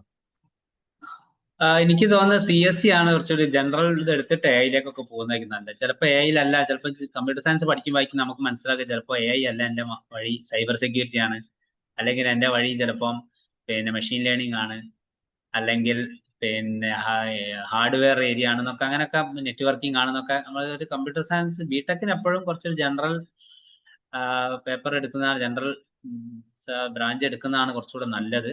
ഇനി എഐനോട് ഭയങ്കര താല്പര്യം ഉണ്ടെങ്കിൽ RIT-യിൽ AI എടുക്കും. RIT ആണ് നല്ല കോളേജ് GS-നേക്കാൾ. Okay sir, thank you. Sir പിന്നല്ലേ, ഹലോ പറഞ്ഞു സർ, പിന്നെ ഞാൻ എടുക്കാൻ പോണ ഒരു കോഴ്സ് ഇപ്പൊ NBA accredited അല്ലെങ്കിൽ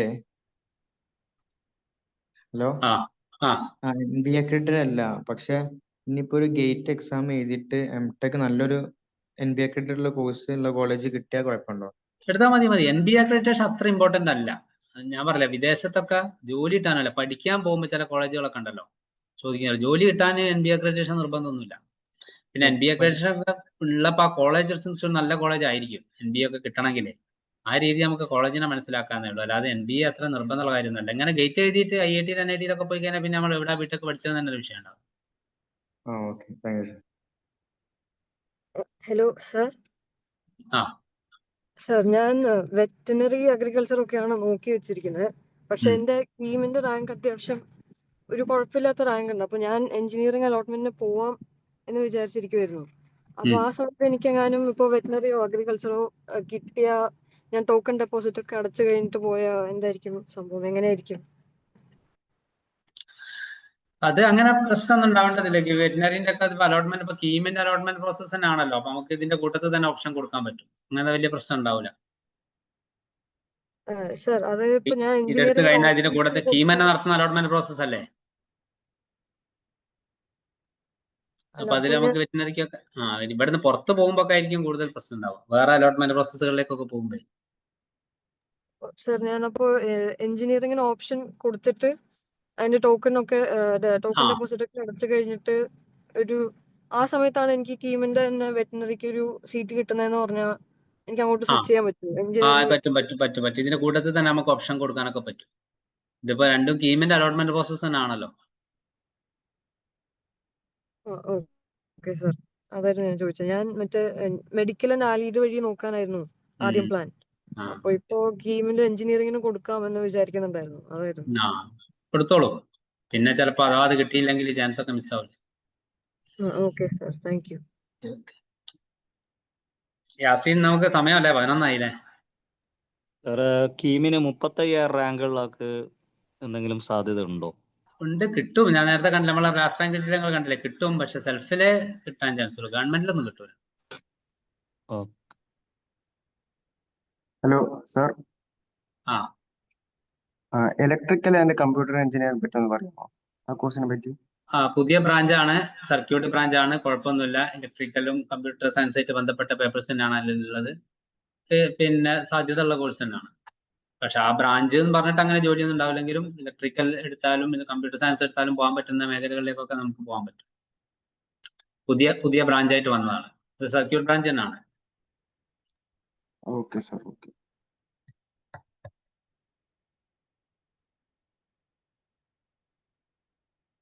യാസീൻ, ഓക്കെ, നമുക്ക് അവസാനിപ്പിക്കാമെന്ന് തോന്നുന്നു. ഏകദേശം 11 മണി ആയിട്ടുണ്ട്. പിന്നെ നമുക്ക് ഇനിയും ഡൗട്ട്സ് ഉണ്ടാവും തീർച്ചയായിട്ടും. അപ്പോൾ നമ്മുടെ വാട്സപ്പ് ഗ്രൂപ്പിന്റെ ലിങ്ക് നമ്മൾ ഷെയർ ചെയ്തിട്ടുണ്ട്. നമ്മുടെ കൗൺസിലേഴ്സ് ഒക്കെ ഉള്ള ഗ്രൂപ്പാണ്. ഇതിലേക്ക് നിങ്ങൾക്ക് ഡൗട്ട്സ് വേണമെങ്കിൽ ചോദിക്കാം.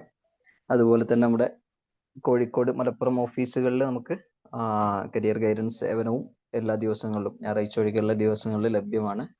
അപ്പോൾ അതും ഉപയോഗപ്പെടുത്തിക്കൊണ്ട് നിങ്ങളുടെ ഡൗട്ട്സ് നിങ്ങൾക്ക് ക്ലിയർ ചെയ്യാം. ഏകദേശം നമുക്ക് ഇന്നത്തെ ഈ ഒരു സെഷൻ ഇവിടെ വൈൻഡപ്പ് ചെയ്യുകയാണ്.